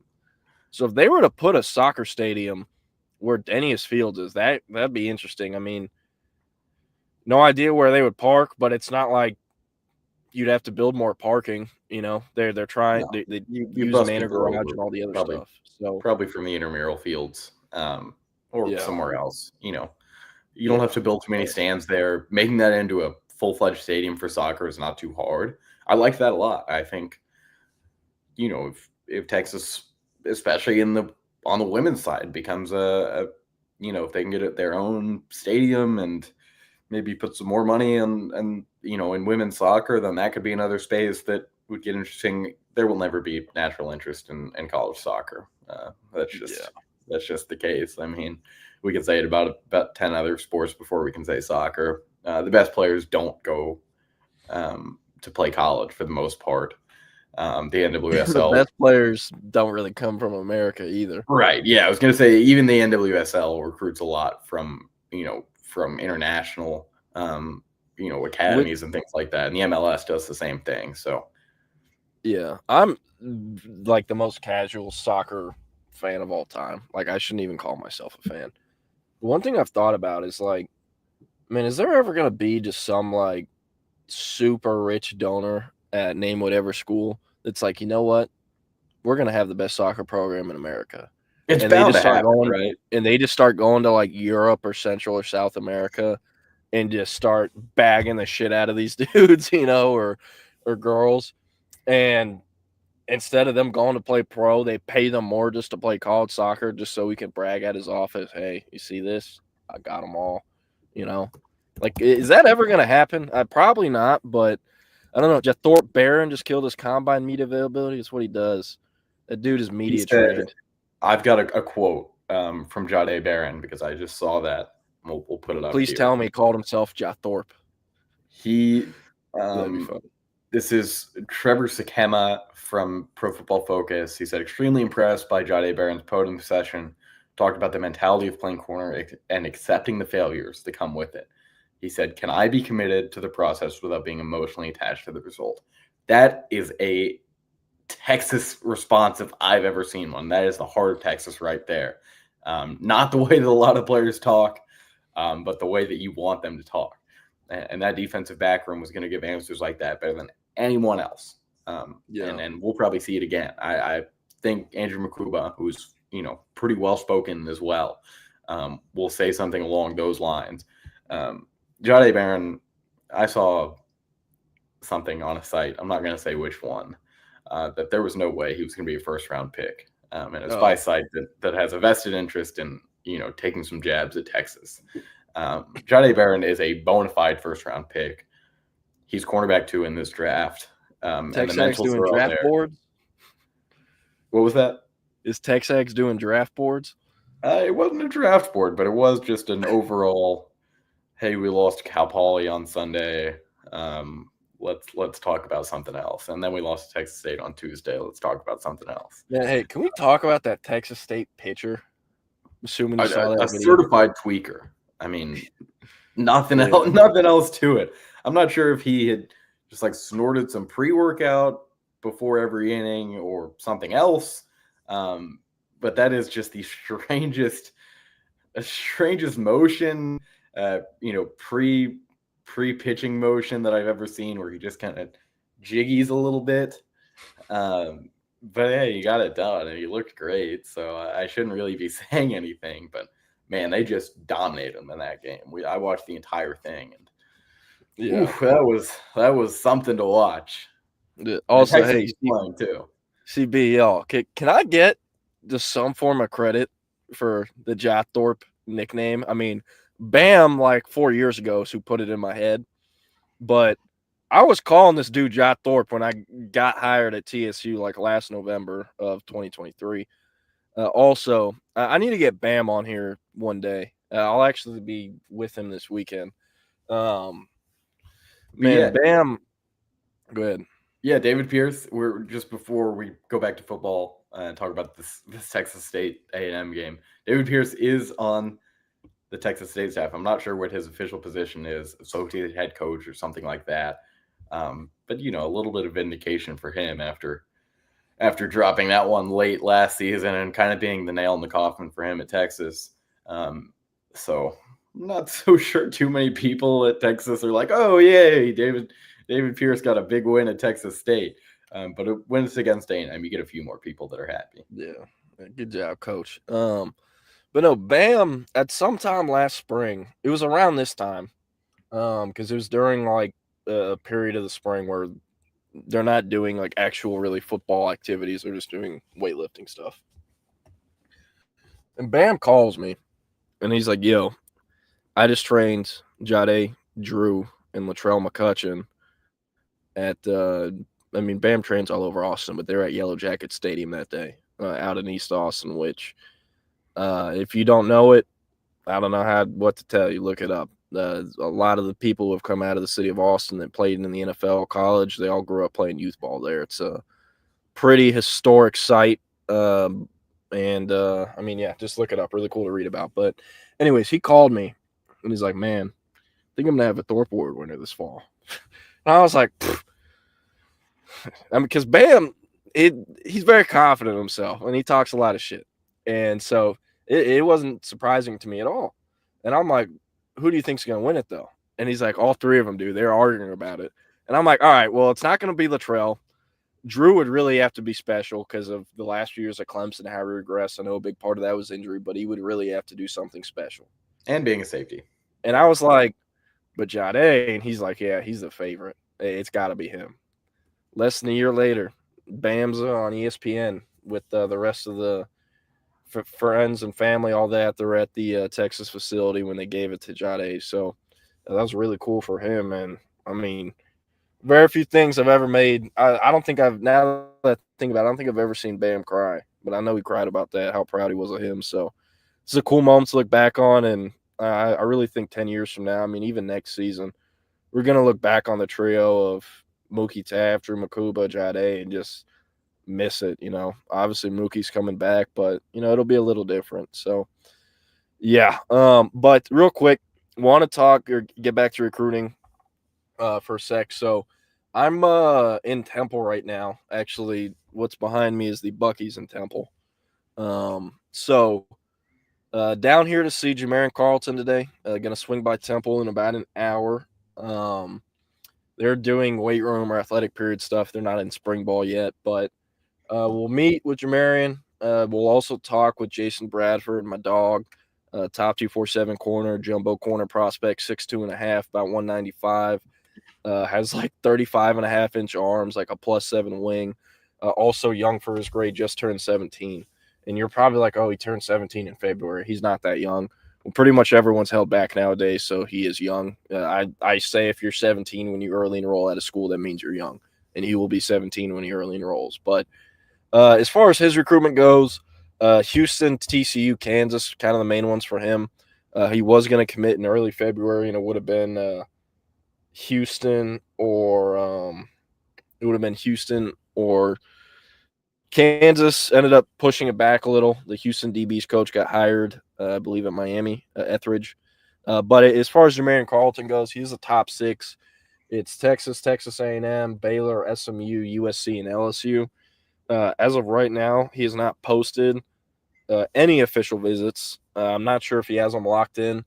I'm going to find out in about an hour.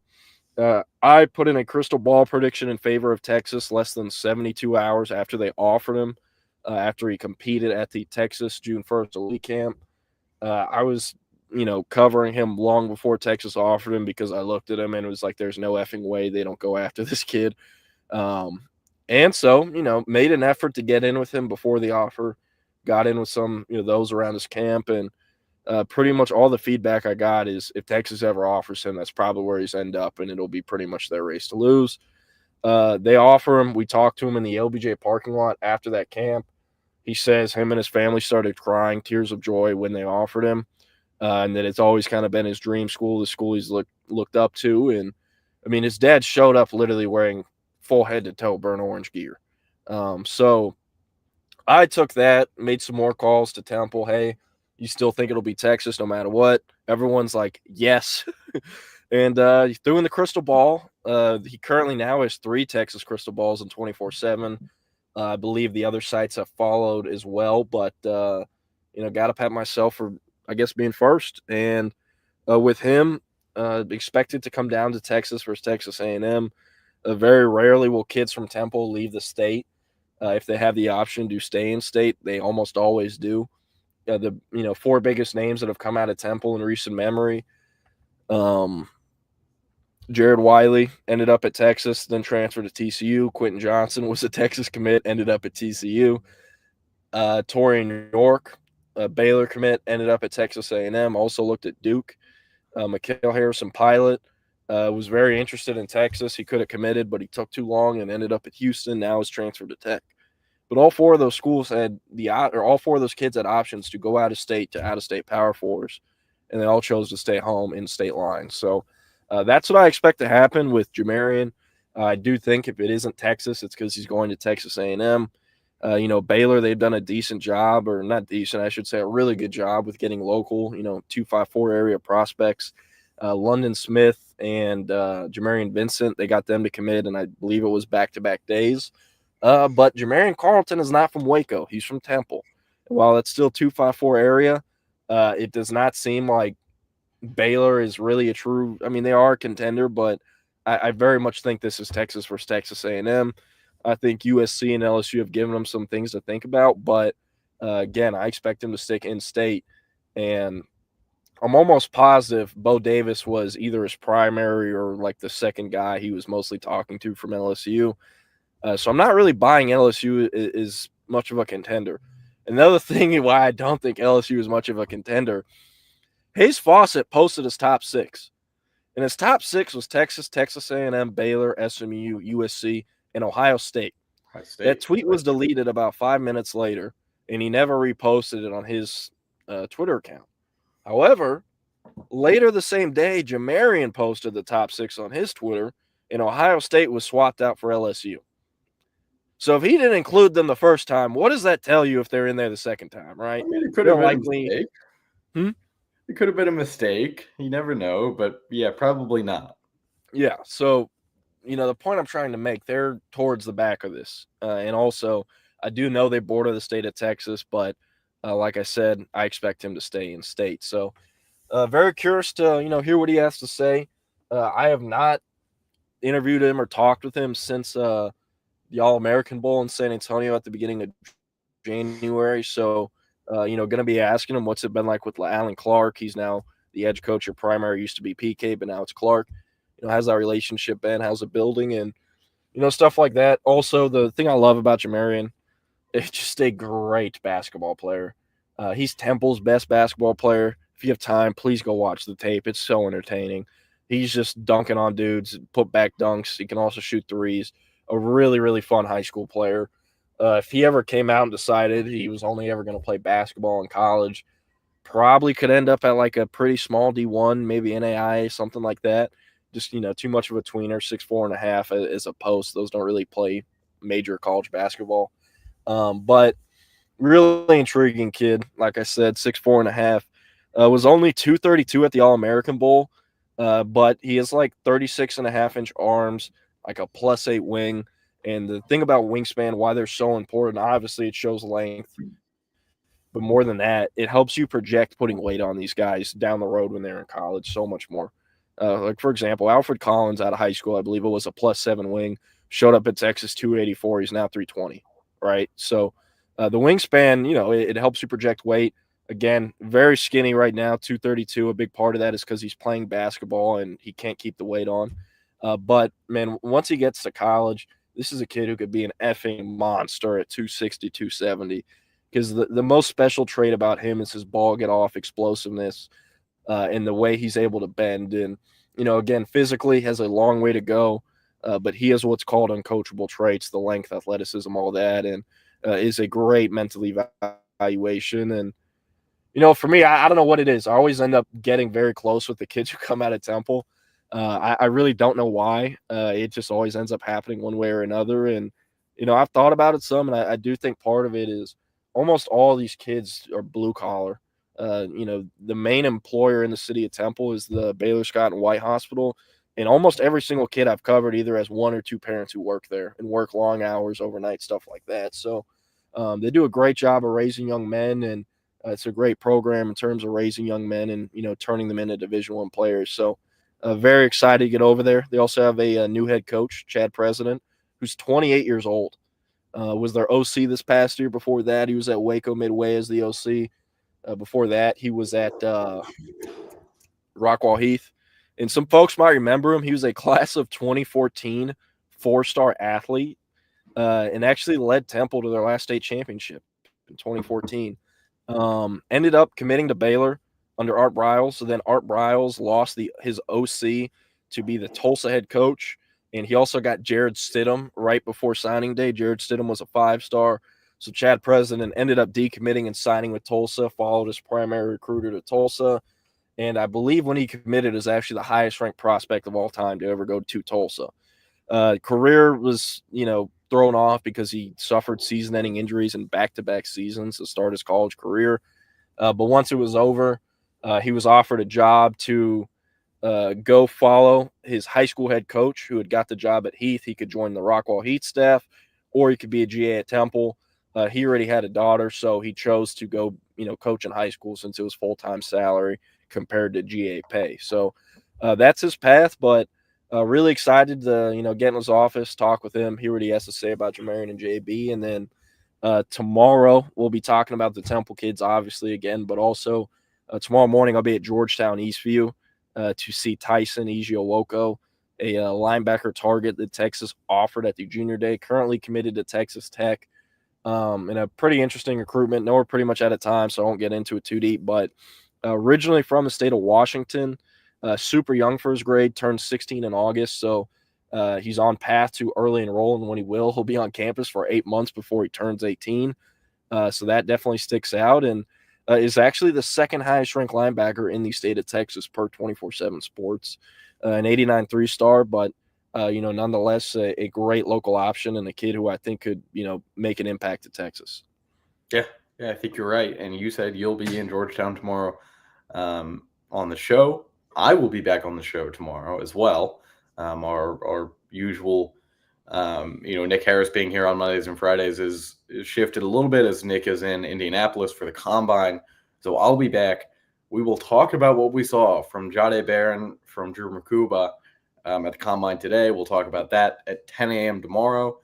We will also, I wish we got to this earlier, that Crystal Conte said that he is at the forefront of SEC athletic directors pushing for a 9-game conference schedule. So probably our two biggest talking points tomorrow. And I'll see you tomorrow, Jordan. Go ahead and send it off. Yes, sir. Appreciate y'all listening. Rodney Smith, Jake Bailey, CB, Longhorn Bear, Jose, of course, Doza, Beaver Land Station. We appreciate y'all. And like Will said, we'll see y'all tomorrow. Y'all have a good one.